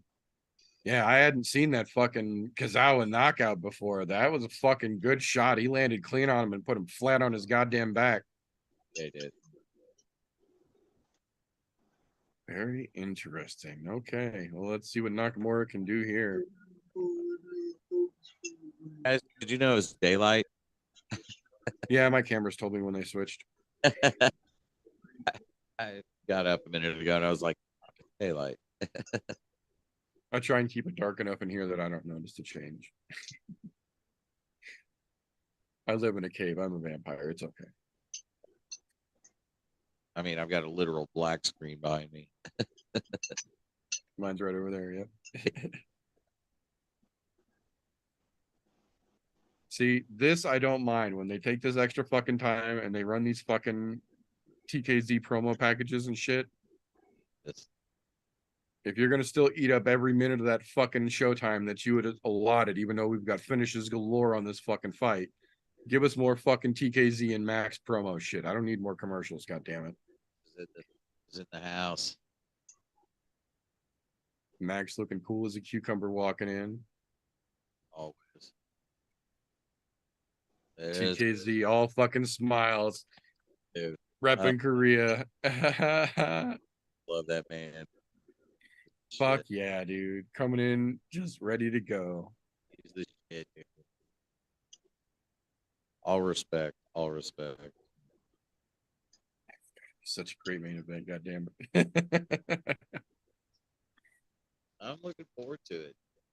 I'm interested to see how this main event turns out. And I don't remember the last time I saw a bad blessed fight. And I don't remember the last Korean zombie fight that I saw that was bad. Right. They're always great. Yeah, even when he doesn't win, it's still a fucking hell of a fight. Still Here's that Nakamura fucking highlight reel again. Oof, Jesus. And Kazawa gets planted.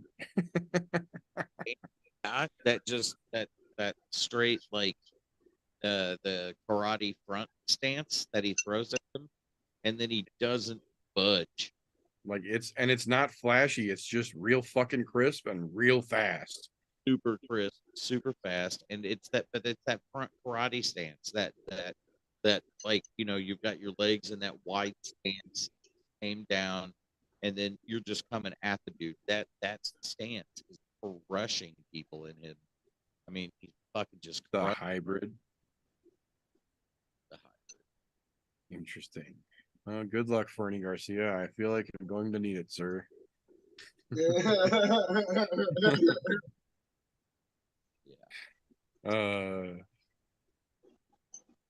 Yeah, that dude has some hands, man. This could definitely be Nakamura's moment to fucking shine here.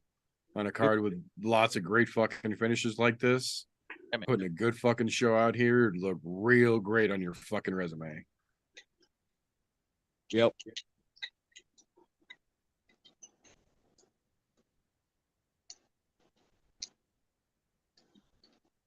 The more I see this commercial, the more I wish drug dealers really would kidnap John Cena. Is that what this is about? From what I can tell, I'm not listening. Okay. No, this movie's. He just looks like Mark Wahlberg's older brother. It just looks like boomer couples get in trouble on vacation. Yeah.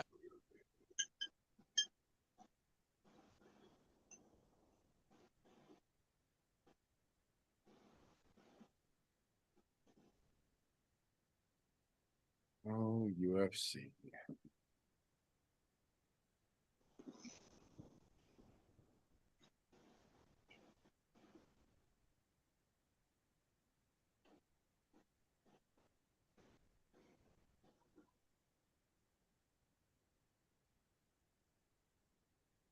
All right, Nakamura, time to put on a fucking show.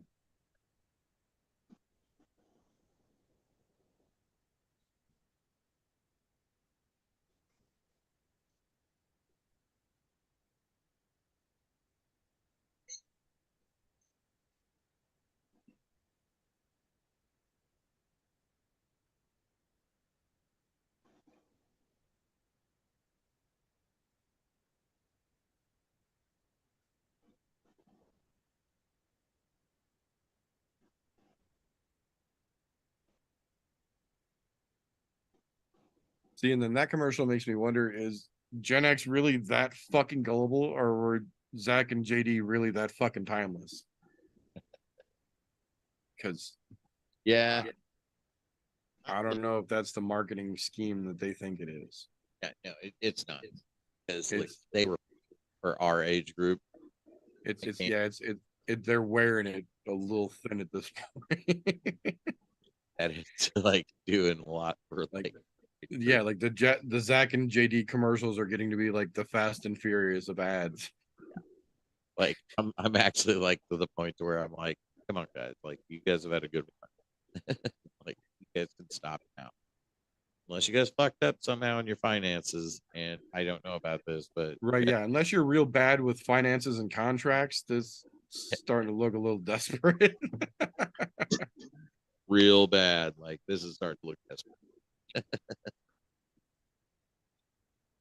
But yeah, no, I mean that show was funny back in the day, but there's definitely Scrubs was fucking great, man. They had some great writers on that show, but there comes Yeah. a point when you can only milk so much.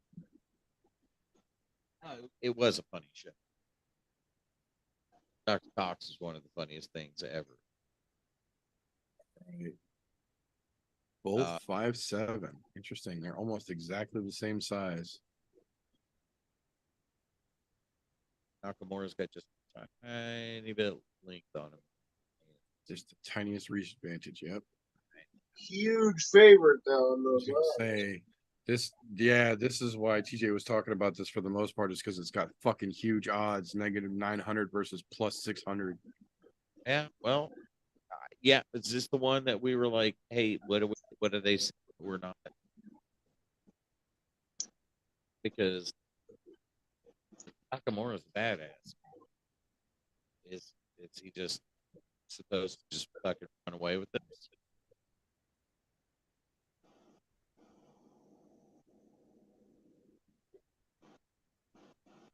Kind of feels like this is his litmus test. Like, are they going to keep giving him fucking prospects, or are they going to start moving him up?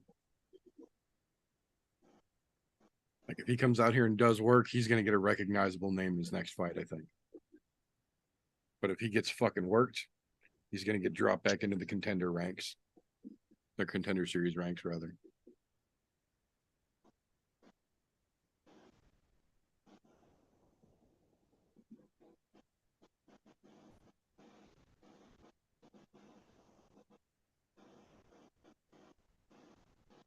All right, gentlemen.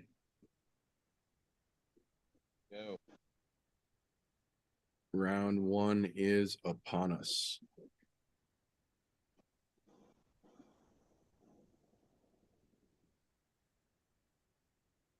$56, $55, $54, $53 for those of you syncing up. Nakamura coming right out with the pressure, too. And he is headhunting.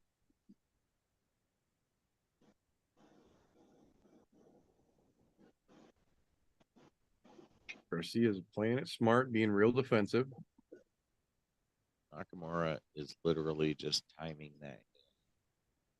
Nakamura's like it's a good staying in the body center. pick. Hard low kicks too.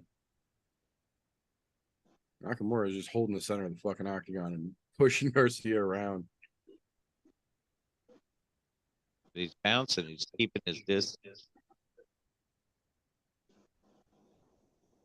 Garcia is not going to be able to just stay back and play timid like this. Nakamura is going to find that opening if he just keeps dancing. He's trying to avoid the contact. He is. Yeah, this ain't that kind of fight, homie. Going for the, Nakamura with a good single leg. drags Drags the other leg out, pulls him out from underneath him. shit. He's got both legs. Ooh, he's got He's him got sewn that the fuck up. submission. He's got that submission ability, just like the knockout. Damn, I thought he was gonna go for the fucking like Khabib shit there. He looked like he was going to Khabib style lace homeboy's legs the fuck up right away. Still trying to do. Yeah, he's almost got him, but Does trying to climb back up. Yeah, Might- see. but damn, he was going for that. Oh, When he awesome. throws him, nice toss by Nakamura. Nice, Damn. dude. That dude is strong.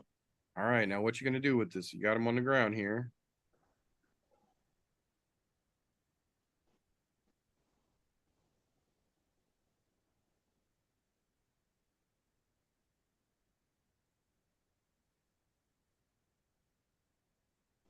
Garcia's not giving it to him easy here. He's trying to fight his way out. He's staying active. Nice fucking overhand left by Nakamura. Nakamura's trying to jump into side control here. Oh, Oh, he's got that fucking leg pinned with his knee. He's almost got him in a crucifix here. yep. Oh shit. Ooh, North north to south. south. Going around, he got him in north south now. Got What the are we gonna nuts in do? his face now. This, Shit. this opens up a lot of possibilities. Back to side control. Okay. No, Go. back to north south. Fuck He's it. trying to trap that elbow or the shoulder with his knee, I think, which is why he keeps going side to north south. I think he wants to crucifix. That crucifix is there if he goes back to the side control like he was. Really, what he wants. Dude, look at this shit. I've They're never just spinning in a circle in north south. T-Bag. dirt, just fucking. That was. I've ever seen that move. That's funny. That almost looked like Garcia's trying to grab his toes. Yeah, he's trying to get a toe hold or something. He's like, if I can He's just like grabbing the meat of fucking Nakamura's foot there. That was weird. Oh, it's over. That's the Oh, he's got the submission. choke in and he stepped off. oh, he's That's got locked in. I don't know if his shoulder's down tight enough though. to be over. It's turning purple. He's still got that arm pulled over to give himself a little room. I don't know if the shoulder's down enough, but he's trying. Nakamura's got the submission locked in if he can get it. There it is. You can't hold that much longer, dude. Oh, he is burning his arms out. And Oh, Garcia, yeah, no, he had to let go. See, Popped it up. Oh telling shit. you that shoulder wasn't down tight enough on the neck because Garcia was able to grab his own hand and put a little space in there. He's still fucking trying though. Nakamura is still going crazy here. Stepped over his head. He keeps jumping to north south to try and figure out where he wants to go here. That's That's easy. clearly his comfortable position. At this point, I'm positive he's just being He's got like a weird cradle here. He's got like a half a arm bar with a knee in there. What the fuck? Right? He's got solid top control. That's for damn sure. Say at this point, Ooh, knees to the body. Knees to the body on the ground. more playing Nakamura. Man, Nakamura is definitely controlling this shit. Ooh, good elbows. Uh, Ooh, we finished that round strong. yeah. He won't stop teabagging. Teabagging him the whole damn round. Yeah. Nakamura was putting fucking work in there for damn sure. No, I'm just worried he might have gassed his fucking arms out trying to put that fucking choke in without having it locked down enough, and all that lactic acid is going to build up in his fucking biceps right now in between rounds. We'll find See how out. he carries his hands.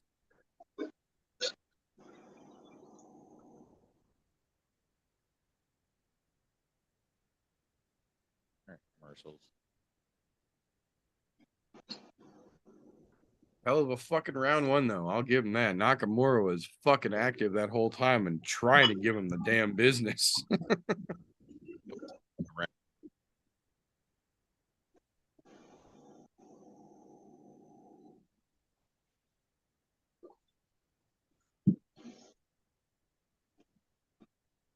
All right, here we go for round two.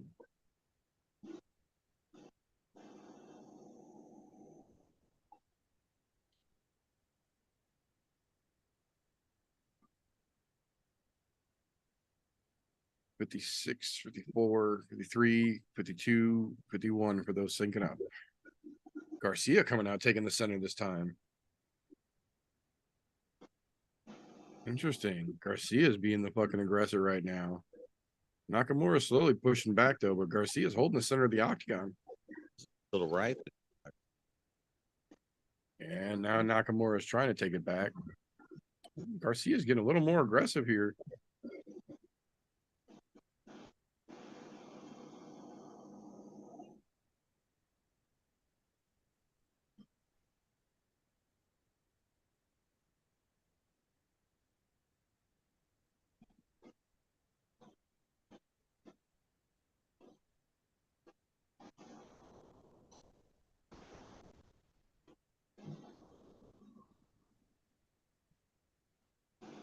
Garcia's trying to be a little more aggressive, but Nakamura is just staying on him right now. Ooh, crazy counters trying to go back and forth at each other.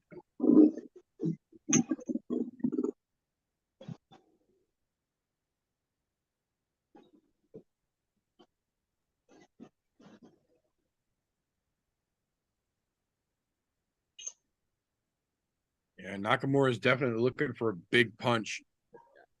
He's headhunting. He's absolutely headhunting here for sure. That's what he was doing in the first round too. Headhunting. Garcia seems to be playing pretty defensive here, and he's keeping him out of trouble for the most part right now. He's elusive.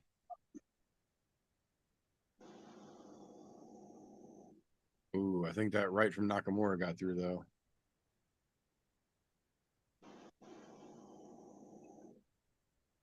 Garcia keeps switching stances here, but he's not doing anything different in either stance. I don't understand why the fuck he's doing that.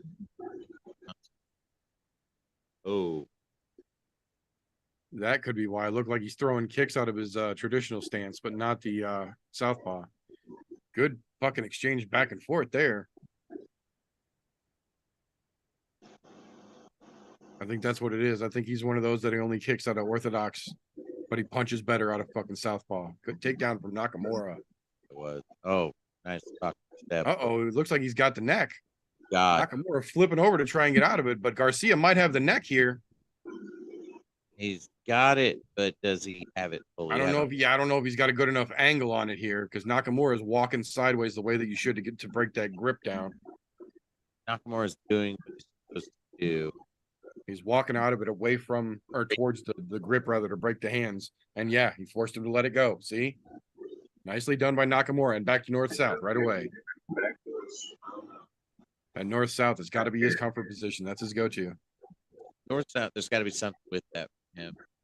He's got to set something up from that. There's something he's trying to, but he's not. Yeah, look at how he's sliding backwards. Trying to earbox him. I wonder if he slides back into a choke from that or something. Takes north-south and then slides back and drops into the choke like he almost had there. Because see, look at how he's trying to step over from north-south back to side control here, but he's trying to lock that elbow down as he moves around. Yep. Garcia's hip to it now, and he's not giving it to him. He's rolling away. Very good defense from Garcia here. And then back to north-south again, see? Oh, yeah, see? He threatened that Kimura for a split second. Garcia yanked that arm out. my balls. Garcia's real fucking smart here. He's playing real good defense, but Nakamura is just going after him with everything.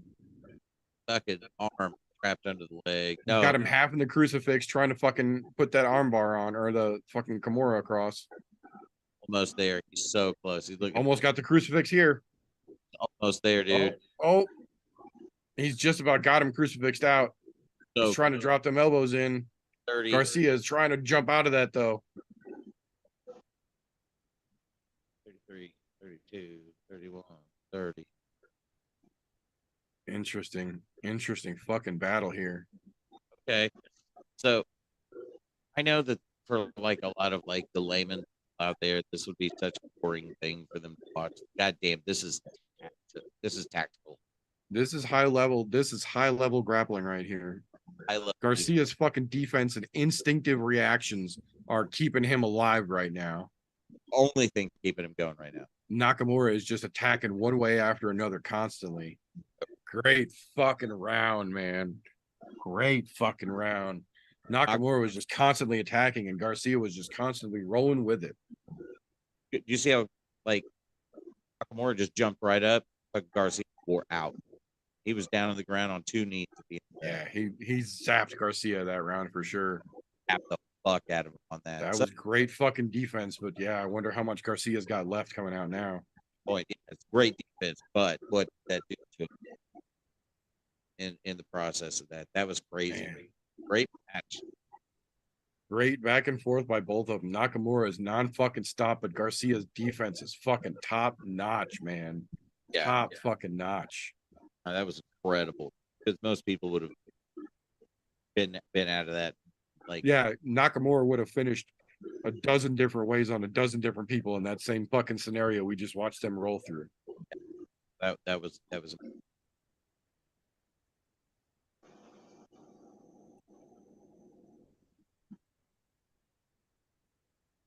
Nakamura still looks fresh coming out. All right, let's see.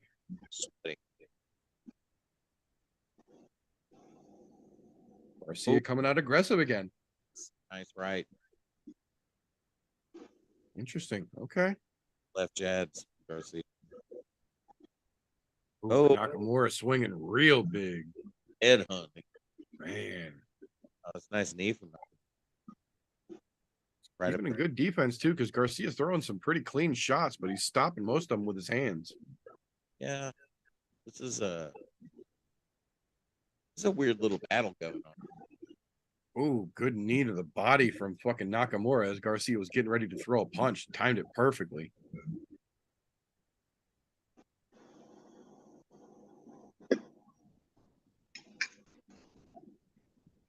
Yeah, and that's pretty much what everybody's tweets in the bottom of the fucking corner that the UFC is showing as well.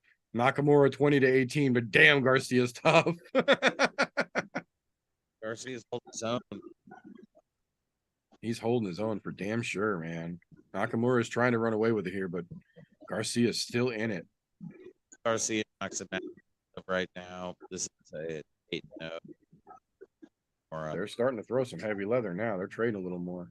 Yeah, feeling that it's about over.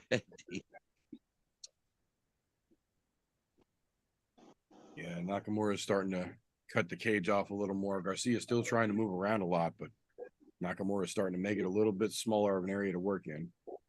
That right with Garcia's still getting good shots in.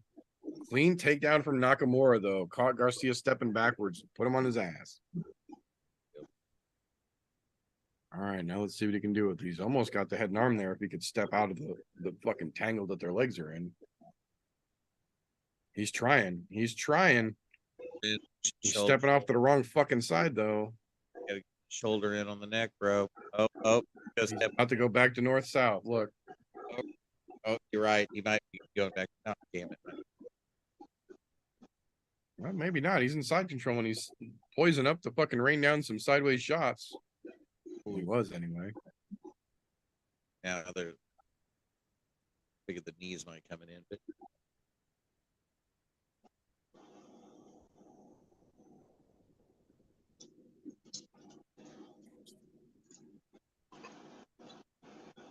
He keeps threatening that fucking Kimura on the side, and then as soon as Garcia adjusts, he goes to something else. He's doing it again right now. He's setting up the fucking threaten at Kimura as he tries to step around. He's got Garcia rolled over. Interesting. nice. Oh There's shit! the leg. He's trying to step over and take the back. That's why you shouldn't have fucking rolled that way, homie. Oh, Good defense. Grabbed his fucking leg. Hooked Yeah. his own hand. Very Yeah. smart by Garcia to try and stop the take. He knows he's about to be mounted, and he's trying so fucking hard to stop it here. Nakamura's setting the choke up on the way around. Watch that arm coming under the chin. Look at him sneaking that other leg back. oh God, he set that up so perfect. He's really limiting where Garcia can go. Yeah, Garcia had to roll belly up. Back down to the canvas again. Nakamura is just constant with the attacks and different threats every time Garcia adjusts.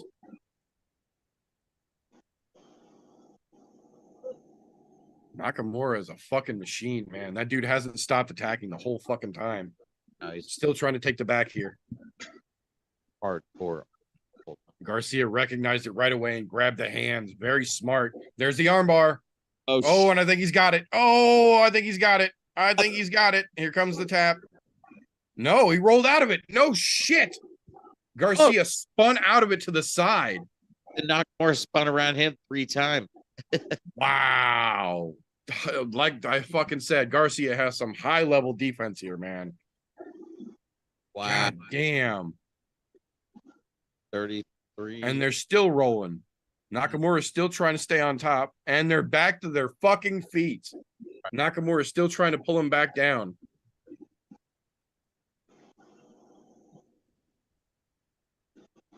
Wow.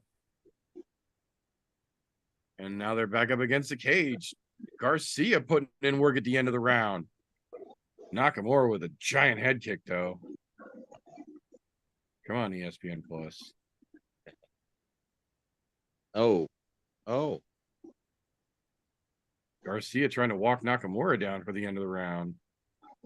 Ooh, good exchanges by both of them. All right. Good fight, gentlemen. Clearly a Nakamura at least 30-27 at worst.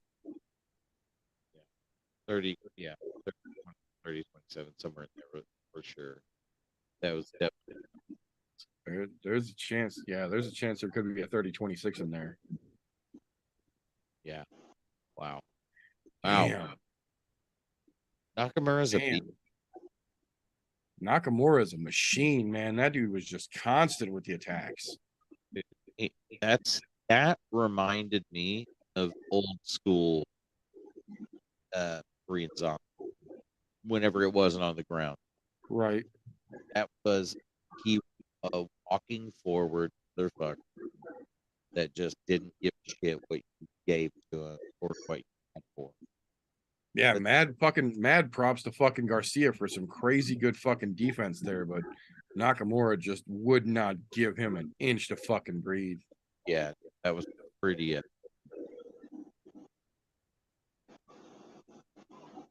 That was a damn good fight, but it was one-way traffic.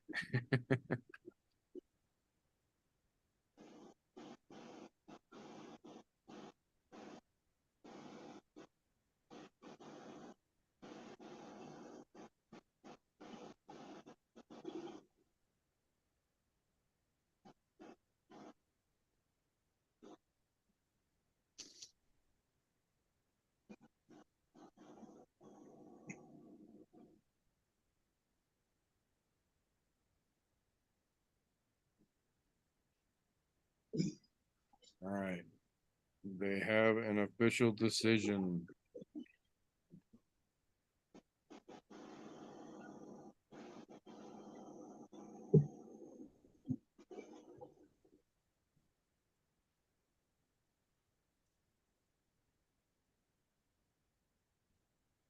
Nakamura. That's Nakamura by decision.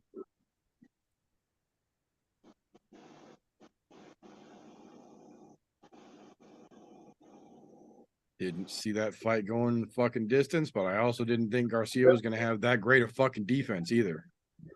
True. Props, man. Props. Nakamura looked good, but if anything, I would say Garcia's defense shined the most in that fucking fight. No, Nakamura is a fucking machine, though, man. I don't know if it's updated or not. For 6.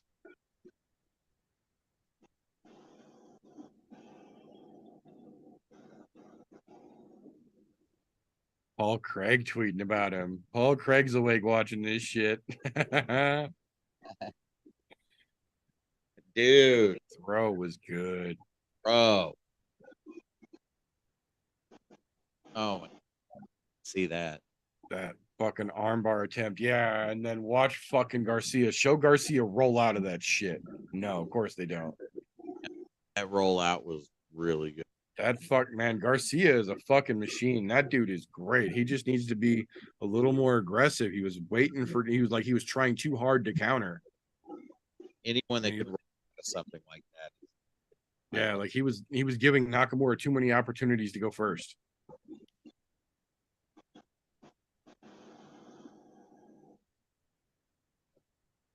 Can anyone hear Biz being healthy there?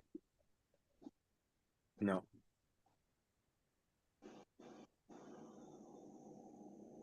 Biz being.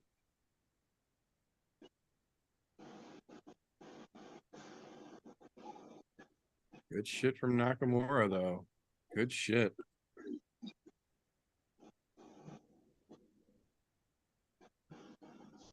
Of course, Jay Park is there.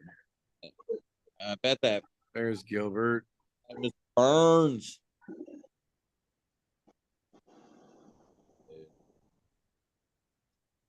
He's a good guy.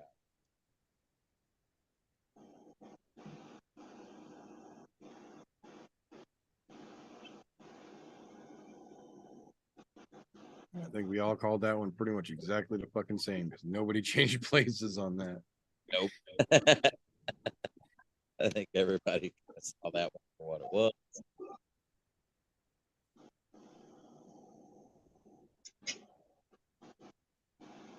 And they're officially starting to run Sean's fucking promo shit now.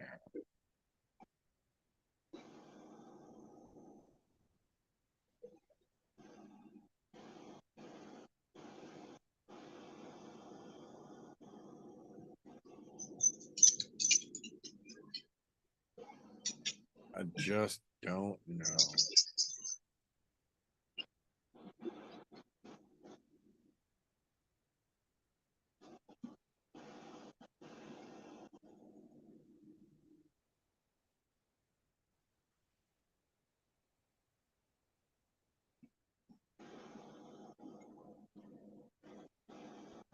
Oh, that's what it is. They're using Jamal Hill and fucking Sean O'Malley footage to hype the Contender Series. Gotcha. And of course, the Bo Nickel footage now. Interesting. Interesting indeed. Yeah. It's a Contender Series package, and they added the Sean O'Malley bit to the fucking beginning of the promo and the Bo Nickel shit to the middle of it. That's what it is. I get it now. I get it. I don't like it, but I get it. Did it?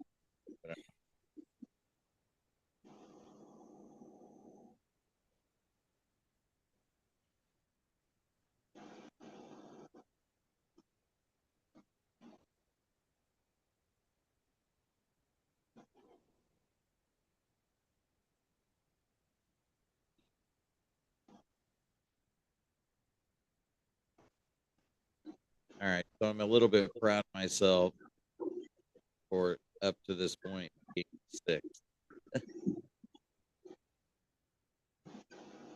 It's probably not going to end up there, but that's where I'm at.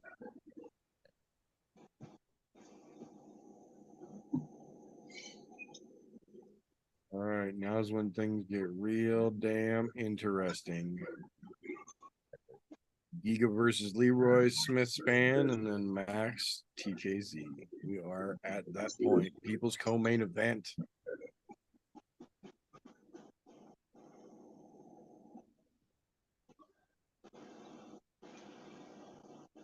Can't believe it's fucking 8:30 in the morning.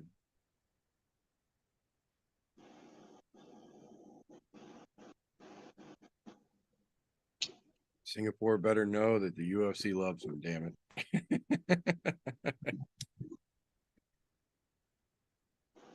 Oh, son of a bitch.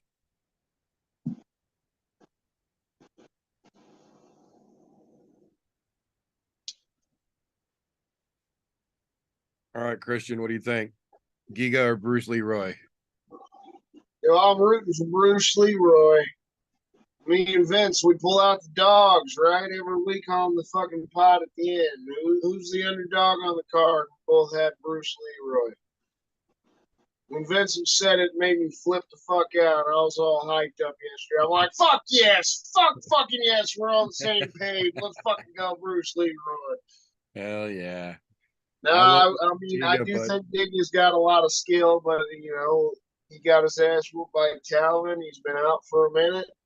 Alex has always been a down dude and been active, and he's looked really good in his last couple of fights. I agree. I like Giga, but man, he's had a rough go and then a long time on the fucking sidelines. And while he's been kind of similar to what we were talking about earlier, while Giga's been on the sidelines, Caceres has slowly been making a fucking tear of things lately. So Giga's good, but man, Bruce Leroy's been on a hell of a fucking run lately. I don't know. This is going to get real interesting real fucking fast.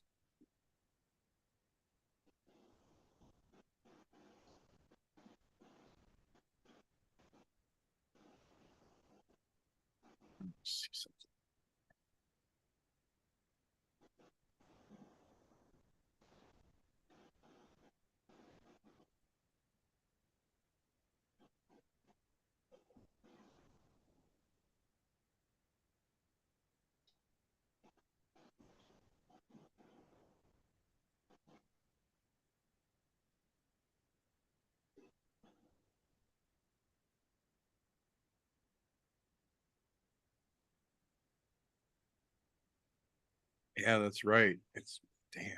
Doesn't seem like it's been that long. January of 2022 when Cater beat his ass.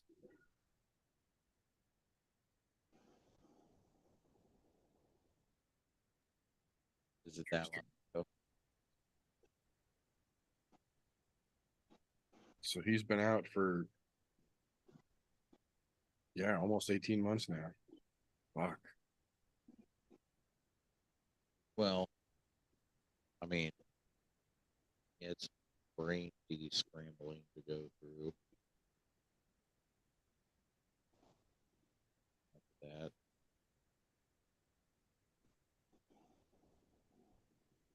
All right. Let's see here. So I think, all right. So I'm going to go ahead and put a bet down on Strickland fight that the odds are going to be stupid. And if they're not, that fight's rigged. The odds should be stupid in Adesanya's favor. I mean, Strickland, yeah, he can squeak one in every now and then, but he's no Adesanya.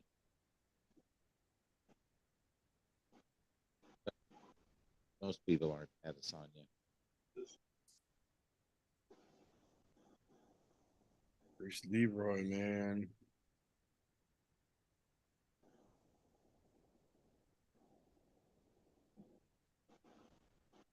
Ooh. Poor Chase. Leroy whooped that ass.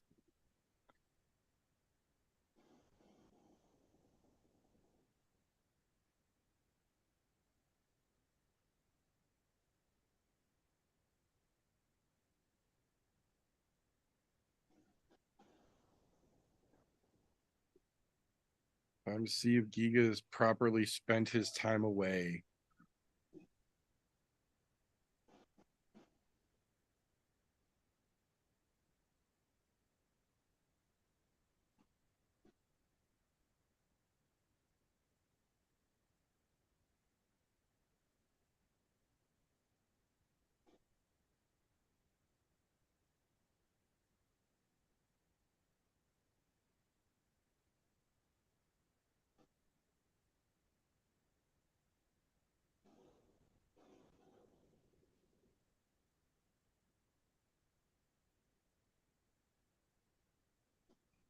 Fights left.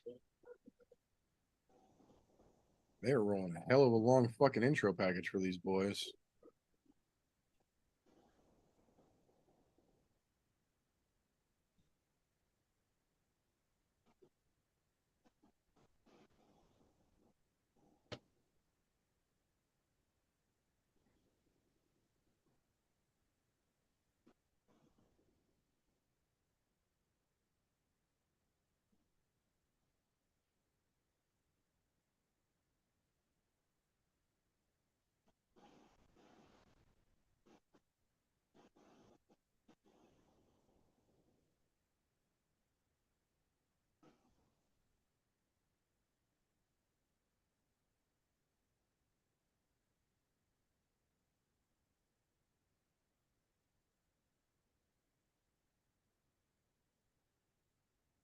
Finally, we get some walkouts. Jesus tits. All right. The fans look pretty hyped up to see Alex Caceres. Hell yeah.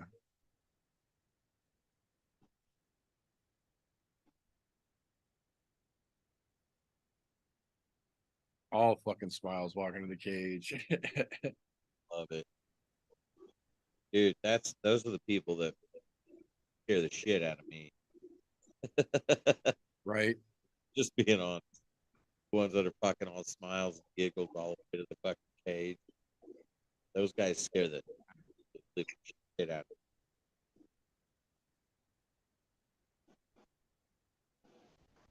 In a good way.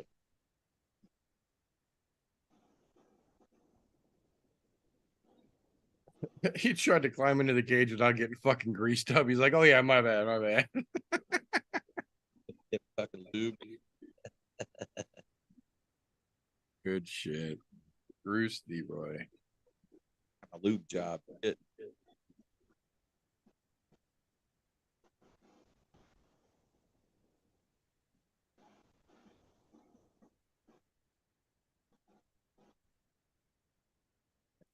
We go.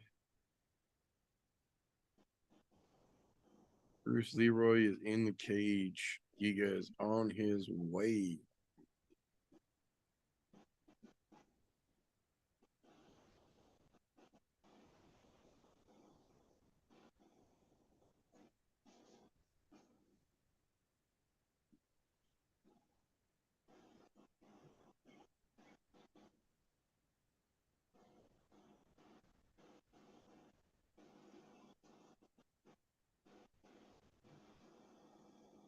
Good shit. Giga seems pretty focused. He's not even looking at the crowd. He's walking a serpentine pattern up out to the octagon. I'd step aside and go grab some. Nice. These are my filters. Yeah, it's a book. Nice. Already through the pages.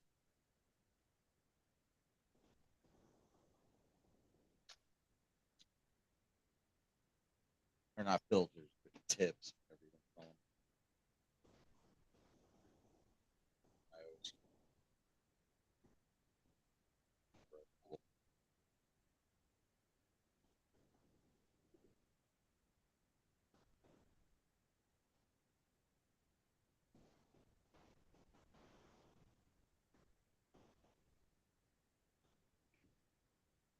All right, let's see. Giga's staying pretty stoic.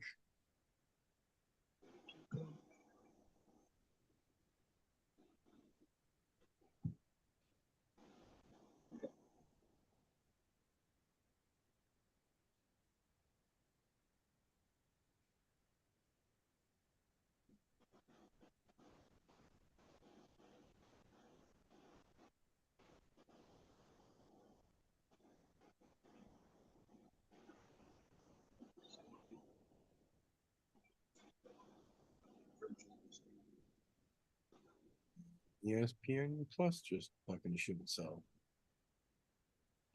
Oh.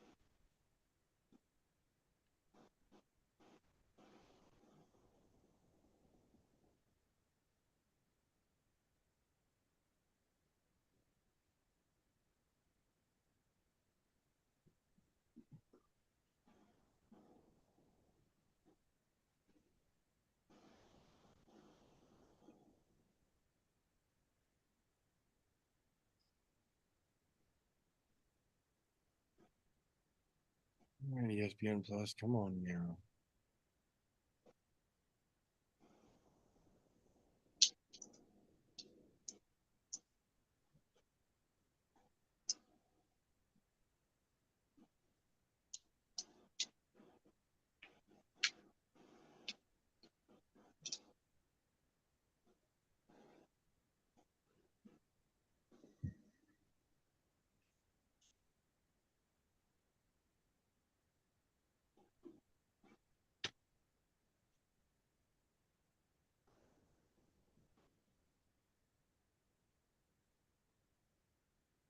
Go.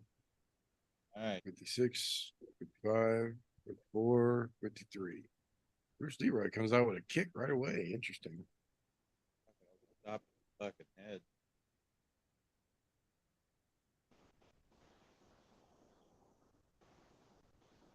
Leroy is definitely being the aggressor here.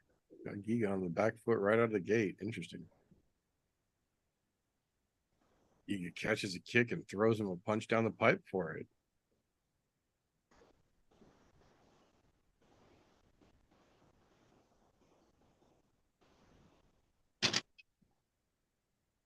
Interesting. Let's see.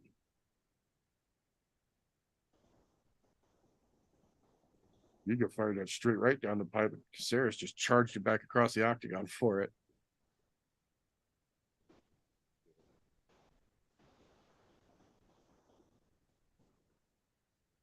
Both still trying to get a feel on each other here.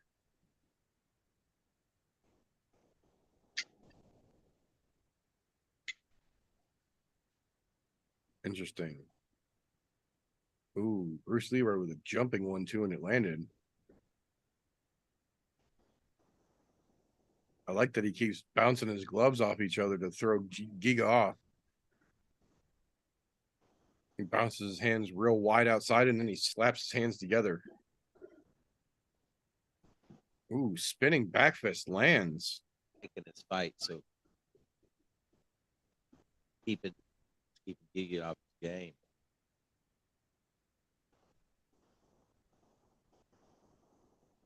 You could try to high kick. Caceres blocked it though.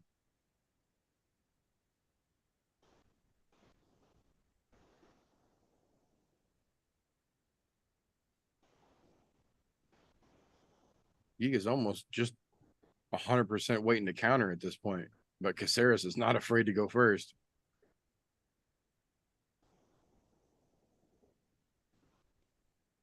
Giga with that straight right down the pipe again. Damn.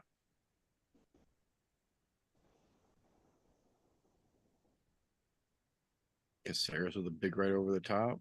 He's feinting that spin that he landed a minute ago now.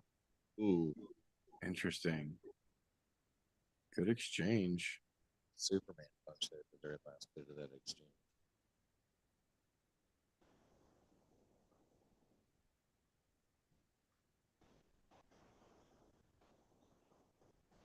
Caceres is just circling off, looking for that shot, and Giga's just waiting for him.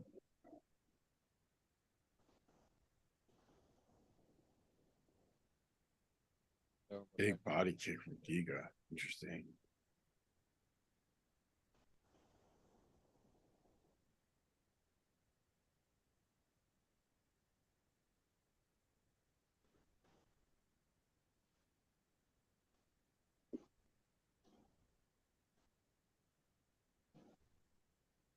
Caceres is throwing some real weird and wild kicks. Getting back to his crazy, unpredictable style. I know what I was like. I don't know if you guys can hear me. Like, What's up? nothing. I just kind of felt like I was like huffing and like hawing it, like as he's like, fucking Caceres is like just throwing these psycho fucking kicks.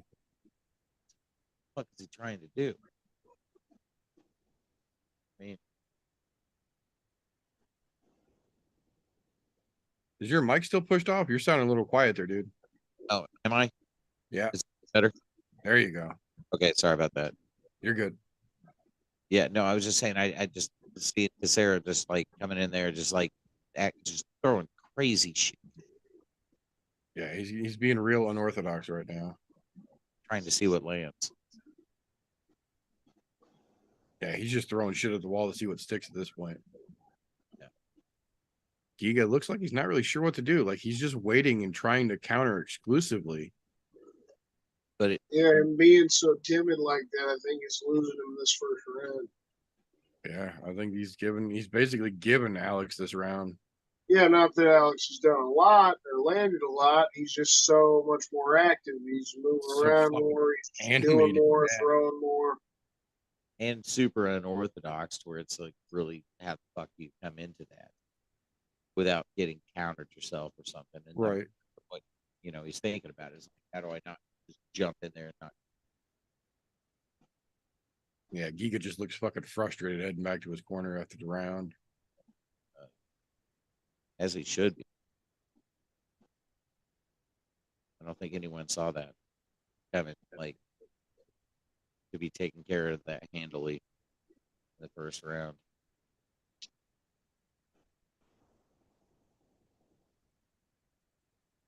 I'm going to actually have to listen to this commercial at some point. It looks fun.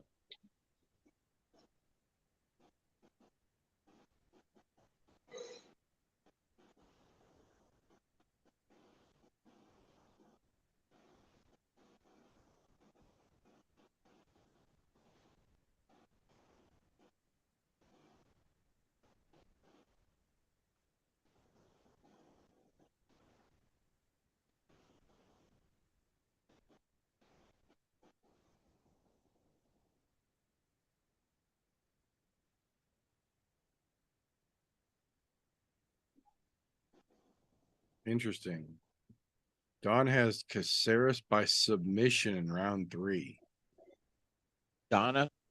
Don does. I was like, what the fuck does Donna know that we don't? Oh, good kick exchange to start the round. 46, 45, 44.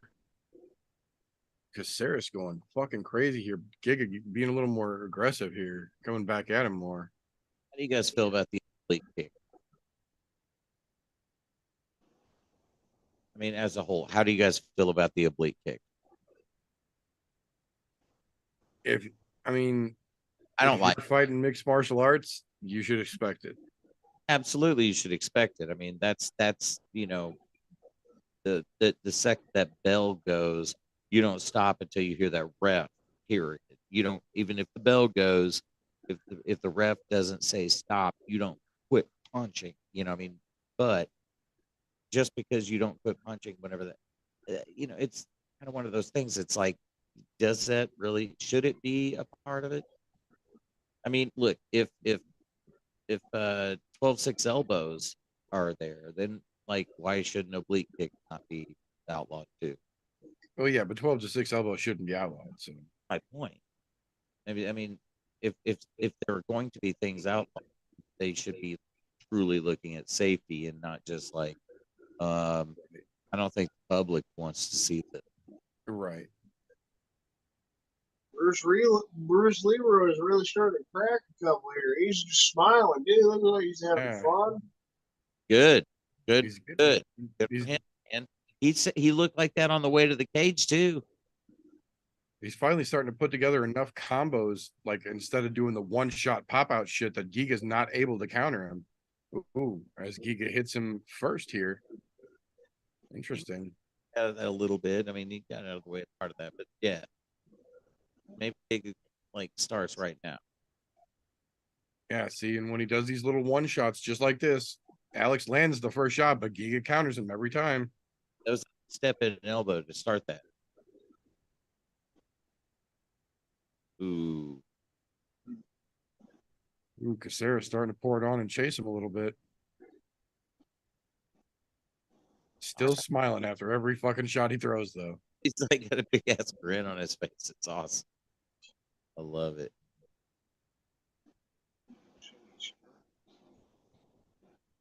Ooh, nice fucking right uppercut.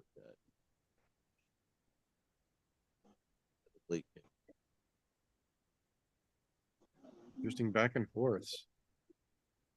Ooh, nice. Giga tried to go first, and Alex was going to counter him. Yeah, but I think didn't get him. Looked like he touched. Oh shit! Damn. spinning kick attack from Alex almost fucking landed.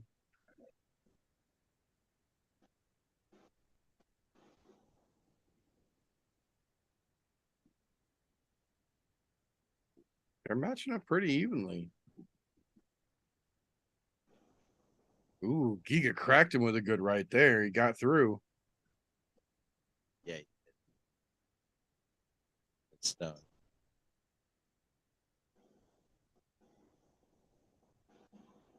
There's a little respect. Good kick from fucking Leroy to the gut. Damn. I feel like there's a little respect showing. Ooh, Giga countered him with a good left there.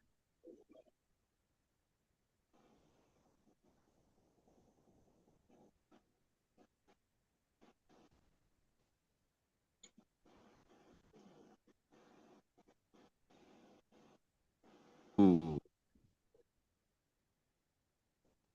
It was a rough kick to the fucking center of the stomach. Interesting. Giga kicks and Alex punches. Alex kicks and Giga punches. Yeah.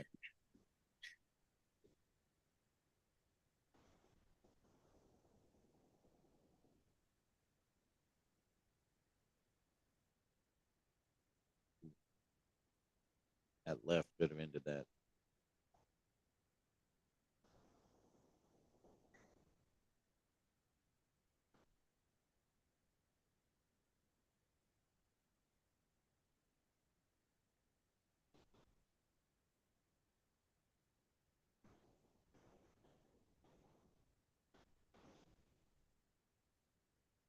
Back and forth. Giga's starting to chase him a little bit more.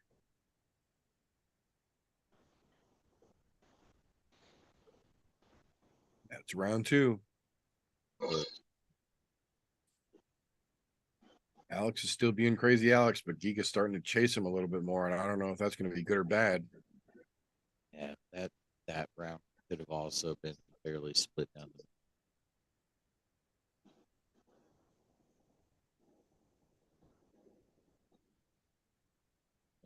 Giga got in a few, but Mr. Bruce, Yeah, I don't know. and he put on a good round. And I mean, it was getting away, eluding, doing what he needs to do to like stay ahead. I don't know. Yeah, that's a hard one to fucking score for sure. Just total fight, super tough to score. I don't know how the fuck they're going to. Obviously, it'll be wrong, but it doesn't matter what they do, it's wrong. But this is literally I would say probably the toughest fight that I personally have like watched in this. I have no fucking clue where this is going to end. Yeah, I don't know. I don't know how to fucking call this one so far for sure. No idea how to call it.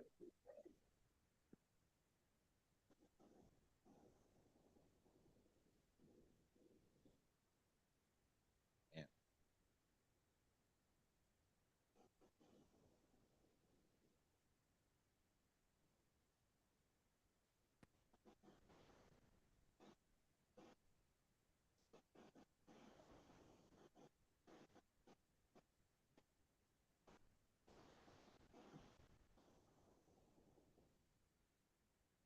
Giga's starting to push forward a little more.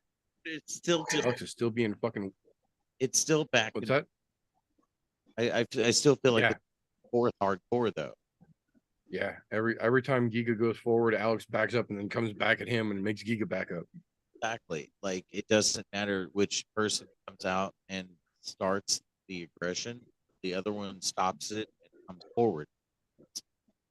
Yeah, it's been pretty balanced so far for sure. Very even match. Ooh, They're both leaning in when they lean forward though. There's almost a clash of heads a couple of times now. I think Alex's hair is the only reason that they haven't had blood yet. Right. But that look vicious.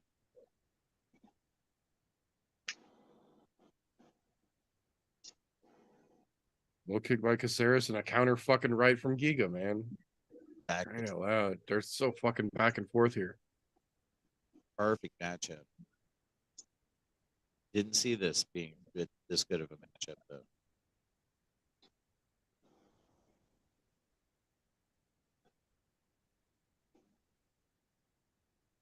Ooh, couple of good shots by Caceres, and then a couple of good counters from fucking Giga, man. Exactly. So fucking close.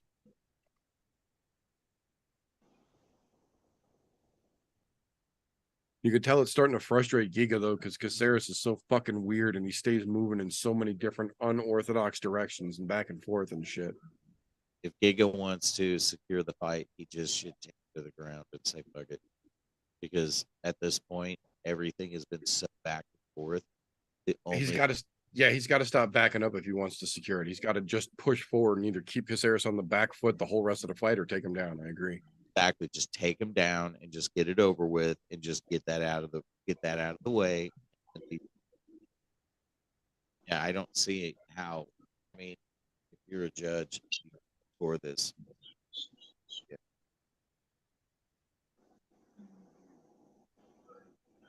As soon as one lands a shot, the other counters it, and then he lands a shot and the other one counters it back, man. Yeah, it's like a tennis match. 2 1 2 2 1 back and forth. That's all it's been the whole fight. And they've almost done the same thing. Low kick, 1-2, 1-2, low kick, back and forth. It's like, and then body kicks here and there. Weird offside kick from Caceres here. Giant head kick out of nowhere that doesn't even come close for Giga. Weird fight. Yeah. Like, what the fuck was that kick from Giga a second that was out in the middle of nowhere? Like, that wasn't even like there was no one there. Yeah, it was a mile off target for sure. I feel like he's tired. That had to have been a tired move. See, because Caceres tried to just do a spinning back kick, and when it didn't work, he spun out the other direction. Dude, it's the weirdest. Oh, that was a good body kick. Good shot from Giga there, yeah. Nice fucking high body kick right in the ribs. And it doesn't even slow Caceres down, is the funny part. He turns around and tries to head kick Giga afterwards. Touch him. Yeah, this is I would really not enjoy being a judge on this fight. No, this is a fucking ping pong match, man. It's just back and forth. Okay, Giga got him again with that fucking tight leg kick. Fucking that was tight. 30 seconds. Come on, boys. Spinning attack from Caceres, and Giga counters him. Go figure. This is one back and forth. It's just back and forth. It's so fucking leveled out, man. Alex lands a right, Giga counters with a left. Oh, Alex, again. Dude. Same thing, twice in a row. Are we going to do 3? Come on, boys. Touch this. Another spinning weird kick, and then Giga tries to step around it. Giga with a flying front fucking flip kick. What the fuck are we doing? Like, fuck it. You doing shit? I'm going to spin shit. Oh, good shit, boys. And then nothing but respect in the middle of the cage afterwards. You love to see it. Yeah, it's a good fight. Yeah, no, I would hate to be a fucking judge watching that one, man. That was so back and forth all the way through. That's what I was about to say. You fucking tell me who won, because I don't know. Christian, you know? Well, I feel like Giga had some decent power shots. He did. But Caceres, it was like a Dom Cruz fight. As much as people would like to think that Caceres didn't land those power shots where he's so damn active. And I love that style. Like, he made that fight exciting. Giga was sitting back way too much, looking for counters. He landed a lot of them. Yeah, he did. But I don't think he did enough in that third round. Maybe that second round to me was the closest round out of the fight. But I thought Caceres took the first, and he just did that last little bit, to me, took it. Yeah. The spinning elbows, just the working more of the shots. Giga looked a little drained and gassed more. Caceres just smiling through the whole fight, constantly bouncing on his feet. Just never looked like he was gassed. There was one point in the fight where I think it was in the second round, Giga really clipped him a little bit. Yeah. So that could have swayed the judges to give Giga the second, but I would still go 29-28 Caceres. Here we go. And then again, you got to love the respect as they walk back for the decision. They bump knuckles and smile at each other again, man. Like, that's the fight game, dude. That's the way it should be. That's the way it's supposed to be. Yeah, it should be. But yeah, I'm with you on that. That could go literally fucking either direction. But I think you're right. I think you're right. Giga Chikadze. Me, Give it to Giga by decision. Jesus Christ, I didn't see that. I really did. Unanimous decision, even. No shit. Okay. God, Jesus. Okay, didn't see that coming. Not all of us could even fucking agree on that shit. Yeah, the 30-27, that's what I think is bullshit. Yeah, I don't agree with it being 30-27. I can see it being unanimous, but I don't think it was that distant of a fucking fight. I think it was a lot closer than that. Yeah, I'll give it. But no, that should not have been a unanimous decision, not by any stretch. That was a very close fight. I mean, there was no damage, so we can take that out of the equation, right? So damage is like gone. Right. No one was hurt by any stretch. And then there was strikes. There was no takedown, so we got strikes. So it's who outlanded who, and who did the judges see outland the other one more. That's what it comes down to. Or who did they hear the crowd cheering for more while they're looking down at fucking. I will say the best part about that whole fight for me is that it continues the trend of TJ and Vinny fighting over who's going to trip over their dick, and I'm clear. Out. I'm up by enough that at this point, my dick remains untripped over. I'll be all right. Yeah, and I will say, as much as I'm disappointed about the call on that one, it helped me get another perfect on Tapology. I think I had Gigabyte decision on that. There you go. There you go. Yeah, I was just getting ready to go back in and look and see where I was at on that one. I don't even remember who the fuck I chose, just to be honest with you on that one. Yeah, I never look. While we're watching the card, I never look at where my shit's at till the end. I just normally remember who the hell I picked most of the time. Yeah, that's all I'm really wanting to know is really who in the hell I even chose on that one, because I do not remember. It was so up in the air for me on that one that it was like, it was a flip.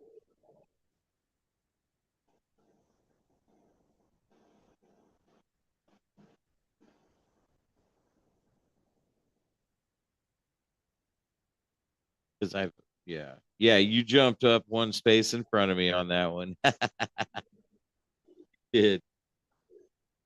Yeah, you hit 565 and I'm at 555.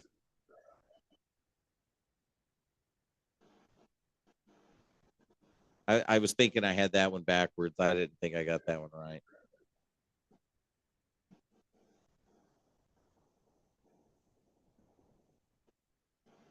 Fucking Sean Strickland.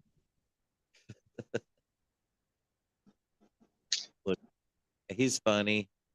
I'll give him that. I love that they showed his fucking locker, and the name on the locker was Sean Strickland.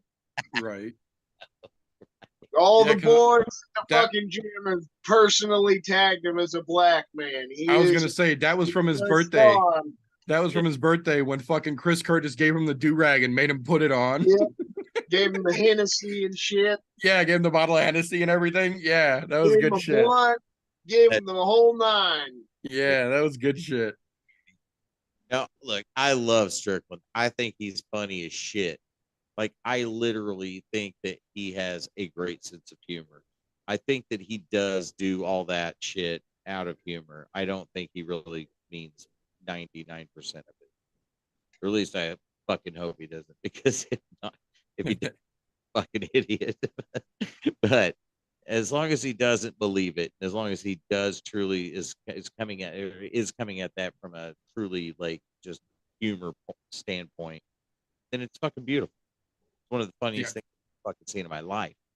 I look at it the other way. I think he genuinely is a fucking scumbag, but there's a decency streak in him, because I also believe that Chris Curtis is a good judge of character, and Chris Curtis is willing to co-sign on him to the fucking death. Oh, the faith that I have seen Chris Curtis put in Sean Strickland shows me that there's something down there, but I also believe that he's 100% a fucking scumbag too. Yep. Yeah. I remember the second time I ever heard the motherfucker talk, I was like, yeah, I don't like you he has let more than enough things fall out of his mouth that make me want to introduce his face to a shovel, that I know that there is bona fide scumbaggery in that man. But the amount of faith Chris Curtis has been public about putting in him also shows me that there's something there. But I will say Strickland has come out and said, look, man, I'm a product of my fucking environment. Oh yeah. No, he owns it. I'll give him that. He owns it, but it doesn't make him any less douchebaggery. It does. Look, you can learn to, move away from those thoughts. Because there's been too many things I've heard come out of his mouth that I'm like, yeah, fuck off. I don't like that. And I don't, some of it, I'm surprised they've even let him stay in the fucking UFC. Just to be honest with you. Any other organization, he would have been booted. But I think, like I said, I want to believe that he's doing it out of humor. If that's the case, more power to him. Keep up the good work. It's fun. If not, shut the fuck up and go fucking die in a corner. Did I say that on, are we broadcasting this? I'm just kidding. I don't give a fuck.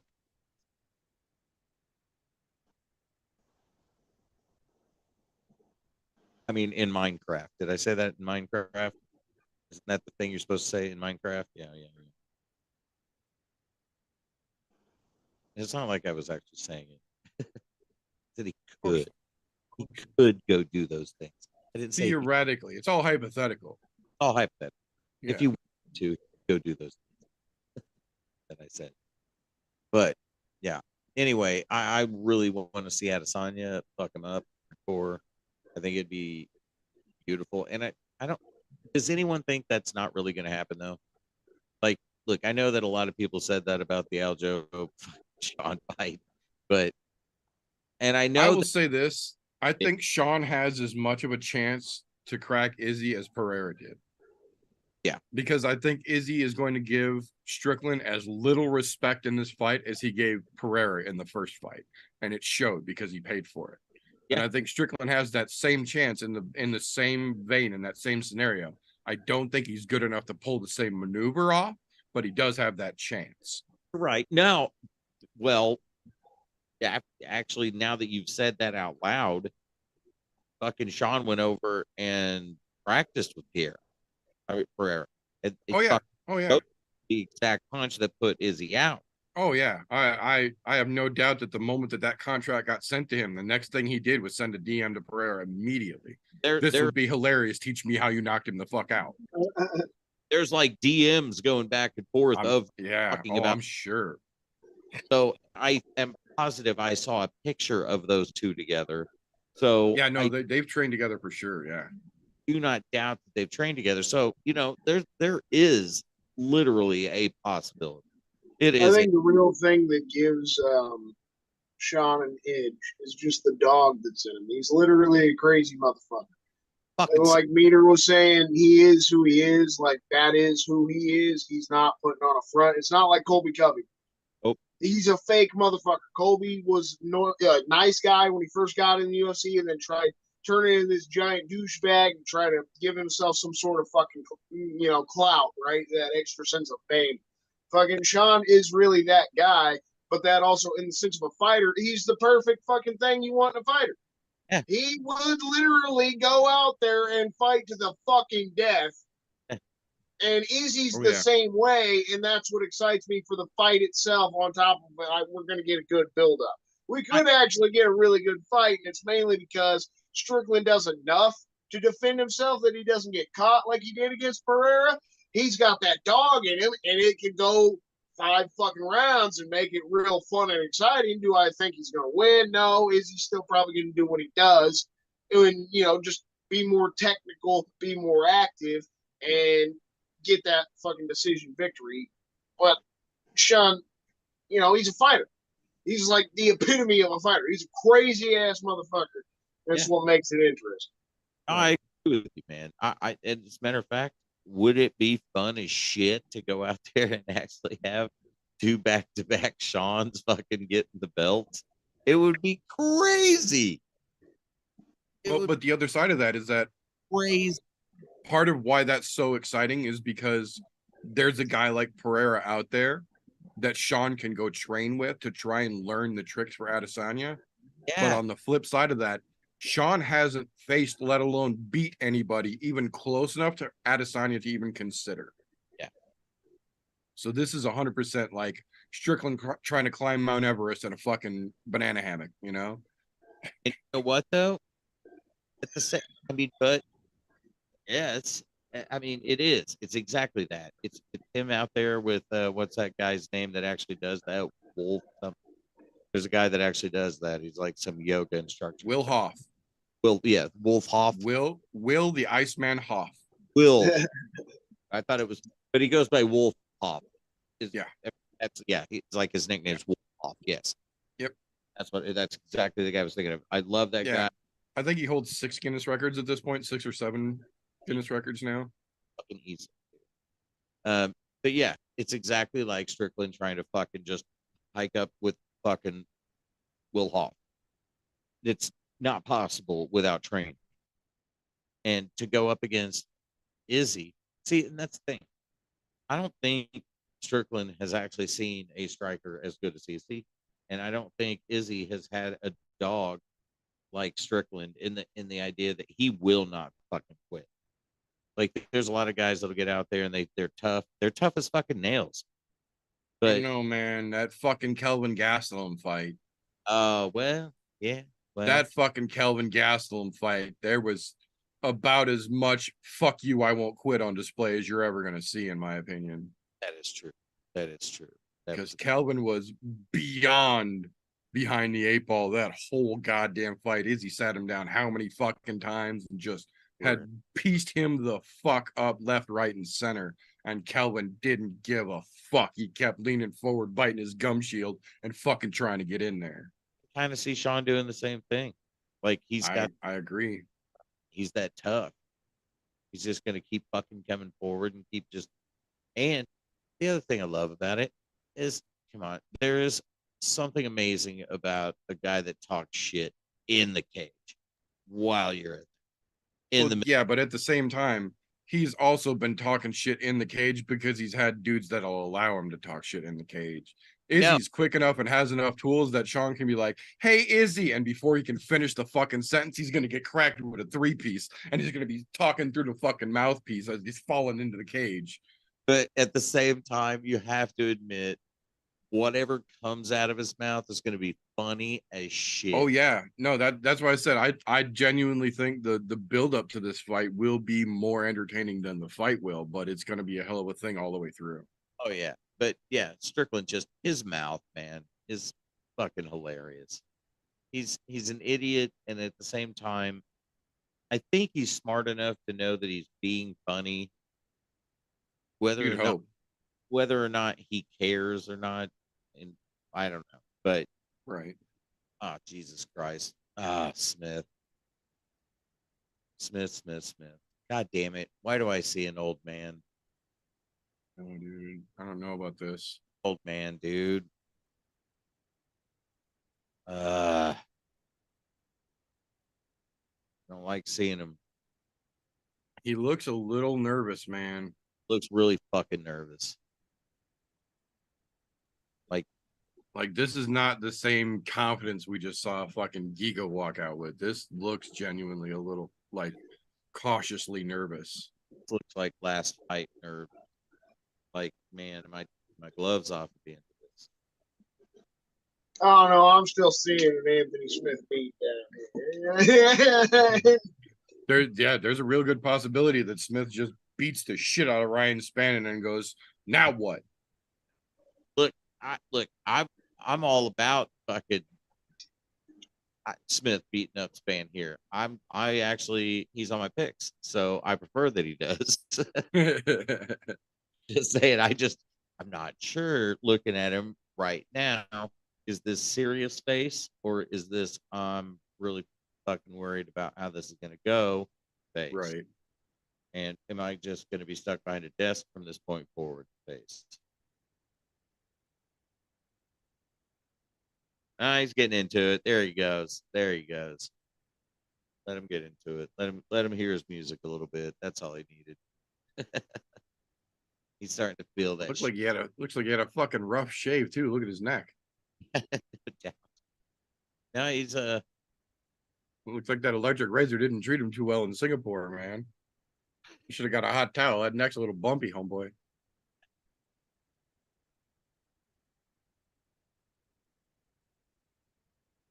what's going on here? He looks a little flat to me, man. There's something different about Like him. even the stomp in the center of the cage looked like half ass. Like he's going through the motions. That's exactly what I was going to say. This does not look. I'm saying it right now. It feels like Anthony Smith is on autopilot. It doesn't feel like he's like there, if that makes sense. It feels like he's just going to let his body do what it knows to do. And that's not a good idea against a dude who can hit as hard as Ryan fucking Spann. No. I'm just reading it as he's focused. I hope so. He's talked about it earlier this week in media day. He shat the bed in his last couple of fights, and he's just fucking focused. And that's what I was saying whenever I came in on Thursday, was kind of that exact thing. Is I don't think I mentioned his focus. It was just that shit bed on his last two fights, but his last win was Ryan Spann. I mean, come on. I mean, that's got to mean something. But he is looking real. Like this does. I've been watching Smith fight since damn near the beginning of his fucking time in the UFC.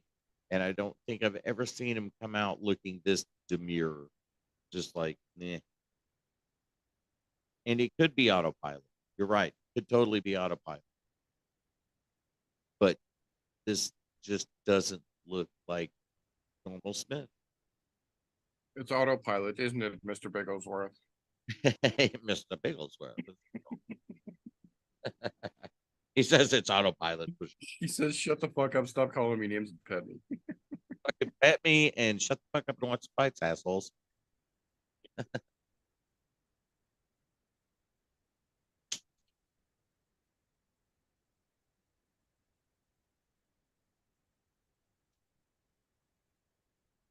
Sit down, you're not that hot.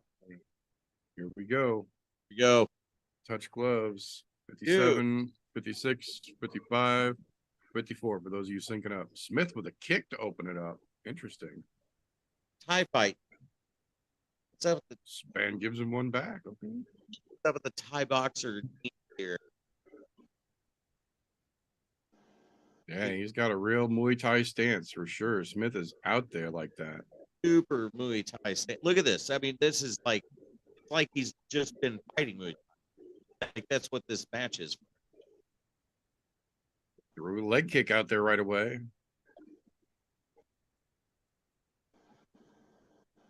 Ooh. All right.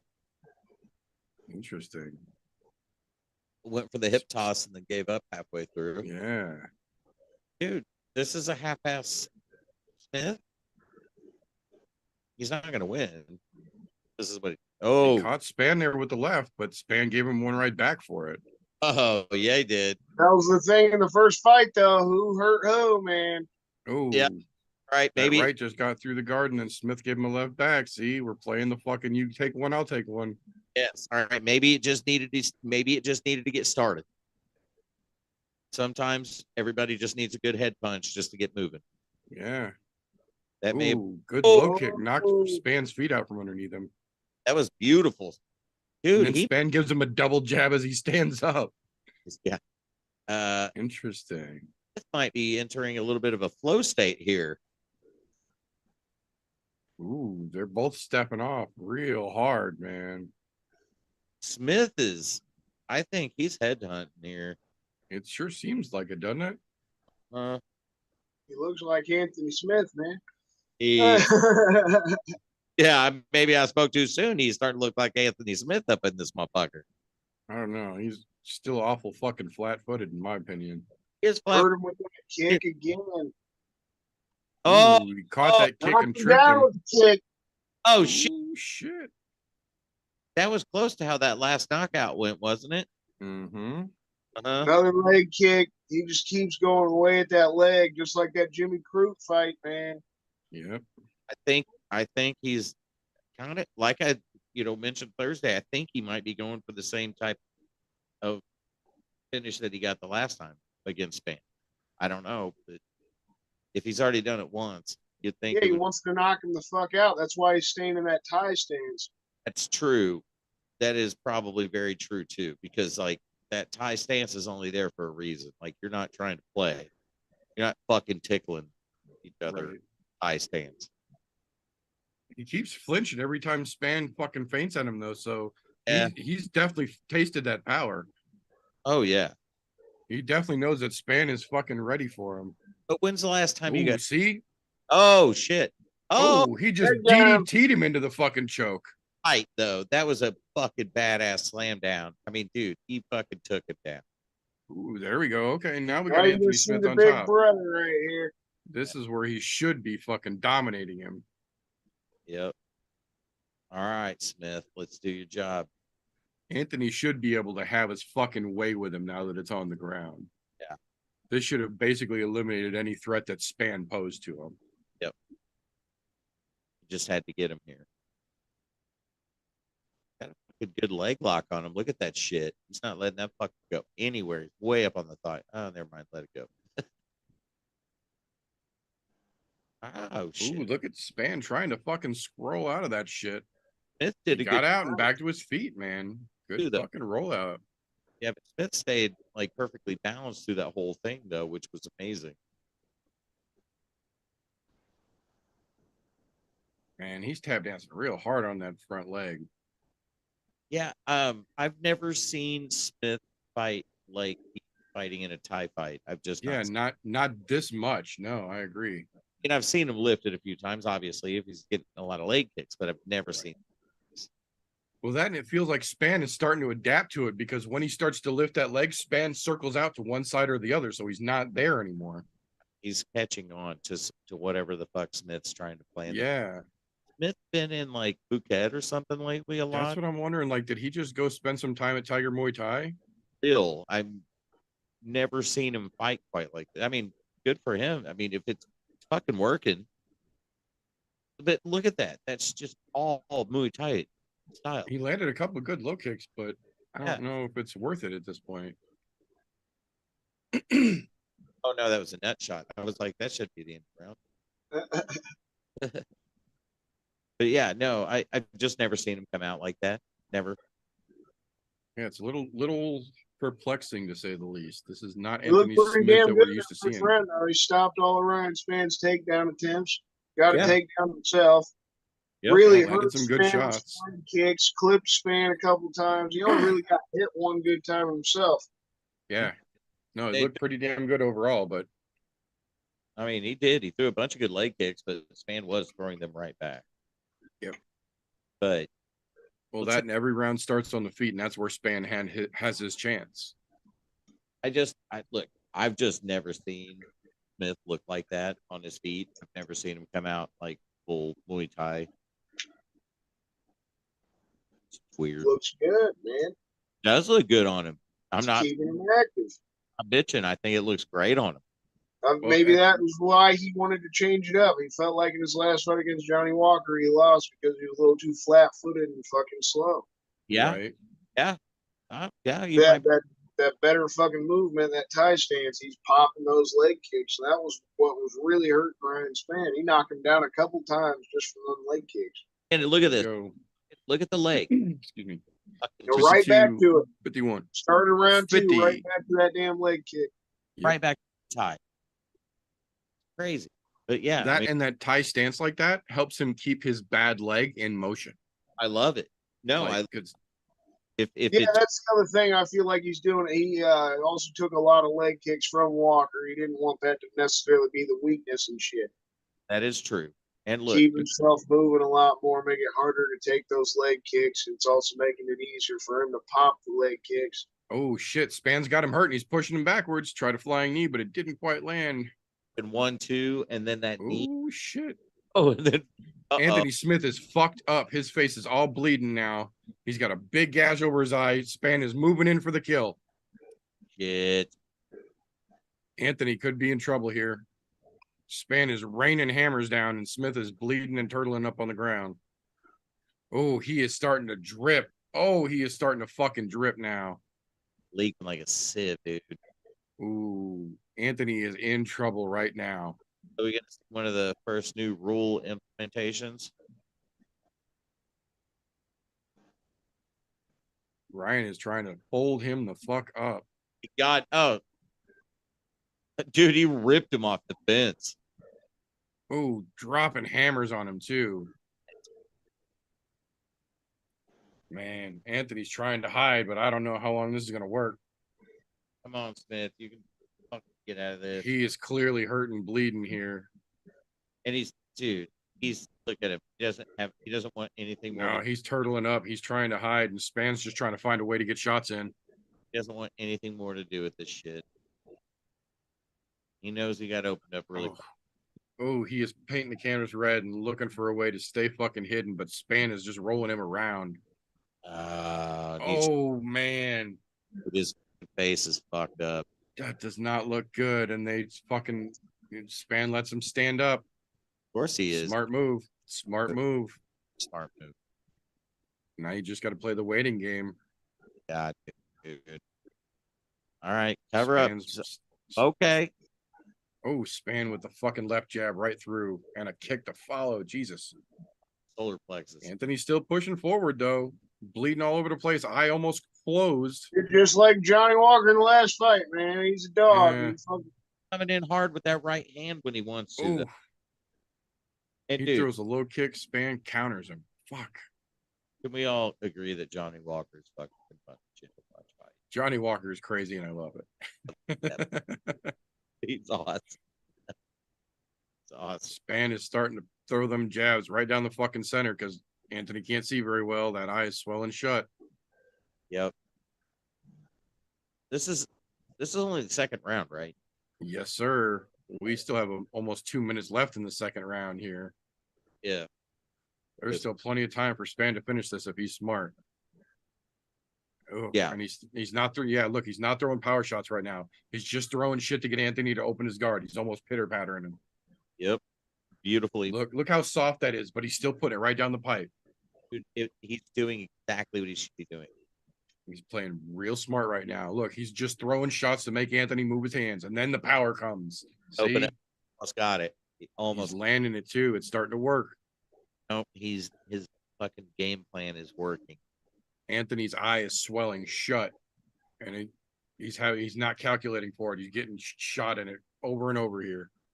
That left good counter right, but still. Look, he's planting his feet. Oh, he's still landing shots, but now he's in the point where he's eating them to land them. All right, can't be there when your eyes swelling shut and bleeding all over the fucking place, dude. All right, so if Smith loses this, man, I gotta say, take the gloves off, brother. Just sit behind the desk. Dude, he's looking rough right now. He's dripping blood all down his fucking body. Make your money behind the desk. Go. Just good body kicker, Span. A husband. Ooh, Anthony lands a right and fucking Span counters him left, right back. That's the thing. It's like it's 1 for 5, 1 for 6.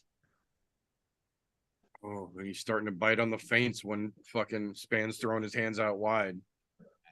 Dude. Oh, that eye does not look good, my man. Yeah. Was there like a gas? It's 1-1, but Ryan Span definitely almost finished with that second round. He got a little yeah. Was there gas above and below the eye there? There's a cut above the eye, and the bottom he's got a giant hematoma swelling up. Below that, okay. Yeah, the bottom of it. That's why I said the cut is above the eye, but he's got a big fucking mouse that's going hematoma, starting to puff up the eye, close it from the bottom. I saw once he wiped away. There was like a spot of smear up here. Yeah.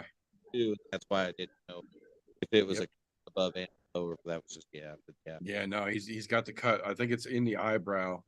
And then that fucking mouse is just starting to push that eyeball up, man. Dude, yeah, that's not going to last much longer.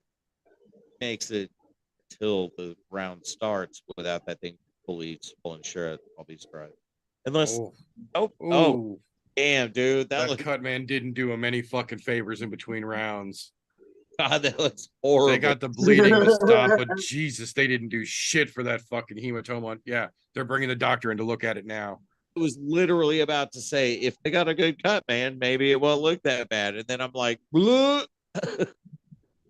having the doctor's got him covering his good eye. She's shining a light from the side and holding up different amounts of fingers and making him follow them. Is this the first implementation of the new rule? I think it might be.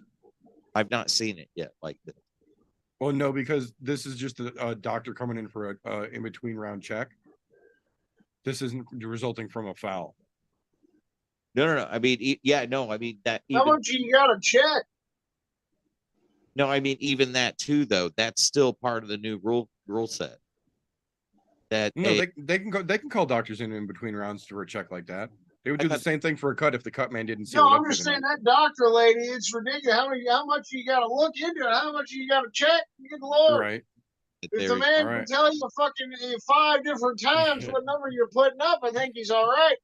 No, you mean 49, 48, 47. They come out and hug to start round 3. So, no, that's badass. That's one of the reasons I love this fucking sport. Ooh, Smith is being definitely more aggressive now. He knows he's in trouble. Yeah, he does. Oh, he knows he lost that last round. Period. He knows he. And Span is still right there too, giving him the fucking 1-1-2 down the pipe. Smith keeps landing odd shots here and there, man. Yeah. I mean, he's not looking bad this round already. He looks more himself already. Oh, and then Span lands a big fucking right as you say that. Yeah, but Smith fucking landed a nice fucking right leg kick at the same time too. Yep. It was hard as fuck. Not like that. Little baby touch he did there. Yeah, see, Span has figured it out. Yeah. Anthony is shelling up real hard, and then Span pitter patters him till he opens up, and then he fucking cracks him. He's done it twice now. See, Anthony shells up and he locks in real tight, and then Span pitter patters until he opens up and then stings him. If you like, what I'm seeing is Smith trying to go back to the Muay Thai stance, but he can't get that front leg up in time before he gets cracked. Yeah, get there, but that's what it's like. He just keeps trying to like follow back to that. Check a couple of leg kicks there, though. The way that Span almost throws both arms out a lot with his strikes, especially his kicks. Anthony should look for that damn uppercut. Yeah, that uppercut will slide right in there and fuck him up real good. Yes, right? It will. Oh, yeah, because he's throwing his left hand out a lot while he's throwing the right to punch. Yeah, that's what I was noticing. He's almost throwing both hands when he's punching. Like, that's what I was talking about. Bad with his defense in certain aspects. He started doing that in round 2 as a feint. He started throwing one hand out, and Smith would cover up, and then he would pitter patter from the right. Yeah. But now he's doing it while he's throwing punches. So he's still trying to feint with it like that, but he's doing it while he punches now too, and that's going to get him cracked if Smith's catching it.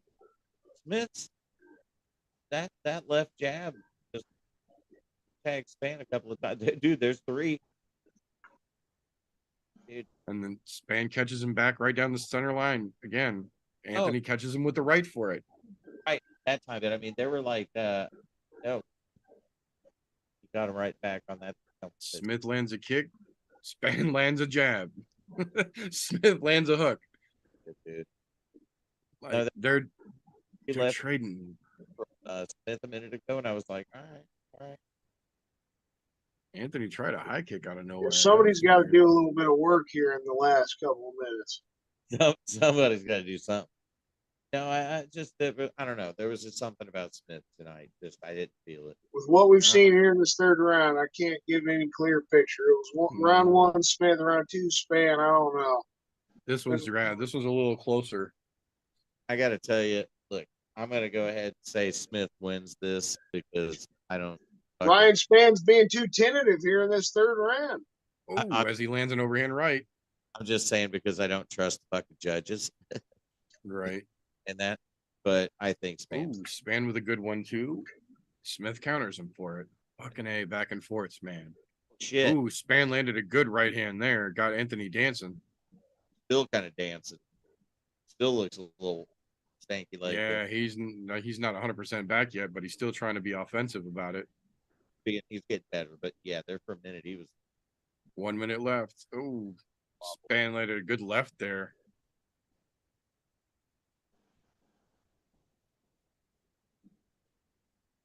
Oh man, that left jab from fucking Span keeps getting through.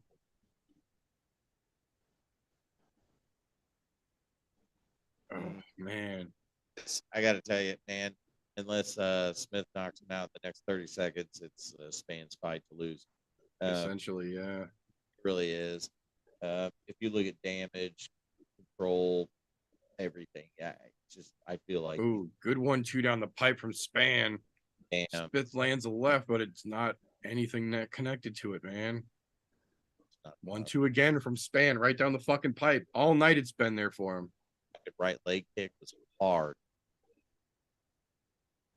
Left jab and then a 1-2 straight down the pipe has been there for Ryan Span all night tonight. Oh shit! Fucking spinning head kick to attempt close the round out. Okay. All right. I think that's a Ryan Span victory, my friends. If it does not go to Ryan Span, I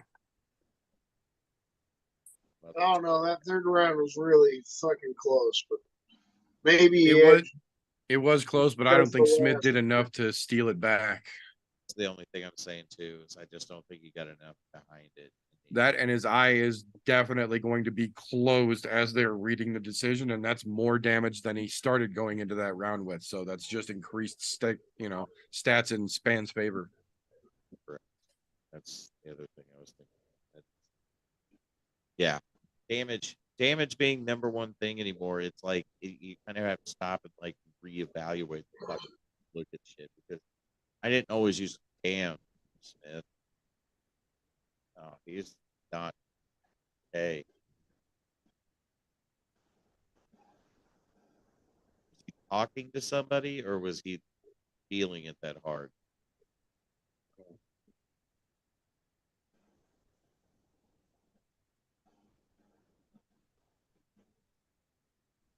All right. If the judges are smart, you got to go Anthony Smith if you're going off the stats. And the stats are pretty fucking close, but yeah, accuracy. Yeah. Because other than the damage in round two, the fight was pretty damn razor thin. Yeah, Span landed a little more, but it was at the cost of the accuracy because he threw more. I felt like consistently throughout the fight, Anthony landed more power shots, and aside from the getting hurt in the second round, see how the fuck they score it. That's the thing. Like, we could sit here and fucking say what we think all day long, but these dumb motherfuckers don't know what they're doing.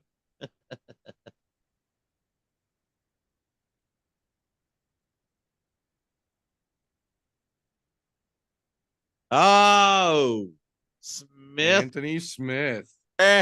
Oh, I just may have bumped myself up in the rankings just a teensy bit. No shit. Man, I definitely went with Smith. Wow. Let's fucking go. Judges know what the fuck they're watching there.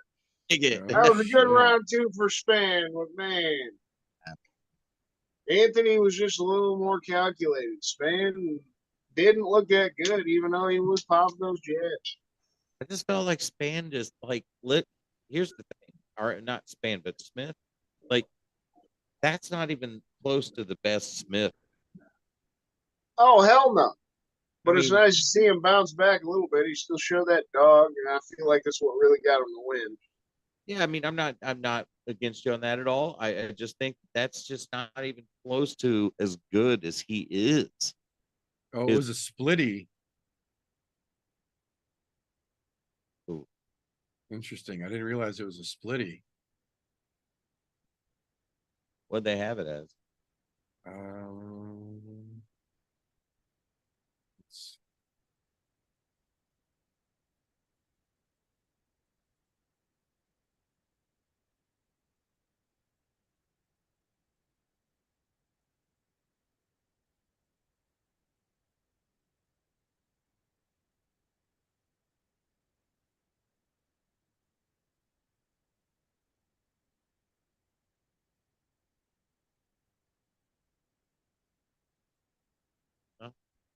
Congrats, Mr. Smith. And yes, that eye is damn near closed. Like, it's almost not even open anymore.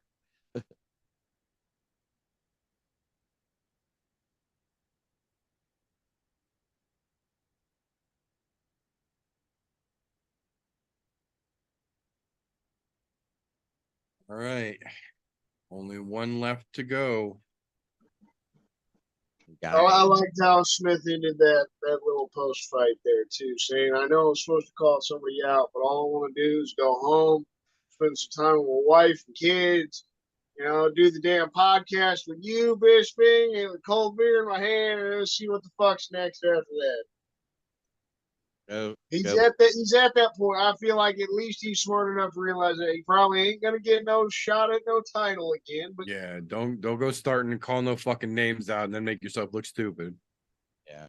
Well, look, good on Smith. I mean, hard fought. He proved he can still hang against some decent guys. Dude, that was not an easy win. He stuck around that fight against Johnny Walker. He didn't get finished in that one, and then he was able to kind of bounce back in that fight. Dude, I gotta tell you guys, I am a huge fan of Johnny Walker, dude. That guy kills me, dude. I fucking die laughing just looking at him walk to the fucking stage. He makes my ass laugh. And it's through the whole fight, too. It's like he's just a comedian through the whole goddamn fight, which is hilarious. Like, you can be a fucking comedian and yet you're in there whooping ass at the highest level at the same time. All right, bro, I'm in. Got a goddamn mohawk. You got kicked out of a UFC event in your fucking That was one of the greatest things I've ever seen in my life. Just FYI, getting Johnny Walker get booted out of the UFC in the UFC clothes that he has on. Right. What the fuck? How the hell did that even happen? That's fucking crazy.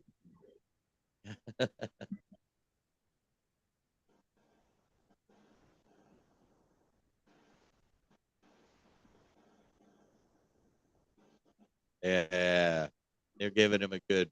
Yeah. Nice promo intro here. All the highlights. Great promo intro. I love it. The fucker's the man, dude.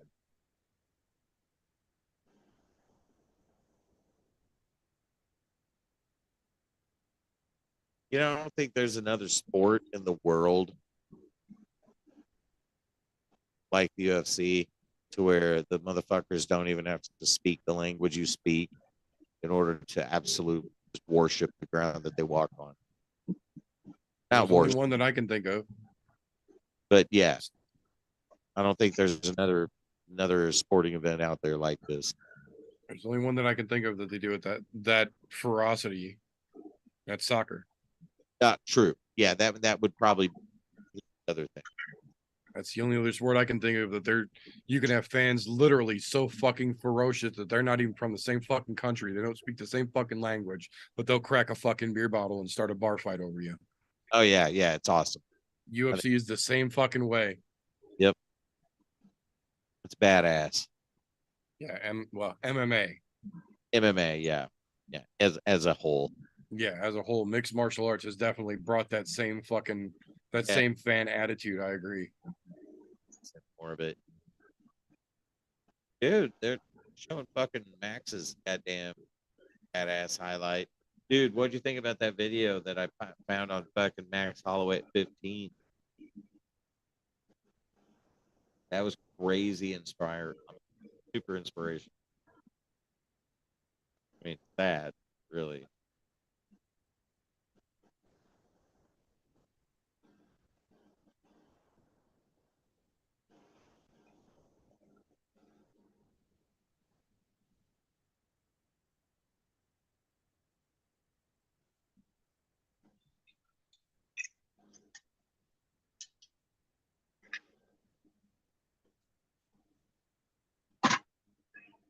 All right, boys, we're about to see some high-level MMA boxing.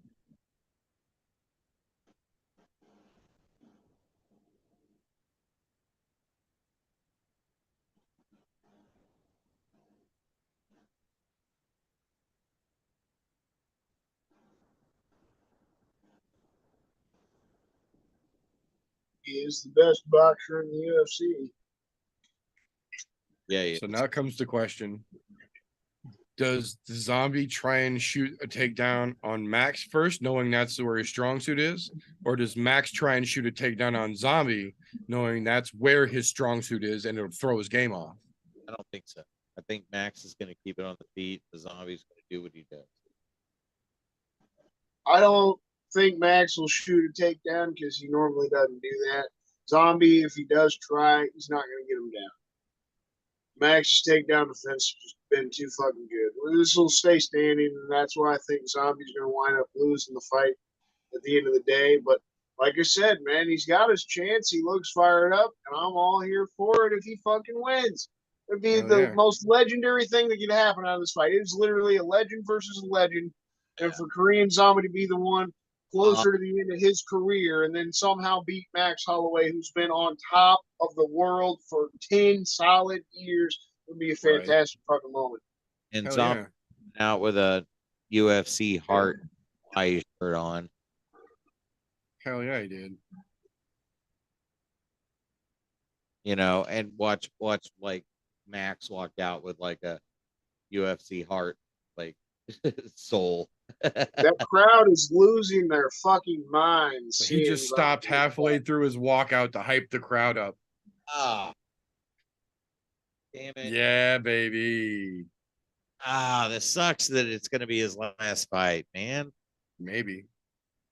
True. Either way, here's a big fucking dab to the Zombie versus Max. Cheers, boys. Let it fly. God damn, this is going to be epic.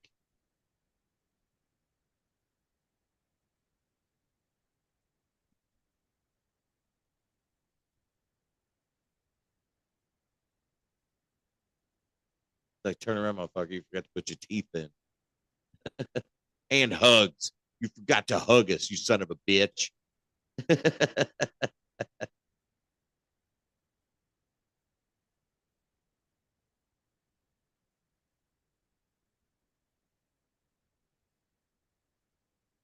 All right, boys. Dude, I'm fucking stoked for this. I don't even care how this one ends at all. Yeah, this one can go either way, and I don't give a fuck. I just want a good fight. For all I of don't care who fucking wins it. Yeah, I got the tears going a little bit hearing that crowd sing the song along. You don't feel fucking. I've been over here doing the same thing, my man. What a fucking moment! If this is his last fight, to be close to home and have an entire crowd of fans like that singing his walkout song, and being this excited to see. Look at him soaking it in as he walks in the cage. Yeah. How often do you see him like actually show out a little bit? I was gonna say he's actually like smiling and he's in the fucking moment right now. He is soaking every bit of this up. Son of a bitch. In the event that this is his last fucking fight, he's taking every bit of this in as he fucking should. Damn it. Let's go, Zombie. Yeah. There goes. Fired the fuck up. See? That's what I'm saying. Like, Zombie's coming in with a goddamn fire that people are fucking underestimating. He is not going to make this fucking easy by any stretch of the imagination. Hoppity dance? What's he doing over there? Stretching his legs out. No, I'm just fucking around. I know what he's doing. Fucking watching him do that. I don't think I've ever seen him quite do that. Looked like he was trying to do the river dance. As a dude who's been doing that under his desk for the last 6 hours, I understand. Yeah, right. I've literally been sitting here stretching and flexing my knee for the last 6 hours because sitting still like that is fucking killer. That's why I said I understand why Anthony Smith went Muay Thai, because it keeps that fucking bad leg from sitting still. It keeps it in motion. Yeah, no, I get that 100%. Like, yeah. But I've just not seen him do that hardcore of a Muay Thai stance. Like, yeah, that was odd for sure. But hey, he pulled the shit out. I was to say, but it worked for him. So maybe that's his new thing. So whatever. I'm still waiting for these damn scorecards to get uploaded officially. They're still highlighting, I say in air quotes, the fucking Chikadze versus Caceres cards. They're waiting for the new Smith span cards to come in. Max hasn't even made it out yet. Max hasn't even started the walk yet. No, yeah. Max hasn't even started his walk yet. Now he's going. Here we go. Uh-oh. Yeah, zombies fuck.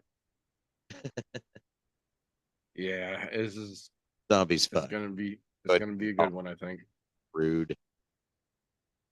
This is what happens when you have the entire island of Hawaii weighing on a man's back. There he comes, skipping to the cage with his flag. Yep. Calling it. Should have called it a long time ago. I mean, it's not like I didn't have Max.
Let's see who Don picked for this one.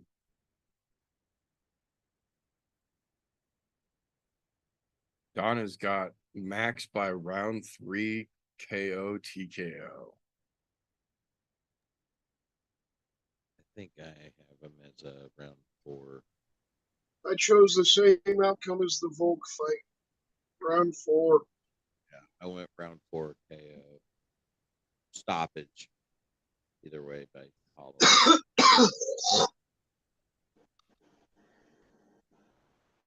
Fucking TJ, that was a robbery, but I'll take the points.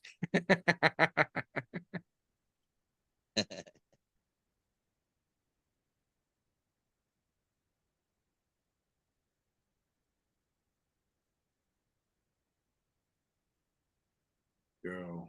Oh shit. That now? What? Round 4? Yeah, I love it too that Max talked about it this week that he wanted the red shorts to represent Hawaii. It's like the first time he's ever worn red shorts. They gave him the red shorts. Right. Yep. He's literally got Hawaii on his back more than he's ever had. Yeah, you were in 4th in the group, but you were in 2nd overall out of like all of us. Because the other 2 are randos. I just didn't do that well. That's why I'm really important. Now you're up there.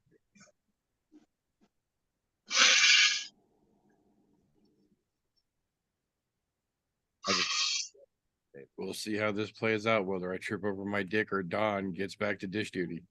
Well, like I said, I picked Max in 4th, so we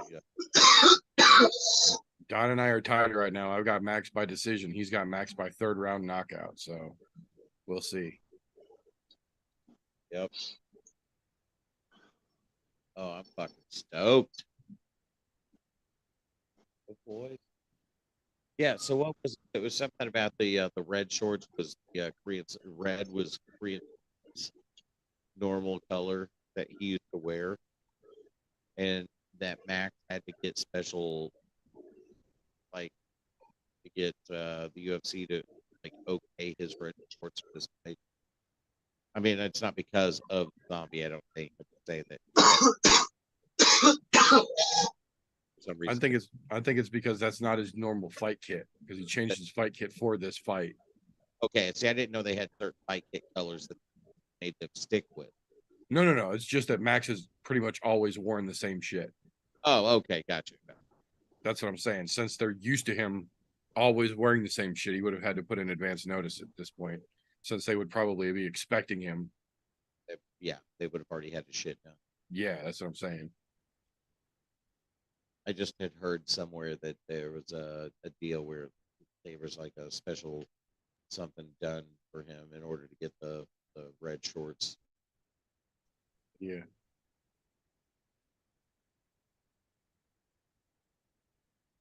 For tonight. That's an interesting bonus stat. Max is 18-1 as a UFC favorite, and he is a negative 650 favorite right now. So yeah, he's 18-1 as the favorite. This doesn't look to upset that apple card very much. Not at all. And I hate that for the zombie. I love the zombie, but he knew what he was coming into. That is true. He did, and he knew Max wasn't going to fucking hand him anything either.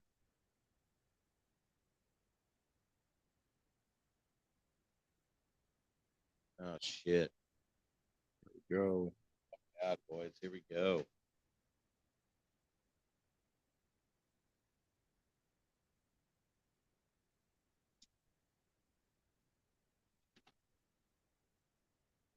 All right, round one is officially underway. 56, 55, 54, 53 for those syncing up. It's fucking on, boys. Oh, here we go. Which legend's coming out on top? Ooh. So far, Zombie throwing body shots out of the gate. like a big old leg kick and a body shot right out. It's Ooh. Max tried to run in. Zombie stiffed him. Ooh, Max throwing hard kicks. He is, dude. Those were vicious. Zombie with a good jab there.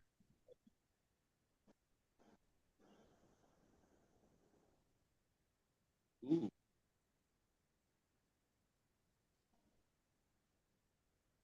Zombie backed him up real quick off that little. Yeah. Max is a little slow to get going here. He's definitely trying to feel this out. Zombie rushing in a lot here. Like old zombie. Gonna go out on a shield, bro. Max is still trying to hold the center of the octagon, but he hasn't really started pouring it on yet. He's still really feeling him out. Ooh, Zombie with a fucking sharp left that got Max winking. Yeah, that's my thing. I'm saying I think 1-2 from Zombie there. like fuck it. Ooh, I'm fucking either gonna go out, Zombie's throwing, man. but he also got clipped. Yes, he did. Clipped good. Ooh, man, they are giving fucking leather back and forth. This is fucking exciting as hell already. Max's fucking hands are so fast. Look at that shit.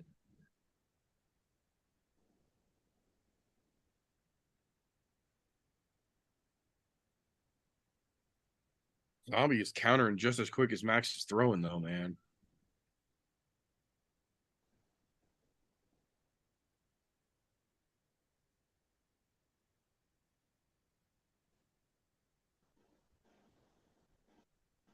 Ooh, That was close. That was a big wild swing for Zombie there.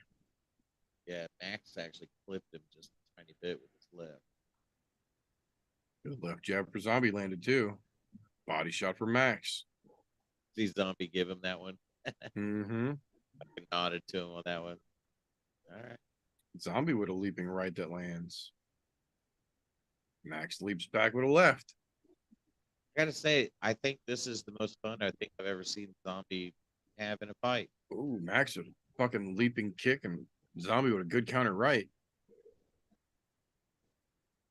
And I'm not saying that because he's smiling all over the place. Right. But no, Zombie just is normally very calculated. He looks like he's taking a lot of chances in this one because he knows it's his last. Yeah, he's put himself out there a little for sure. He's definitely like I just don't normally see him poking his head out like this, like trying. Ooh, Like leaping left lands on Max though. yeah, no, that was good. Another left from Zombie landed. Wide shot misses. Oh shit.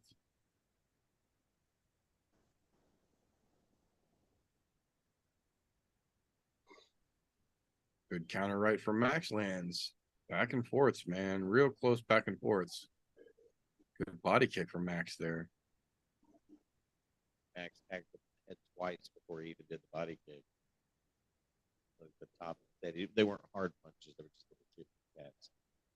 Zombie keeps shooting straight down the pipe like that. He might make something work.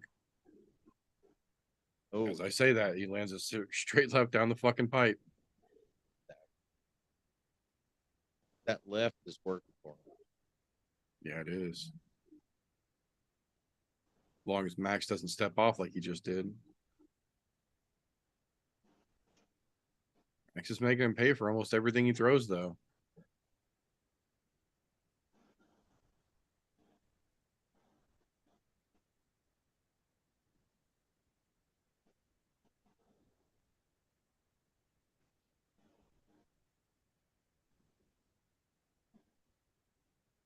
It kind of seems like Zombie's throwing one to get Max to throw and counter so that he can counter Max. Yeah. It does feel like Good back and forth. Good back and forth to end the round. fuck, man. He didn't even know where he was going. I kind of want to No. edge that first round of Zombie, honestly. It feels a little bit like it. Like Yeah. towards the end there, he was almost setting Max up. He would throw one, wait for Max to counter, and then come back to counter Max's counter. He's wearing the damage really quick, though. Max is beast. That he couldn't get Max to bite. Max's face looking red as ink.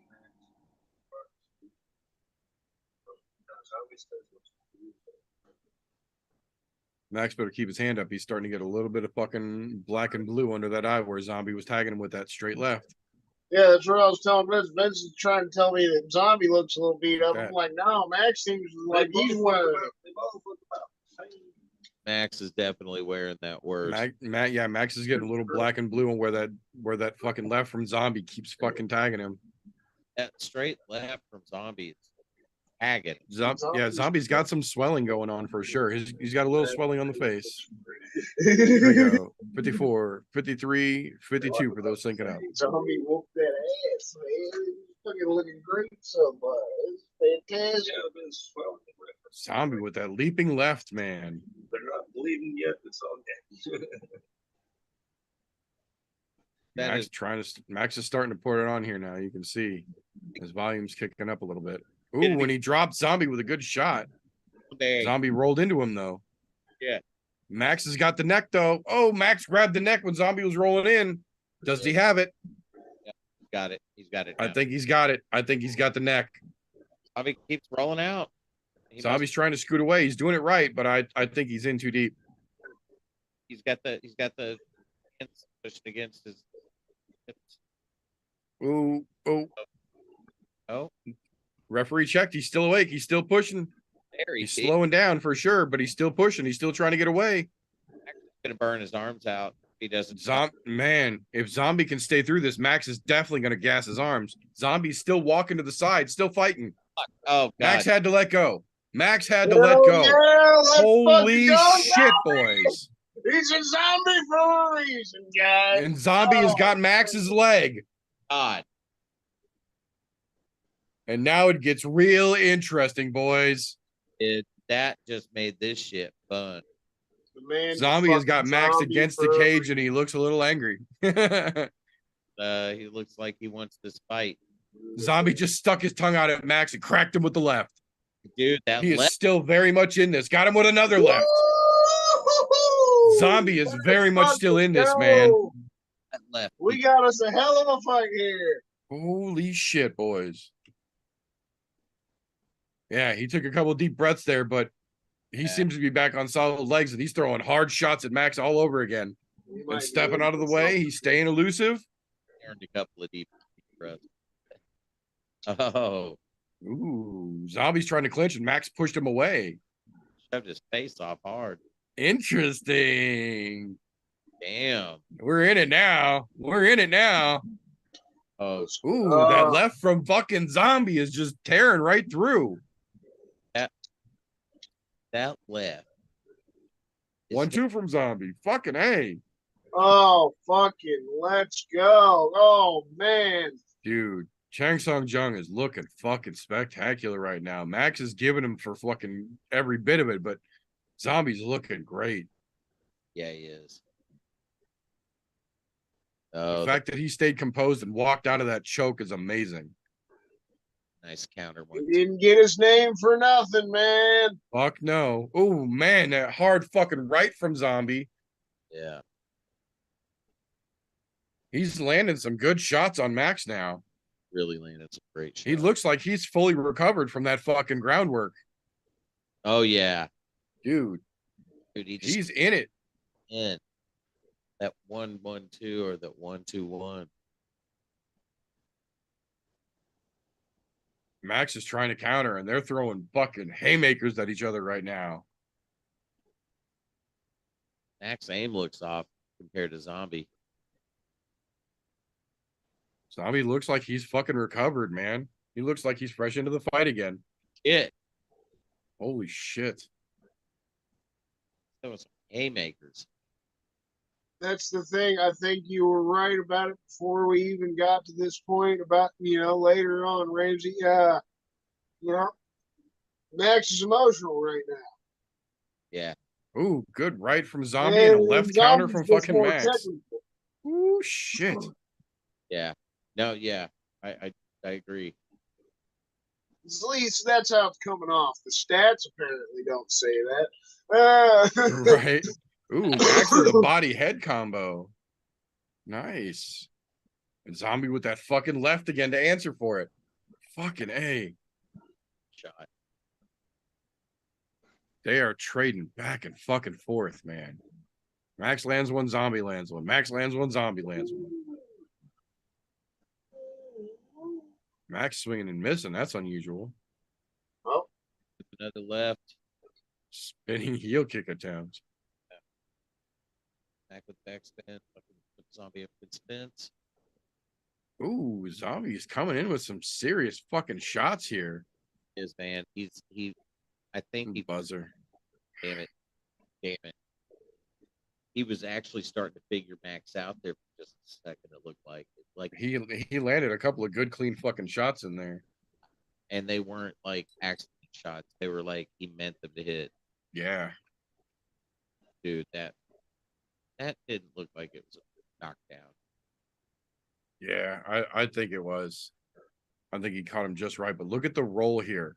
Yeah. Max rolls, and he had that fucking Dar sank in so goddamn tight. He's pulling his own fucking bicep.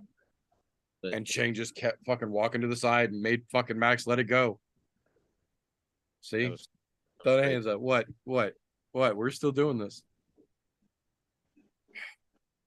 Dude. Zombie is a zombie for a reason, baby.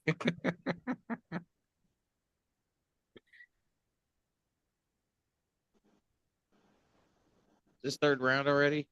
Mm-hmm.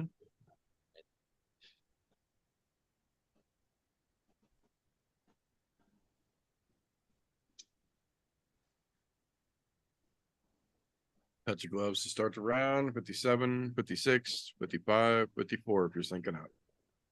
Zombie takes the center. Throwing haymakers right out the gate. They're trading right away. Yeah. Oh, Zombie gives them the what's up, and now they're standing and banging. Holy shit.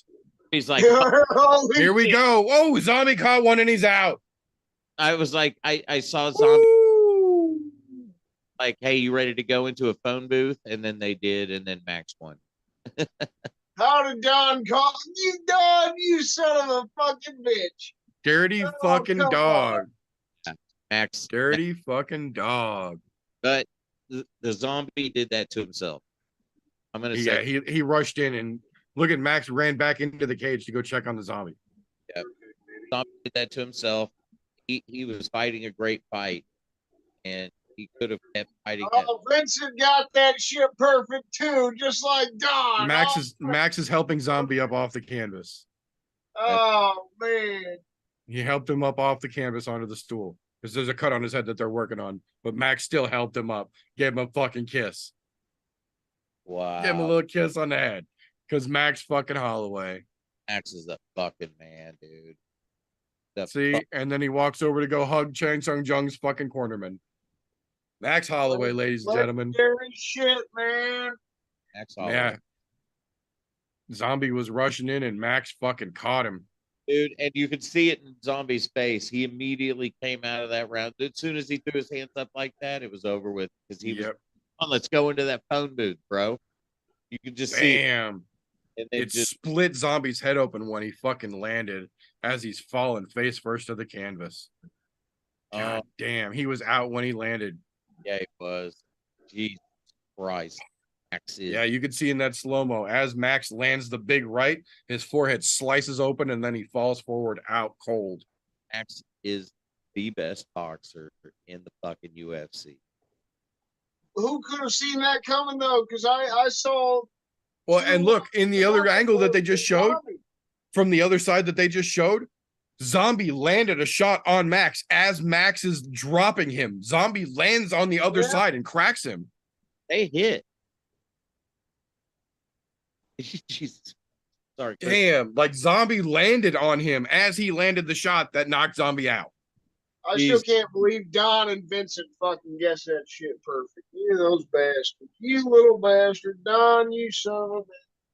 Oh, that fucking. Yeah, that's gnarly cut. Damn, he's going to need some stitches for that. No question about it. Oh, that thing's gnarly, dude. Yeah, that's not the worst I've ever seen, but that's not nice. Yeah, that ain't no RoboCop forehead, but Those that's going to need some stitches. Not nice. Those canvases are not nice at all. Yeah, no, that's from the glove. That's from the punch. You could see it in the slow-mo. That's from the punch that Max lands. It splits his head open, and it's already open as Zombie's falling. Yeah, it's already leaking a little bit before you. Yeah. Or before the pavement, before the fucking canvas. It was bad. Damn, dude. Look at you, Zombie. He's still smiling though. Look at fucking. He's still smiling with his head busted open, man. Look at him. And Max giving Zombie the shine. Yes.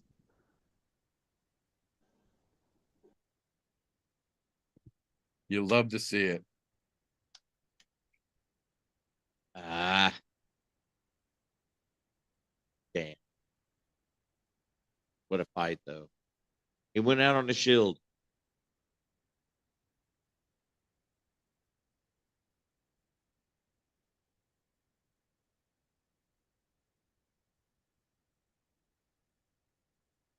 Damn. Wow. Damn. I don't even know what else to say. Just damn, dude. Just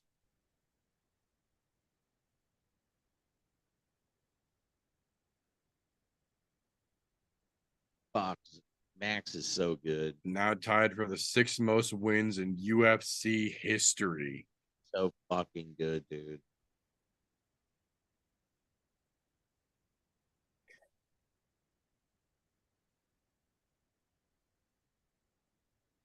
Like, what do they do now? What do you do with Max now? You can't have him fight Volk again. I have no idea what you do with him, dude. Because he is the #1 contender. Ilya Taporia is the only one that's close, and he's the next one up for Volk. Dude, that punch was so fucking hard. He turned his whole body into it when it hit fucking Korean Zombies. Zombie's got the gloves off. Yep. God damn. That's crazy.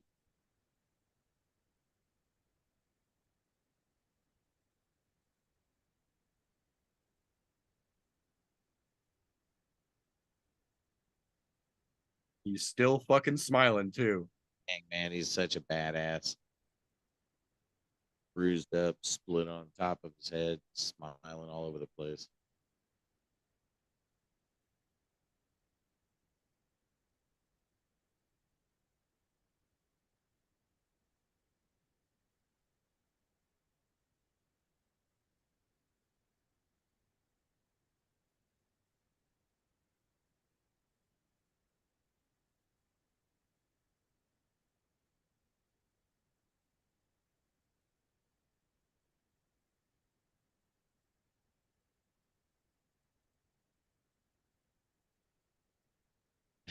I know you got no depth perception there, Bisbing, but get that fucking mic out of the dude's face a little bit, bro. Right. Back it up a little bit. Fuck. Did you ever see that SNL skit with the old dude where he's like shove it in fucking whack people?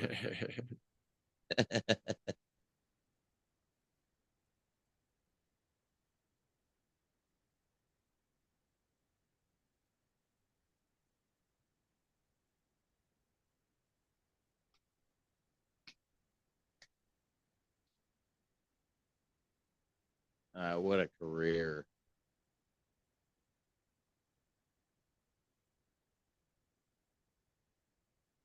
Wow.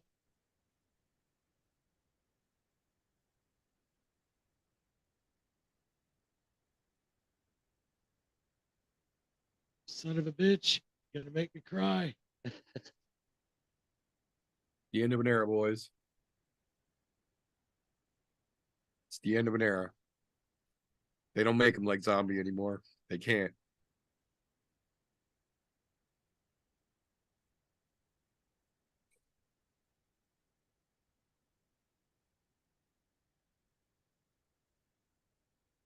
Damn it.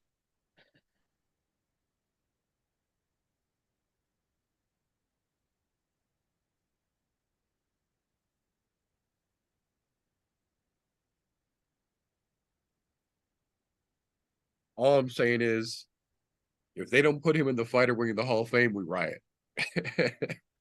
I don't give a fuck if he's in there for the twister or not. If they don't put him in the fighter Hall of Fame, we riot. Down to riot. Jesus fucking Christ, man. That's how I felt before that fight even happened. Damn it. Both of them were Hall of Famers before that fight even came to fruition in my eyes. Oh yeah, absolutely. Absolutely. Korean Zombie, ladies and gentlemen, has officially retired. He put his gloves down in the octagon. It is indeed the end of an era. Yeah, that hurts. God damn it, man. You love to see it and you hate it at the same fucking time, because I say it every fucking time we see this. I would rather see a guy put his gloves down where he can form complete sentences and walk his kids to school than the alternative. Yes. We're there. Chang Sung Jung has plenty of other opportunities financially. He can take care of his family. He doesn't need to get punched in the face anymore. But god damn it if he wasn't one of the fucking best to ever do it. And it sucks.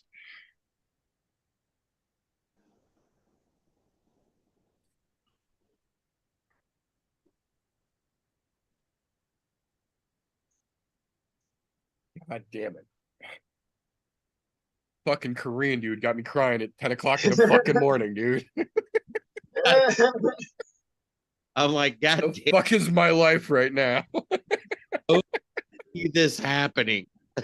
Oh my god. Fucking Ah, Chang Sung Jung, ladies and gentlemen. God damn it, man. A true warrior. Well, and on that fucking note, Chang Sung Jung has retired to end his career in UFC Singapore. With that, ladies and gentlemen, the UFC Singapore card comes to a close, and so will this long fucking broadcast. Thank you to anyone who manages to make it all the way through this. I hope it was as entertaining for you as it was dramatic and fucking emotional for us. Thank you, Chang Sung Jung, for an amazing career. Max Holloway, what a great fucking win. God damn it. Now it's 10:30 in the morning and I don't know what to do with my day, but I have to figure it out. So thank you to anybody who actually makes it through this shit. Thank you to everybody at Patreon who supports us. Your name will be at the end because you're awesome as well. We will see you guys Thursday for the normal show. Thank you and good night.